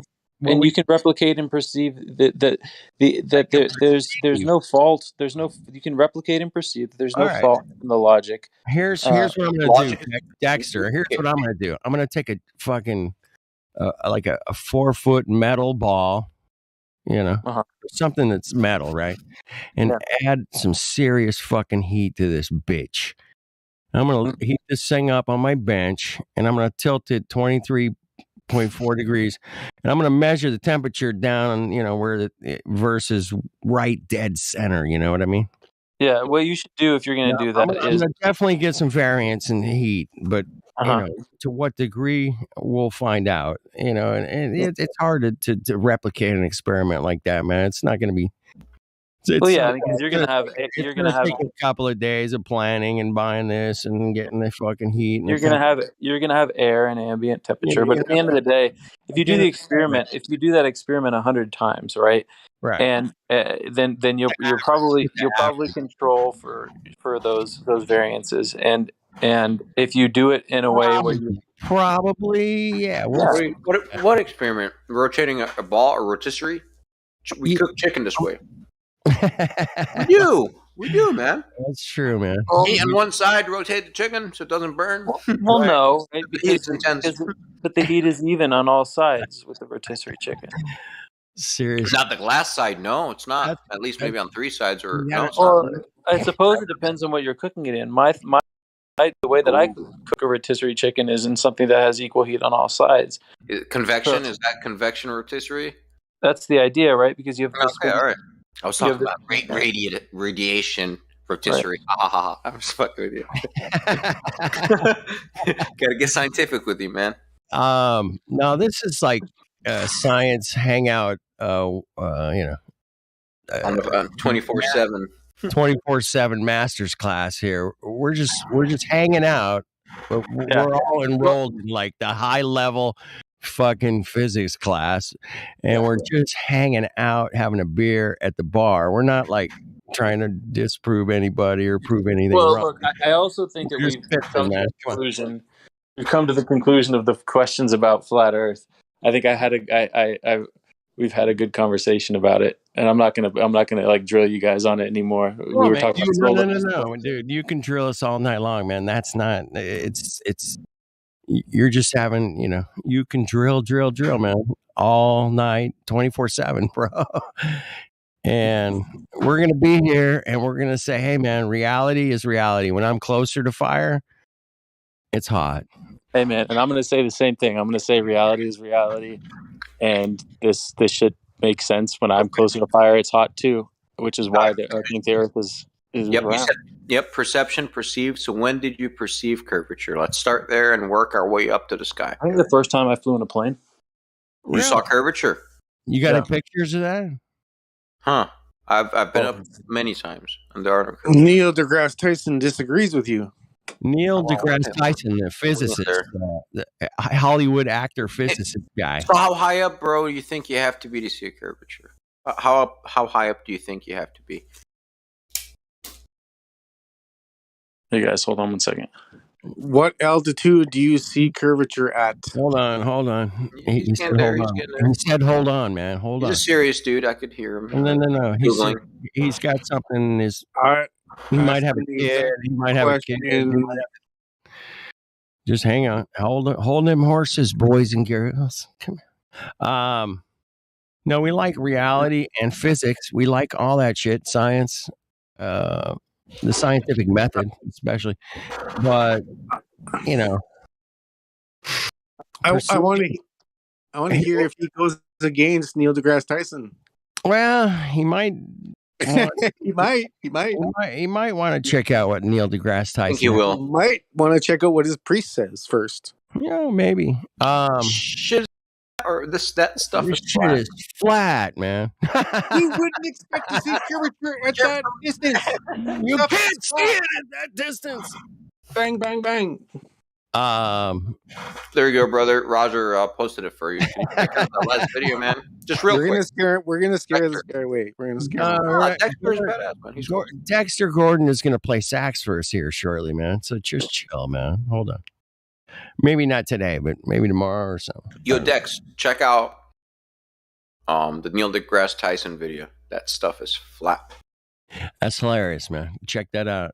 I don't know if he's in the. Is he in the live? And if you go against that, you're gonna have to show me some math.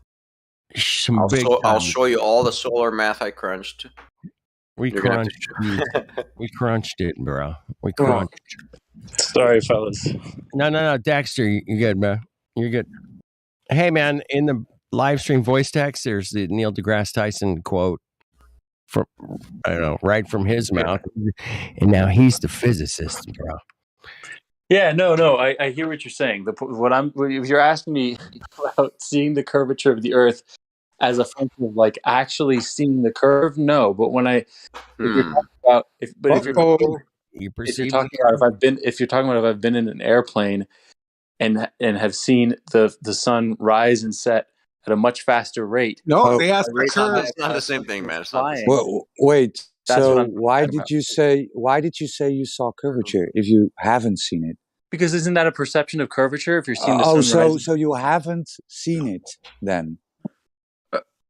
Are you asking me perception of curvature? Have you seen curvature? Have I seen an actual curve? No, I've seen. Okay, then it's okay. No, not in a plane then. So not in a plane. Stemmed. He said something about perception. What we perceive of all Earth nature. So I was like, okay, so what is it that we perceive about? But isn't everything that you perceive essentially an indication of something else, right? And so the indication here, if I'm flying, if I'm flying against the movement of the sun, then the day is extremely short, right? Okay, so if I hover, if I just go up, the Earth should rotate beneath me. What's going on, motherfucker? Every time I go up to dunk, a 360, wow, windmill or whatever, the Earth should move a little. The hoop should move. Why not? No, not at all. Because globe Earth not at all. rotates, He said that's gravity. It's gravity. Actually, it's not conservation of momentum, but you said the wrong thing. Wrong answer. Wrong answer. It's not gravity. How is it the wrong answer? The wrong mainstream answer. The proper answer would be like, have you ever jumped inside of an airplane? Right? Nothing will happen, right? Because you're traveling at the same speed as the airplane, and momentum is conserved. Yes, that's and so are you. That's the same. That's the same thing. I know the mainstream answer, and you didn't. That's all I'm saying. But that's the how to get out of it. But how is I'm not trying to get out of it. How is that? How is that not the same thing as gravity? Who's the guy that just? Just muted him. All right. Okay. Thanks, memes. My brain was just getting fried. Okay. No. I was hoping. Not you, the other guy. Go ahead, man. Dexter. One more time. Yeah, no, but does that not align with what I was just saying? What was your answer again? I guess. Well, here's a new question that I have because you said gravity. No, it doesn't align. Yeah, no, but I have gravity. But I have this. This brings me to a new question. I think. So a bungee's holding me to the earth, even though I jumped off. Well, no. So Can we conclude this point then?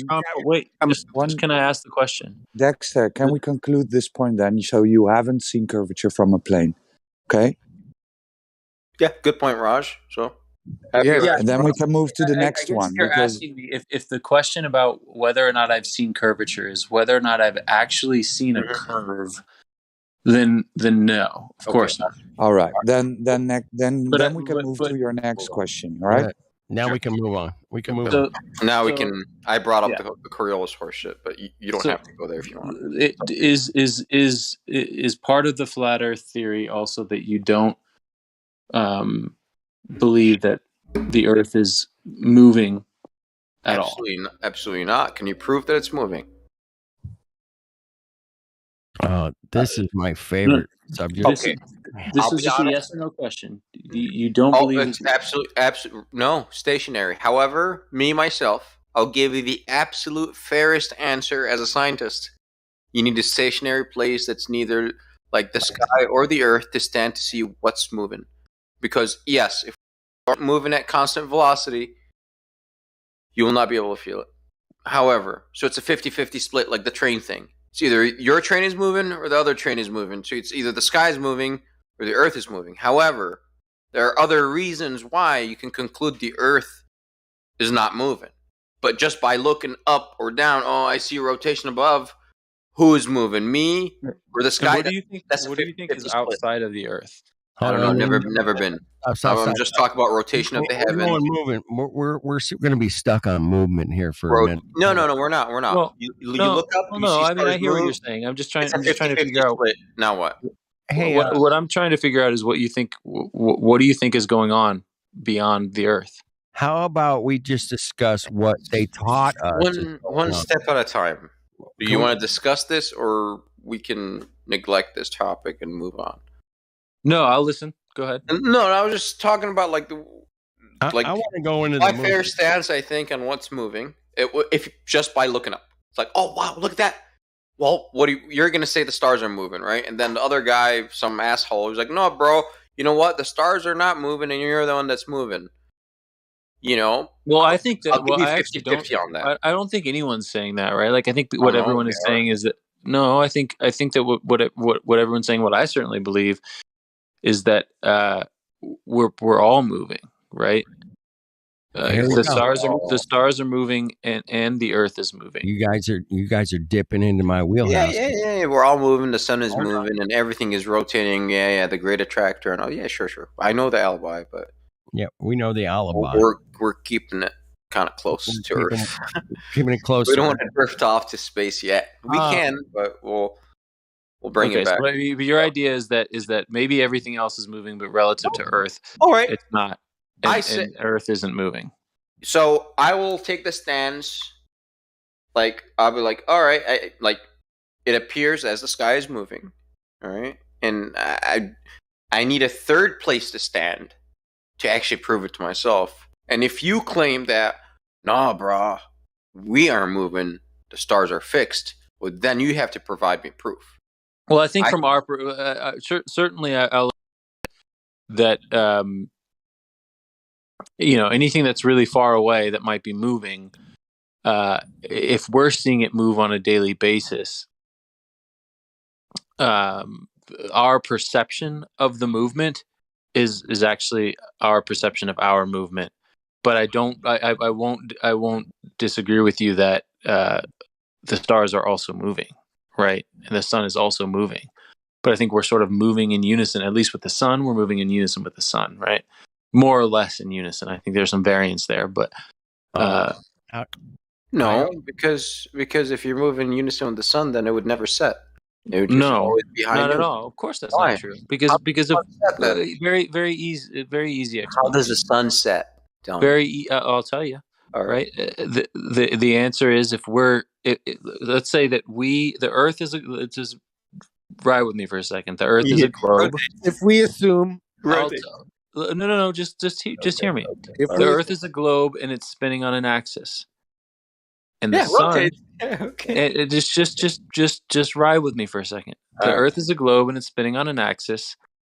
The sun is a globe. Fuck, the sun's even spinning on an axis. It doesn't really matter. But the more important thing is if we're all moving, and if the Earth and the sun are moving in the same direction at a really fast pace, but while moving in that direction, the Earth is rotating around the sun. Well, that's what you have to hold on. If the Earth is spinning, if the Earth is spinning, while the Earth and the sun are moving in the same direction at the same speed, then if you're at a point on the Earth, you're going to have a sunrise and a sunset, irrespective of the fact that both of you are moving 180,000 miles per hour or whatever the fuck it is, right? Because agreed. Now prove to me that I'm rotating. That's it. Show me the rotation bit, and I'll give you everything else. Done. Prove to me that we're not, because the reality here is that I can look up. The stars move, not you. Are you moving? But I think let's just make it clear. How is that a position? Hold on. You're Get trying a to recite. Get a You're trying to G recite sensor what and we see were if all. you're getting G's on you. Sorry. Oh, you're cool. We're just discussing. She's a best. Rotation. Robot most of the time. Dexter, we're spinning. Well, it's better than an asshole. What I just wanted to add there, was that rookie. all scientific experiments show that the Earth is stationary, and motion, such as the Aries failure, Aries spelt like air, AIRY, the Michelson-Morley, the Gale, the Sagnac experiment. All of these scientific experiments showed zero motion to the Earth. So you can assume that we're spinning and that we're moving around the sun. All of that is assumption based. The actual science shows that we're stationary. And if you fly an airplane east, west, north, or south, you're going to use a fairly similar amount of fuel to go either direction. So there's not a bias towards one side where the Earth is spinning that way, and thereby we can kind of coast downhill and save on fuel. In the morning. But do you understand why? Do you not understand why that is? Because Dexter, but the point that I wanted to just my final conclusion was that with you saying, okay, let's assume that we're a spinning ball and we're going around the sun. We were all taught that in kindergarten, so it's not a new idea, but you're presenting it as though it's your idea. But we were all taught that idea. What we're trying to do is present an alternative explanation. He's actually pretty cool. I hear you. I do want to point about one thing that I personally think is a faulty assumption that you made, which is that you indicated that once you get into the air, you won't be moving at the same speed as the Earth below you, as if being in the air, but also in the atmosphere of the Earth, makes you essentially the same as floating in space, which is simply, it doesn't align with any of the science, right? Because what do you mean? let me hold on. Let me just make this point. Give me one question. Let me just make this quick point.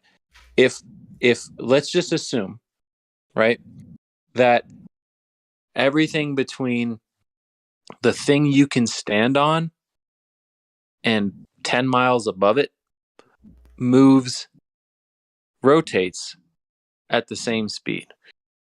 Well, how? Okay, If cool. that's It doesn't. How? Let me ask him one 10 question. miles above. One How is that question, rotating? one at different- time, Well, please. but no. What I'm asking. I was talking to him. Now he's going to have to talk to you and Solar No, and me at the same time. With one question that's completely related. Does globe Earth rotate underneath a helicopter? Where's the helicopter? I would assume that it doesn't. It doesn't, exactly. There's no drift. I wouldn't expect it to. Yeah, there's no drift. You don't expect drift. Thank you. Well, of course I wouldn't expect it to, because when you're 100 feet in the air, gravitational forces are causing. You're spinning. Yeah, I got him. I got him with one question. But you did. No, you didn't get me at all. It literally doesn't. Well, your question doesn't make any sense to me. There's no get him here, bro. This is a back and forth for Yeah. hours. Don't worry. No. Everybody, you get him to The fundamental. I think the fundamental assumption that's being made here. The fundamental assumption that's being made here is that as soon as you step off the ground, you're subject to different gravity. The fundamental assumption you guys are making is that as soon as you step off the ground, even by 1 foot, you're subject to some sort of What gravity are you talking about? What's gravity? Hold on, man. Are you talking about an imaginary bungee that's keeping the heli from moving while the heli's actually hovering above the Earth? If it was so strong, it would have never gotten off the Earth. So after it gets off, how does it keep it in place if it's not strong enough to keep it on the fucking surface? See, this is where your logic fails. But now reverse, rewind. And if I can Solar, go ahead. Solar, go ahead. Sorry, Dexter. So I just wanted to respond to why I said that you would discern some kind of easier motion if the Earth was truly in motion. Have you ever walked in an airport where they've got the moving sidewalks, or that travelator where you stand on it and it's moving in one direction? Of course, but that doesn't change anything. And would it, listen, let me make the point then.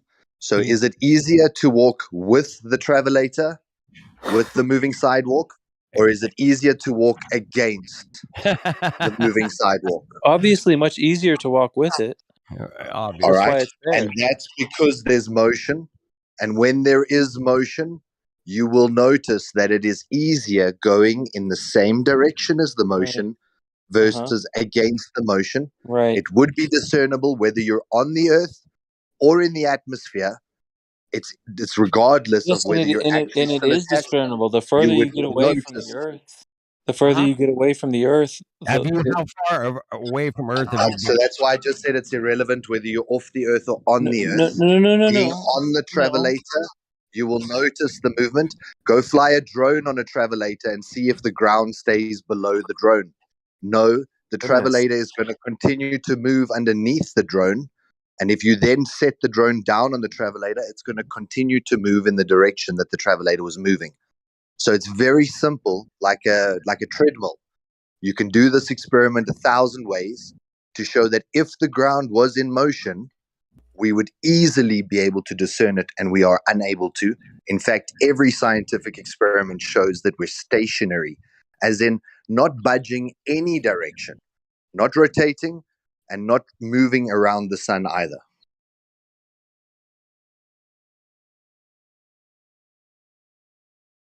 That doesn't make any sense, with all due respect. And the reason it doesn't make any sense is because if you're 100 feet off of the Earth, you're still subject to the same spin. You're still on the Earth. By what mechanism? No, but you're still on. You're still on. All Check right, this out. All right. Check this out. Dexter. Don't. I don't. This is physics. I don't want to lose this. This is physics. I man. really don't. What's physics is the Coriolis. Mechanical means Coriolis. You're calling Coriolis. Okay, we hear Coriolis. I'm gonna mute, guys. Okay. Well, go ahead. Well, okay. By what method are you held to the Earth with the rotation of the Earth? Tell me. What you can't just give me a label or a name for the method. No. Give me a cause and effect. Like, what's the method? What is that you're claiming? That way I can either verify it or falsify it. So I can go, you know what I mean? So I can do something with it. I don't understand your question. I'm gonna be. I'm not trying to. Okay, is the air rotating with the earth? The earth is rotating. Cyrus, What? wait, Dexter, I want to ask him a question, please, guys. Dexter, so is it you on this invoke? topic? Yes. No The liquid rotation. fucking hydrogen. No No, liquid no, helium. no, no. Okay, all right. No. You invoke the rotation of the Earth. The cars, they have a mechanism which they measure the speed you travel with. Can you show us something, a device that can measure the rotation of the Earth around its own axis and around the sun?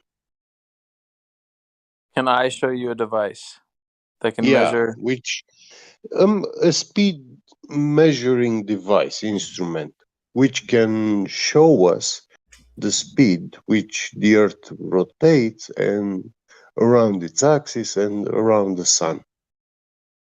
Something physical, just like the mechanism inside the car. Yeah. Or I'm sure I could we Google. also have I'm sure I we could also Google Or an and read some experiment. different articles and find you we one. Or an also have experiment. I'll take that too. we also have these lasers which can read speed of moving objects. Yeah. So Okay. can you show me anything like this? But how would but how would a laser where the constants are the thing you're standing on and then the thing that's not a constant is the thing moving towards you. How would with those relative constants, how would Yeah, that be able well, to measure your movement when around something else? when I drive the car, am I in the car or outside the in the? Am I outside I the would car hope. I mean, to look, read the speed of the science is car? cool. Maybe you've got a remote controlled car, but I would assume you're Well, inside it. cars are cool also. What the fuck are we talking about now? Can we just? All right. Yeah. Let's just go back to, let's go back to Cyrus's point. He's invoking the frame of the world. You cannot measure the speed of the world because you are inside it. Yeah. But His silence was your answer. in the car, I have a mechanism that measures the speed of my car while I'm inside it. I gotta pee. Yeah, and his silence was. Let me ask Dexter: does globe Earth have two reference frames or one reference frame? What does that mean? What's the reference frame? Okay, he said what Does Coriolis effect in the globe Earth model require one reference frame or two reference frames? What I still don't understand your question. I'm Exactly. not. See, he doesn't know what reference frames What are. exactly isn't an answer. What He I'm doesn't asking know you that is to there's two explain to reference you the frames. So to that's explain what to you the question. Let me simplify this. Can I simplify this then for Dexter? What you just claimed now is that it doesn't matter how far off the Earth or on the Earth, we're still attached to the spinning thing, which isn't shown to be spinning, but in your It does imagination. matter how far off because if you're outside of the Let me atmosphere, make my point, Dexter. Just hold on for just 30 seconds. So my point, what we're talking about with the vehicles, or like Get just brought up with the vehicle, if I'm driving in the vehicle at 60 miles per hour and I jump out the vehicle, do I continue to move at 60 miles per hour alongside the vehicle, or does the vehicle continue to move without me and I'm no longer in the reference frame of the vehicle moving at the 60 miles? And now I'm lying on the floor, all bashed and bruised. I'm now watching the car drive away from me and crash into a wall somewhere. I'm now looking at it from a different reference frame than the moving reference frame of the vehicle. What you've just said now is whether I jump 100 meters out the car, or I jump 1,000 meters out the car, or I jump 100 kilometers out the car, I will still continue to move at the speed of the car. No, I didn't say that and I will exactly. move alongside with the car.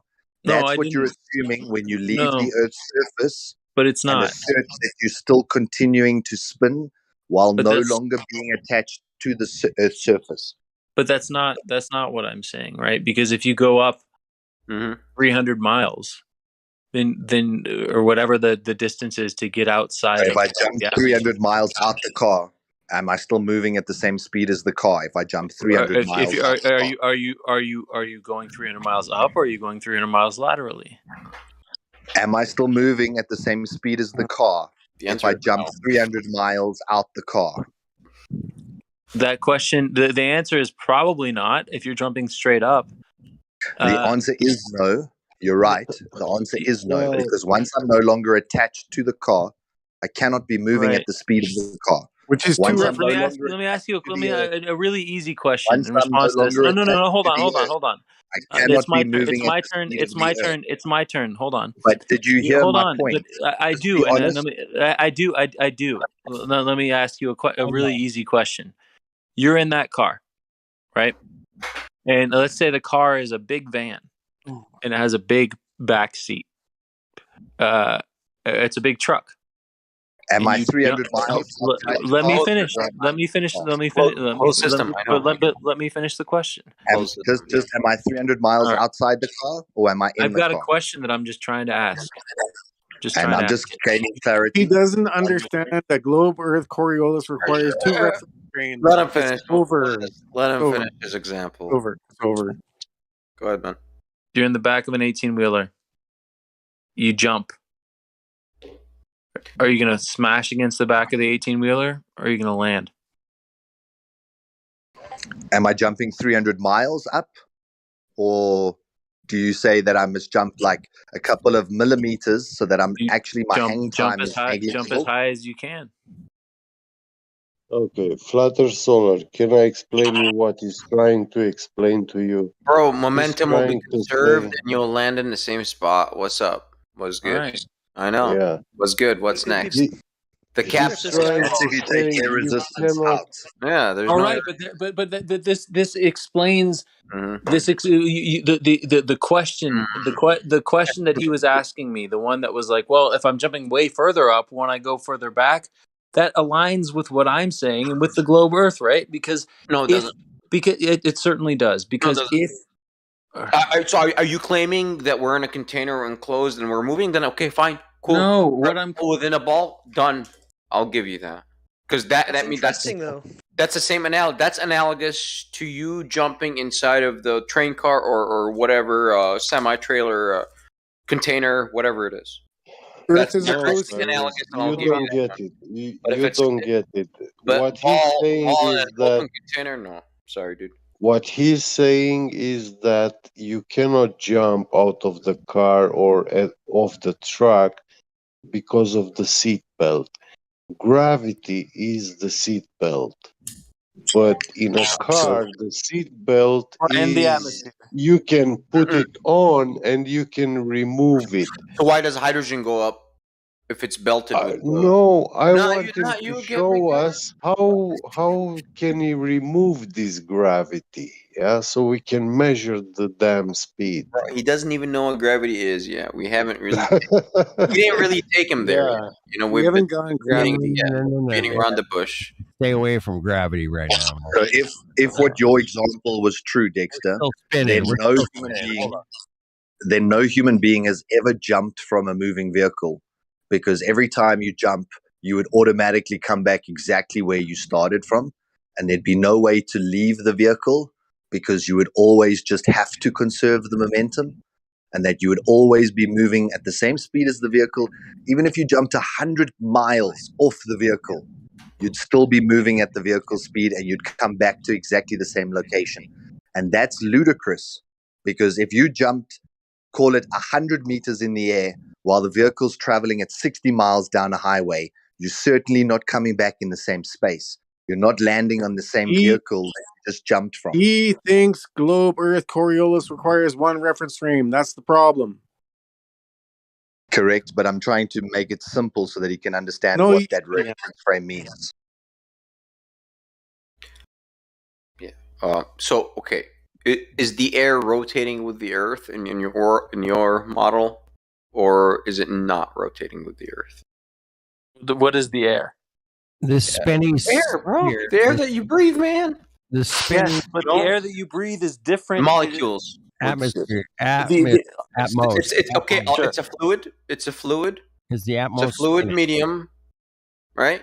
that is a gas. Gas. It's a mixture about 80% nitrogen.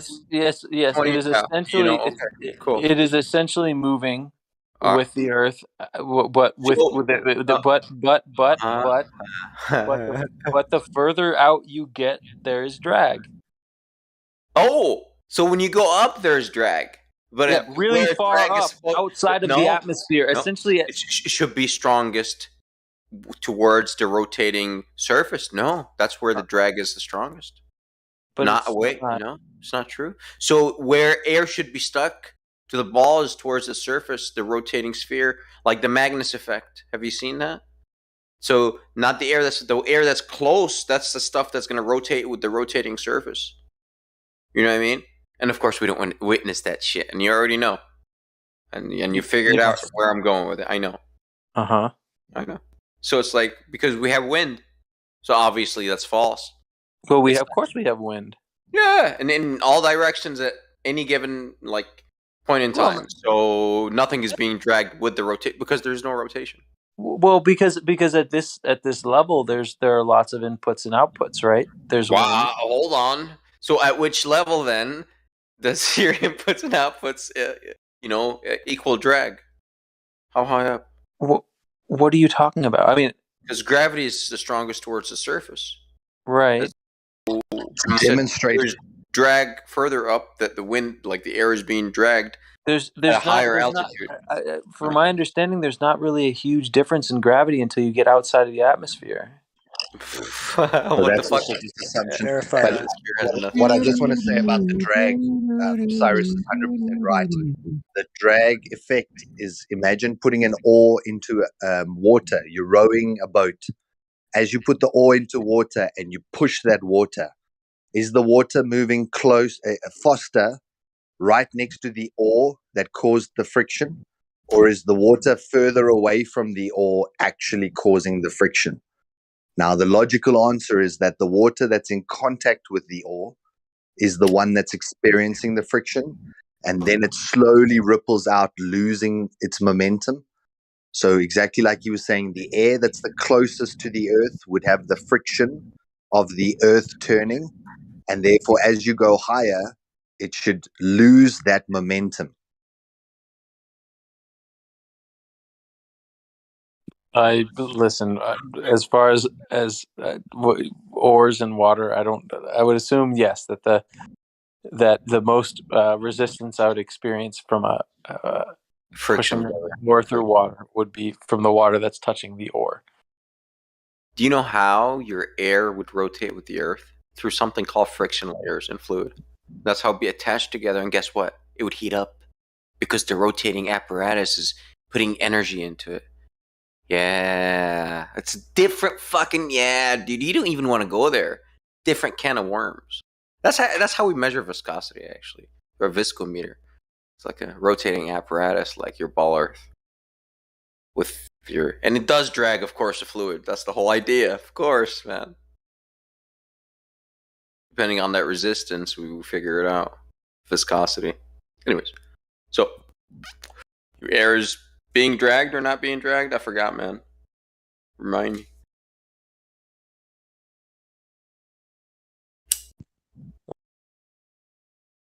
I really don't understand your question. It doesn't make any sense to me. You don't know what I'm asking? So if a heli is hover, okay. If you go up with a heli, you have ground deflection. Will the ground rotate beneath you, or will it not? And why? Whichever way you go, and why? It won't because you're in the same thing. Like you're spinning at the same speed. You're on the same thing. Just because you're in the air doesn't change the fact that you're in the same thing. I think your concept of ground versus air is one that requires a divide in your mind that isn't really the reality of how the globe spins. Momentum I'm not trying to be pedantic here. It literally doesn't make any sense to me what you're saying. Like the question is one that the answer is so obvious that I'm not sure if it's actually the question that I think it is. Okay. I'm sorry, I was just laughing about Roger's comment. So, okay, do you know what Coriolis is? Yeah, the idea that if you're the 40th parallel north and you're the 40th parallel south, you're driving at the same speed, you'll be moving at the same speed. But if some other person is at the equator and driving at the same speed, they're going to be moving slower. Okay.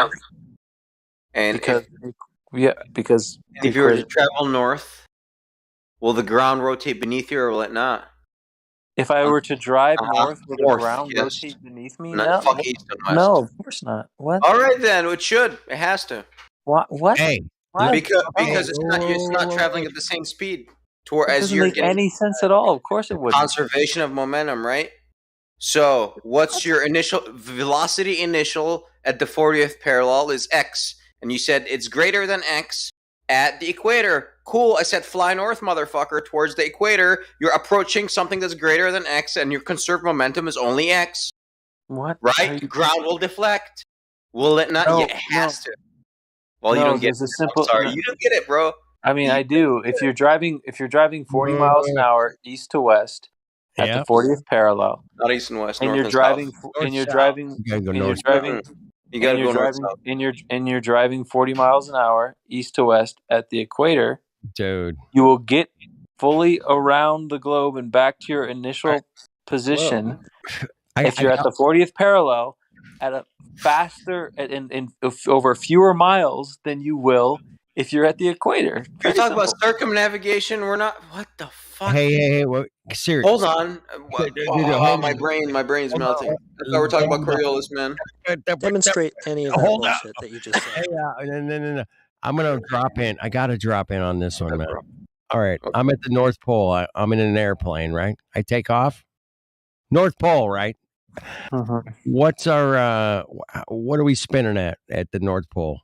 What's the momentum that's being? What is your guys' deal with this idea that as soon as you take off from the ground, you should the Earth should just be spinning below you? Like it doesn't make any sense to me. I'm gonna go full fucking. I'll go full globetard on you. It's only when you travel north south, bro. How about them apples? Not east west. Full globetard. Well, of course it would be because you're. But you said we don't notice ground deflection, and the globe tells you. Of course, right? But you so isn't what you're saying right now that if the Earth were a globe, if you take off from the North Pole and you fly due south, then the let's say 4 hours before what's happening here?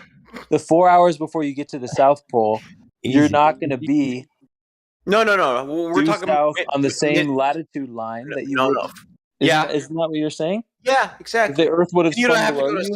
We'll just cap it at the equator. Of course that wouldn't happen. You would be. Would it? What? It has to, according to the globe. No, it doesn't have to because again, well, that's the thing. Your momentum up top. Difference between being on the ground and being in the air. Bro, you as if as soon as you step off the ground. What's momentum, bro? Do you know the equation to momentum? You're talking about conservation of momentum. No, you're the one telling me. You're the one telling me that it's mv mass times velocity.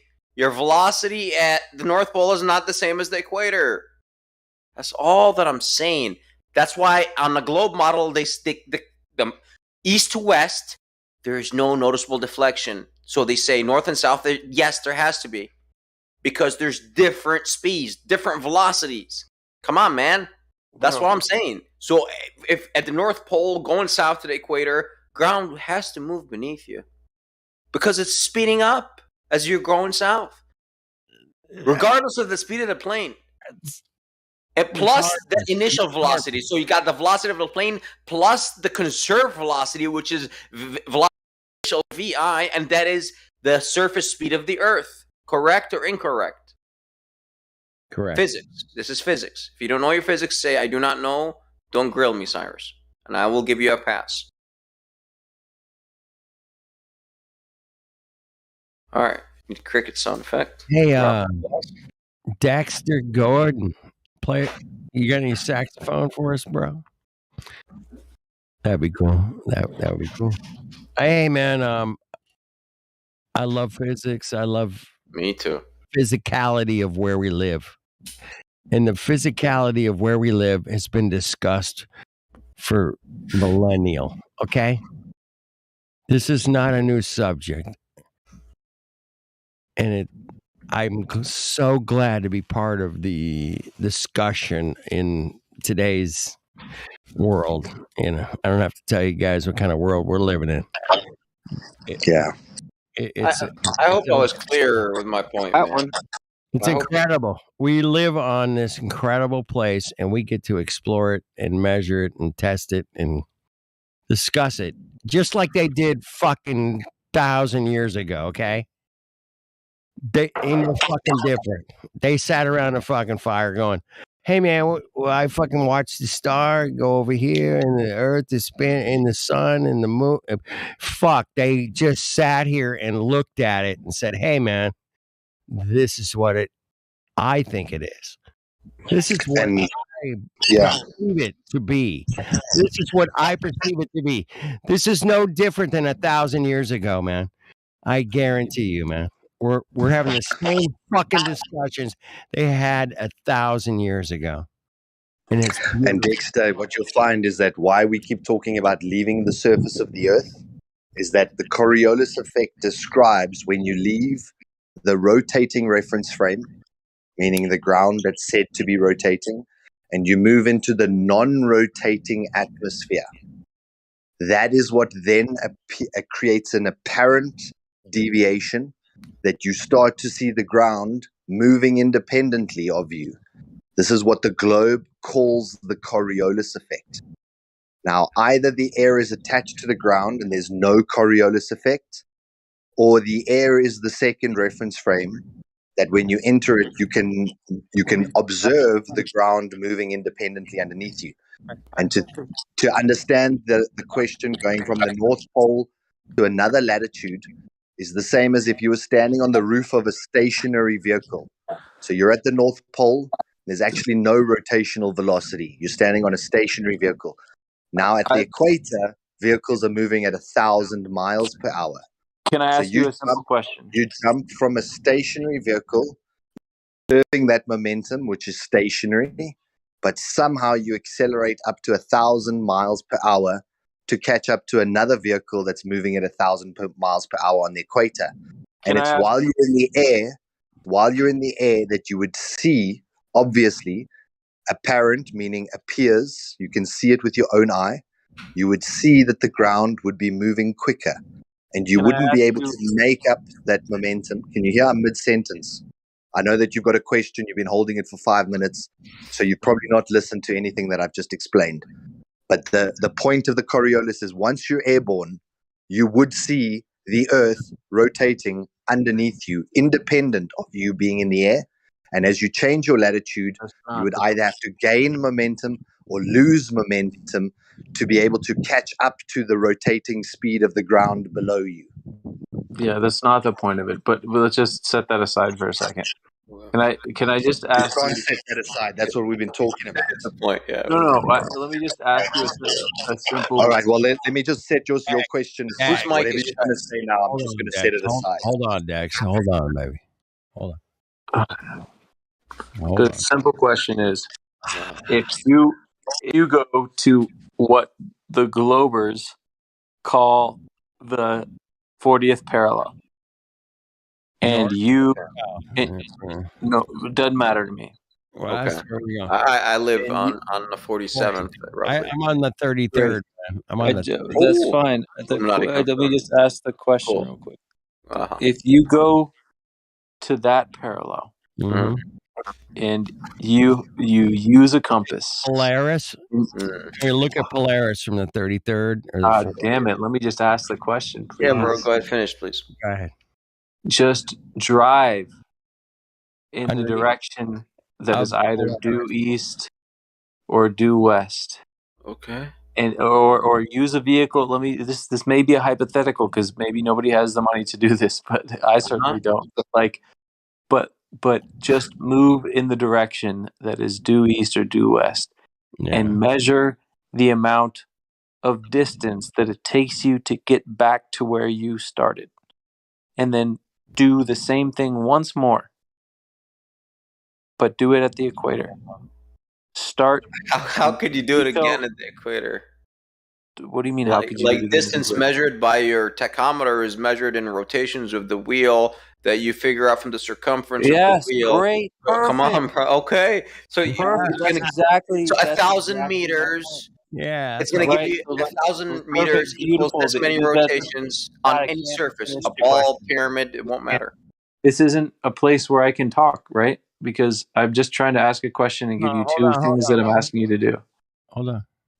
So that's why I made it really just a simple. It's going to measure the same, bro. But this is Dexter. Before you continue with your example, nowhere do they say Coriolis is being on the ground. Attached to so the you earth. can't drive at a 40th parallel and drive at the equator. You don't care. Listen, I'm asking a simple you should question. care because I'm trying to explain to you that Coriolis is where you leave. And I'm just trying to ask a simple question. Okay, so I'll just do question time. Hey, Cirrus, man, your speakers are coming through your mic, man. It's unintelligible. It's not me, man. It's not him, man. It's not me. Might be solar. Might be Dex. Sounds. I'm hearing it too. My ears are just bleeding. Oh, yeah. I don't think it's me. It's not solar. Is it solar? I think it was solar's other. Solar might have a problem. Okay. All right.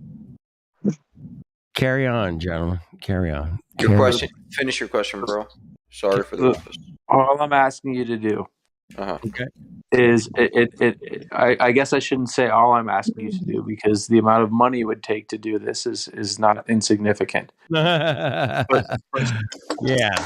Dexter, you're not understanding the point. So you want to talk about Coriolis, but you want to talk about a car which doesn't experience Coriolis. All right, I'm gonna get off, man. Every time this is out of control. Dexter, this is not rocket science, buddy. Dex, don't. Just chill. All right. So I'm going to talk about a boat, and let's use an airplane as an example. You're going to talk. I'm not surprised. This is not. Dude, Dex and I were getting along. Dex, man. I calculated his solar panel output and whatnot. We got along just months, years. We're not going to crash it in one night. So just relax. Dude, finish your point, Dex, man. Please. I want to understand what you're saying because you're attached to the ground, so maybe there is a misunderstanding. However, are you done? Are you done explaining your point or your question? Or I haven't even. I have a question that has two parts, and it should take me 25 seconds. But this one dude keeps interrupting me and talking to me about boats and fucking trucks, and I'm just trying to say. The floor is yours, bro. No problem. Shit happens, Dex. Just flat Earth, dude. Just let him finish. Go ahead, Dex. Just go to the 40th parallel and move east and calculate. Do the rotation of your tires or whatever the fuck you need to do to calculate it. Figure out how long it takes you, distance, and how measure the actual physical distance that it takes you to get back to the point you started from. Do the same thing starting in Quito, Ecuador, right? So start up, do it once at the 40th parallel. Set your compass to the east. Okay. See how long the vehicle you're in travels to get back to point A. Do the same thing from Quito, Ecuador. Okay. Just do that. And if you actually are able to get back in either scenario, the answer should be clear just from getting back. But even if you're still skeptical, look at the distance. Okay. Are we talking about plane? No. There's the biggest. This is the biggest disconnect of disconnects I've ever heard ever because. Hold on, dog. He doesn't know what circumnavigation on a plane is. Clearly, you're just okay. Have you ever? He also thinks he can drive over the ocean somehow. Yeah, I don't. Okay, so have you ever used a yard wheel or a measuring wheel that you measure distance with? If you're gonna measure out a football field. Yeah, I've laid a fence, dude. I know. Yes. Yeah. Okay, so that's all you're gonna be doing east for 1,000 meters, whatever. However, 10,000 meters. You're gonna stop. You're gonna have 180 degrees. That right, and you're gonna travel back the same exact distance to your attack. and you're going to see if you Why are you going to travel back? Isn't that what you want, or no? No, I want you to go in the Yeah, same see? direction the whole time. And make a circle around Earth and travel on top of water. Oh, travel. Oh shit. Oh, my brain just slipped some more. India got it. I didn't get it. I see. That's why India said that shit. Okay, man. And the point that I just made is that Coriolis is when you leave Earth. Then you can see Earth spinning underneath you. So talking about a car is not leaving the Earth, which means you're not talking about what we're talking about. Coriolis effect can only be observed when you're no longer attached to the reference frame. Hold on. You can't drive all the way around the Earth, man. Did you know that? Like just I did know that. Shockingly. How do you want us to do that then? Like, how are we supposed to do that shit? Get in a fucking boat and use a compass. Like, it's not that hard. How do you? Do you know east and west are circles? How do you measure your miles distance at sea? Okay. So your point is that as soon as you hit water, it's all goes to shit, right? No. No. How? I said how. Come on, man. You're talking to physicists there, man. We're not talking to some fucking schmo, man. Come on. Dax, come on. Don't be that. He said travel east, and I didn't get it, man. I'm telling you, I'm just too dumb to understand your example, I guess. Sorry, man. Okay, well, let me just explain. Let me just explain what east and west is. All right, solar. Go ahead. Dexter, if you're standing at the North Pole and you're 1 mile from the North Pole, and you hold your compass out, it's going to give you a direction which is eastward. Now imagine you were tethered to the North Pole with a piece of string. As you start to move eastward, your compass is going to readjust itself to point back towards where north is, which means your east has now changed its bearing. And you'll start to inscribe a circle around the North Pole while traveling east. Beautiful. So anytime that we're moving east or west, we're conducting a circle around the North Pole because the compass keeps correcting back to the north. So the compass always wants to point where north is. So if I'm at the 12 o'clock on the clock, then the North Pole would be downward toward the center. But if I'm at the 3 o'clock on the clock, northward is now leftward toward the center. And if I'm at the 6 o'clock, north is now northward toward the center. So going east or west, but it's on a ball as well. So on your sphere model, the North Pole's at the center, and the equator is a giant circle that goes around the north. Great. Then do the distance question fine. Set all of these things apart. Do you still think that traveling in a circle means that you're on a sphere? What you just said makes perfect sense to me. I'm going to be 100% honest with you. What you just said makes perfect sense to me. If we're on a perfect disc, right? That's a circle, and the center is the North Pole, and then my compass is going to operate exactly the same way if I'm at what I'm calling the equator, or the result is going to be the same. I hear what you're saying. Yep. Right. Exactly. So all I'm trying to make the point about is that you're traveling in a circle, but yet in our schooling system, we were mostly taught east and west is a straight line. So I just travel in a straight line east, and I come back to where I started from. Whereas you'd never travel in a straight line. No, east. I get what you're actually saying. Traveling in a circle.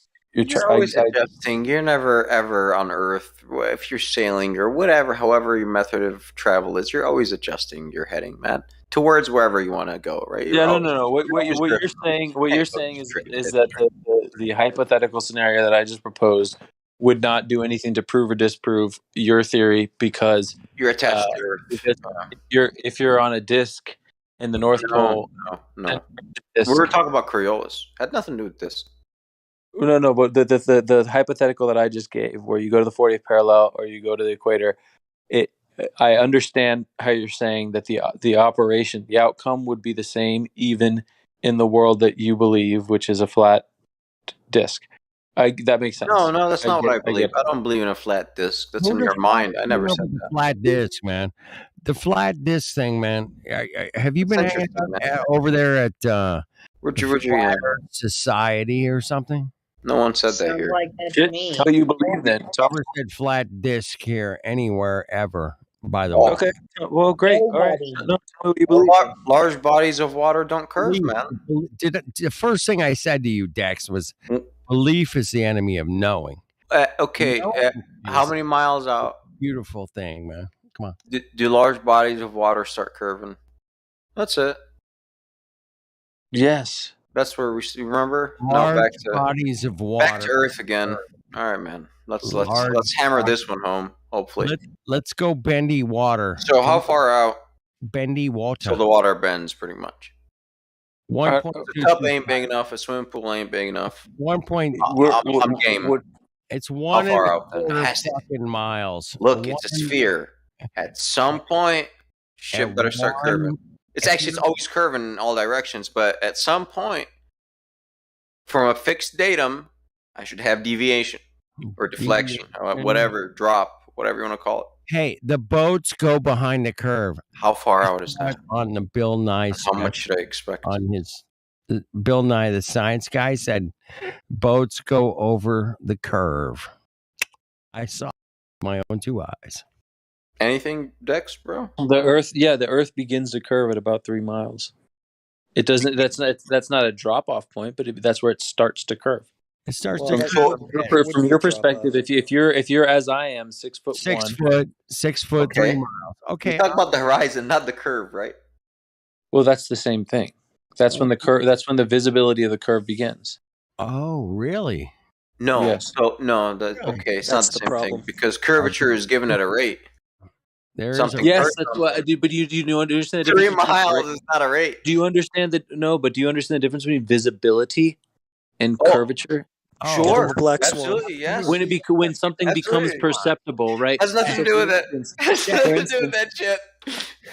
Curvature is curvature of object. Visibility. Which one is the amount of matter suspended in the air, including the particles of the air between objects A and B. There you go. It's that simple. It could be dust. It could be shit. It doesn't matter. Stuff, air, water vapor. It don't matter. Dust, sand. That's what determines visibility. Yeah. Well, what he just said is exactly the problem with the globe model, though, is that the horizon should be at that 3 mile distance for a 6 foot observer or whatever it is, and it's not. That's exactly the problem. Man. That's the problem. Hey, you can check this yourself, Dex. At 1 foot, we got what? 10 miles? At 1 foot? 10 miles. Easy. 10 miles. Easy 10. Easy 10. We'll just call it 10. I love what Gunnar just posted because it actually really proves the curvature. that horizon is 10 miles out, bro. Dax. 1 foot off the water. 1 foot off the water. I love it. This shows. Can you run? Exactly, how big is this ball? How big is this fucking ball? Awesome. I love it. How big is this ball? Yeah, this is a ball. How big is the ball? Hey, fuck yeah. Dax, how big is this ball now? What's the circumference and radius of Earth? Do you know that off the top of your head? So I guess our radius is wrong. Because according to our radius, the circumference is what, like 27,800 miles? Correct. Yep. Giving us the radius of roughly 3959 in miles, 3,000. Oh my god! Whatever Adam Unsalted just posted, this is hilarious. That is hilarious, man. It is, bro. So, all right, for that given size of 4,000, roughly 4,000 mile radius, 4,000 mile radius, 6 foot observer should be 3 miles out, right? Shorter or less. Cool. So at 1 foot height, we got 10 miles. What's good? How big is this ball now? Obviously, it's not 4,000. How big is what? What are you talking about? Okay. So if this sphere, like you said, curvature begins at 3 miles, the horizon, for a 6 foot observer, correct or incorrect? You said that. I think that's right. Yeah. All right. Yeah, I think that's right. So if the observer is shorter in height, should you see more or less? Where should your curvature begin for you if you're short? I think you see less, but really minimally, cool. minimally less. All right, we'll fix it then. Cool, 6 foot it is. All right, so at 6 foot, if you could see 10 miles, that's where your horizon is actually at.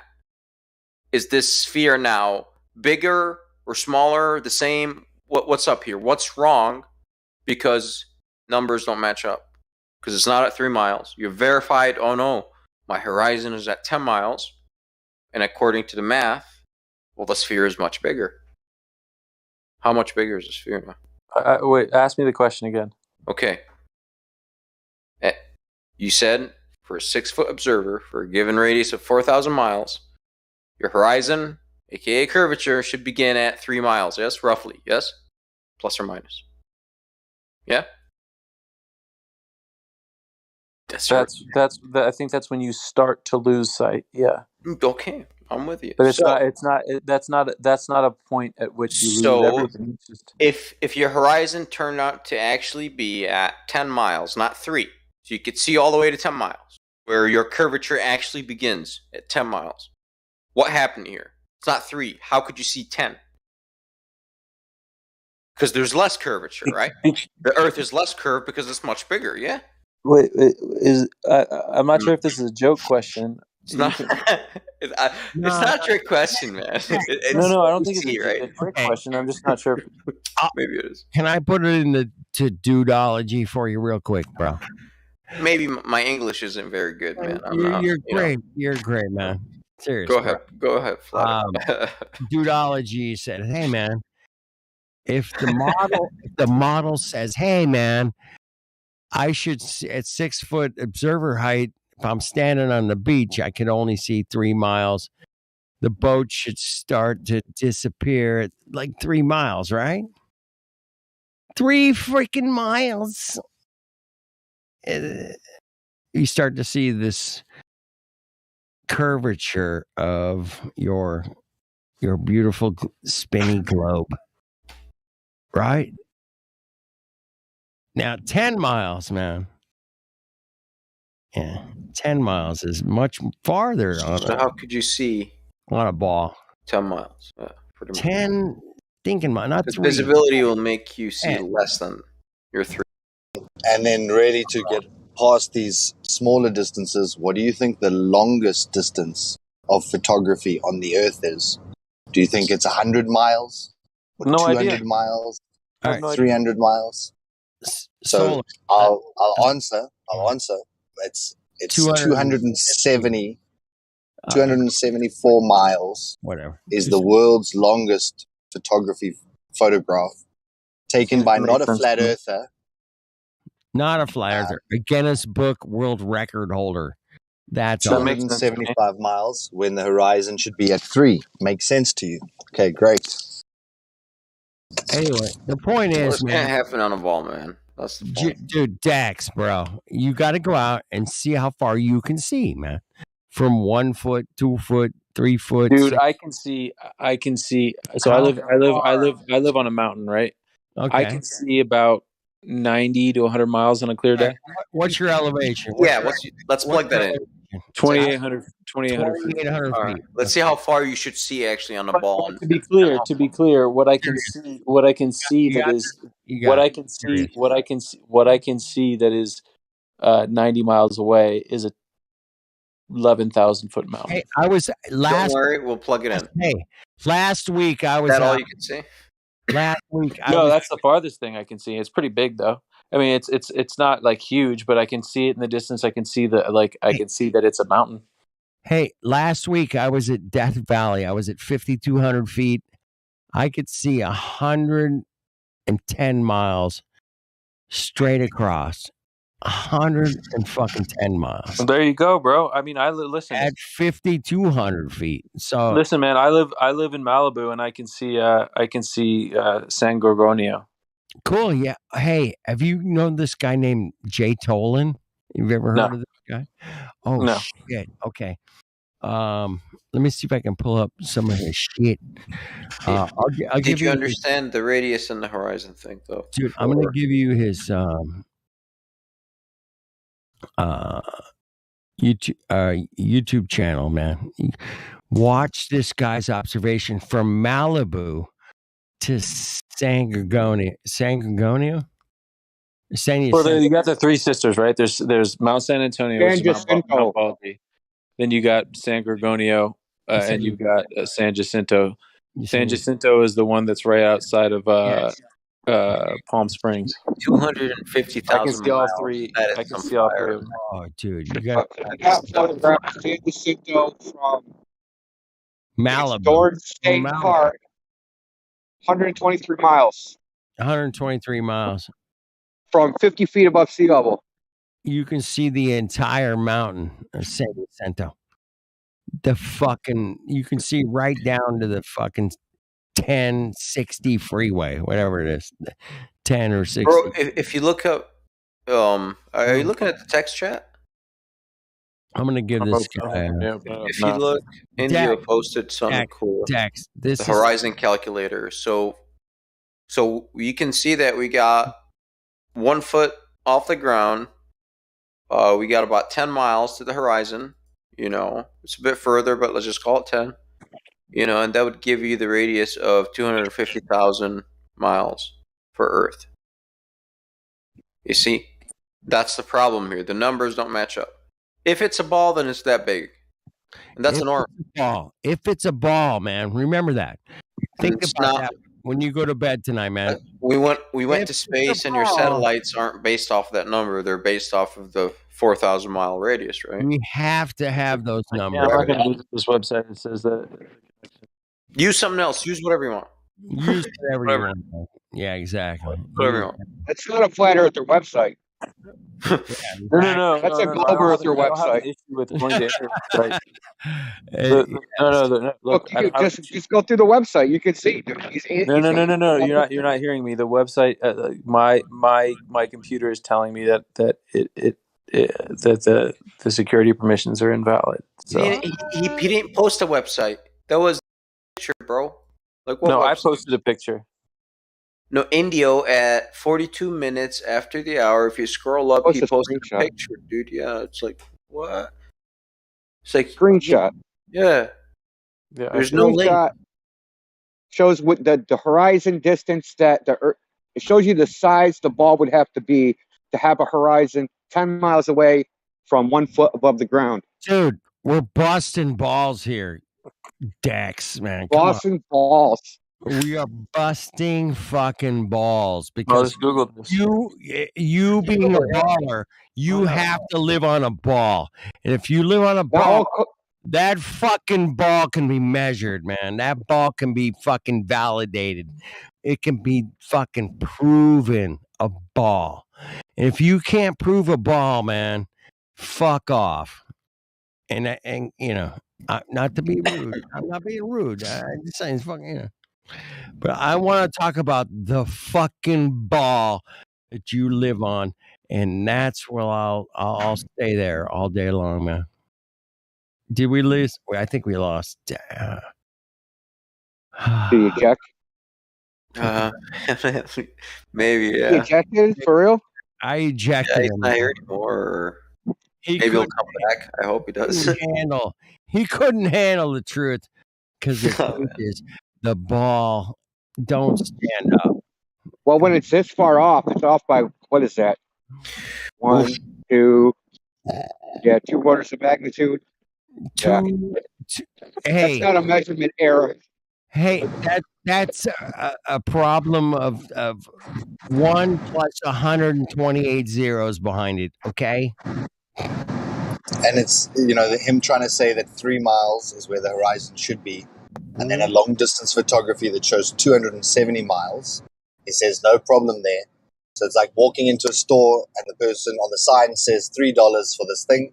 You get to the cash register and they now say it's $274, please. And you say, great, I see no problem here. You hand them the $274 and you leave the store with your $3 item. And they're like, come back anytime. Come back anytime, man. Anytime. Nothing to see you, kid. No problem. No problem at all. He was fun. Man. That was cool. What? Serious, man. Did you have Coriolis shit? I swear to God, my brain just like I couldn't. The minute he said car and travel, all I'm thinking about is wheels, and he said measure the distance. Like, what the fuck, man? Tachometers? Like, I mean, not the tachometers, fucking odometer. Dude, you're it's just the rotation of the wheel, you know. And if you got bigger wheels on, it's off and shit like that's like. Anyway, it's like all right. No, man. I lost him right there. So, but he wanted us to circumnavigate on the 40th. So stay on the 40th and just keep driving. I think he had a family, kid. I don't know, man. But I wanted to know why the 40th. Why not on the equator? Like why 40? Yeah, he kept throwing 40 at him. Like, let's start with like 90. Stronger magnetism there. Gravity's strong over there. It's strong. Gravity's a bitch. I used to tell people it's a bitch. I used to move pianos, man, and gravity was a bitch. Okay, shit's heavy. Fuck off. It's very Professor Phil. Yeah, hey man, you can hop in here and correct me, man. If I said maybe I flipped things around, did I? I don't know. Hop in here. We got Professor and Phil. we'll straighten things out with some numbers actually and some diagrams. Because my brain only works with diagrams. I'm very simple-minded. Nah, he ain't coming in here, man. No, he's not. I know.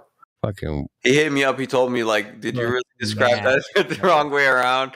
Like conservation of momentum?" I was like, "No, I did not." Get your ass in here. Like the first message I ever read. Come on, man. Come on. Something which I wanted to ask Dexter, which obviously he's not here any longer. But it was, does it sound like a belief when everyone in the room is asking you, what's your height above sea level? What is the distance you can see? And wanting to plug it into a curve calculator to demonstrate something. Does that sound like it's a belief that the people in the room are sitting with their fingers in their ears saying, I'm just going to believe it even though there's no evidence? Or are we so certain that we say to him, give us all your numbers. We'll show you how you cannot see or how you shouldn't be able to see what you are seeing daily. And then what that should mean logically, if you actually can understand what that means, is that the numbers are wrong. Their radius is wrong. The ball that they say you live on is wrong. Yep. Hey, that's why fucking Dexter Gordon fucking bounced. Because he knew at some point, man, your numbers don't jive, bro. They just don't jive with reality. And if you don't jive with reality, you're done, man. And reality rules. He was cool, man. And I hope he comes back, man. Don't ban his ass, man. No, please. why? He was pretty chill. He was great, man. I hope he just had to go to bed, his wife, kids, I don't know, man. But it was a pleasure having him here tonight, man. Talk to somebody who's really dug in, man. That guy Dex was dug in to the globe. He was dug in to it makes sense to me because I saw it in school. It makes sense. Yo, Bong Shao. Bong. Just noticed that he's in here. Bong is in the house. What's up? Well, it was good, man. Playing game, listening to you guys. Yeah. You played Town Star. It's like a simulation game, but you're actually mining crypto token Ether. Gala. Oh, really? I have not. Yeah. Check it out, dude. It's just a browser. You set up a town, you know what I mean, and you try to build an economy. Like 10,000 people join. Really? I'm up. I'm at like 600 rank. There's like 10,000 people, but the top 400 get paid. Okay. So now I got to build a nuclear power plant, right? And start shipping out the blue steel. Oh man, these games. Hey, it's a simulation game. It's awesome. Cock, Bong. Yeah, fucking nuclear power plant. Come on, man. Got to use renewables. Got to use solar. Yeah, simulate building a town from a branch. You gotta work your way up to industrial and all that. It's fun, but industrial. Dude, I am fucking Bill Gates. Fuck off. It's like it's like a whole month. The whole game is like 10 days off. It's been I just jumped in on day 22. It's counting down to. It's legit too. It's legit. It's all connected to the whole crypto system, Ethereum. It's pretty cool. It's the crypto Ethereum. Yeah. So what I do is you spend a lot of time on this visualizer that kind of shows you the thing without actually doing it, and then you just kind of plot it down like the plan. Like how are you gonna put all this shit together so it's efficient and all that crap. Fun game. That's the beautiful thing about games, man. It keeps you engaged. Oh, this actual. Yeah, the actual grind, what you're doing, the simulating is mining the coin. It's mining. That's the mining of mining. You're saying trying to solve a problem, and the most efficient problem probably get the most payout. It's just like Bitcoin, but hey, if I was a manipulated cock fucking banker. I was like, hey man, we can get these guys to buy into fucking crypto gaming. Crypto gaming, bitch. Exactly. Get out, man. That's the crypto game. Snoop Dogg, it's fuck all of fuck alls, man. Like we can get these cocks to fucking game themselves into crypto. Fucking check it out. I've got a great idea, man. I've got a great. Can you share that link? I sent you a DM. Oh yeah, that game. Oh, it's called Gala Gaming. Gala Games or something. Yeah, let me check it out. Thanks, bud. Oh yeah. Let me grab the links. It's one of those things that I've always sort of dreamt about as a kid. When you excel at a game, and the game shows that you have millions and millions of gold coins, how do you now cash out? I'm done playing this now. I just want all those gold coins, please. You know what? Let me give my referral codes so you guys can. Referral. I'm not gonna give you any free money with your referral code. Just type the damn number in so I can get the points. You fucking cock! You fucking cock, bitch! Hey, well, you sound like Richie from Boston. Hey, could you guys just join my crypto? Fuck off, man. Fuck off. That's so funny. Don't forget to like and subscribe. Like and don't. Like and subscribe or don't. Fuck and off. join the Discord community. Yeah, there you go. Just click on that link. Shit, man. I hope you guys are laughing like I am, man. It's ridiculous. No, it's not. They got different games now. If you guys look it up, it's kind of big. Richie from Boston. Does Richie from Boston have a game yet? What? I'm curious. I like the simulation game. Is like farming, right? I thought you build city skylines, man. I love the farming games, man. I love the farm. Yeah. I got land and I'm watering and I'm growing food. Oh my God, I'm growing food. This is amazing. Oh my God, look at you ain't growing fuck off, man. Get your friend Dex is back, bro. Dex. I'm gonna go grab me a bite. You guys talk to Dex. Dex. Hey Dex, we thought you left, bro. Anyways, it was. I told him he's got family, he's got family stuff to do. Yeah, I figured that he was cool, man. He just had to drop out because his wife was like, "You're talking to those flat earthers again, aren't you? I swear, I'm gonna cut your fucking balls off." No. Yeah,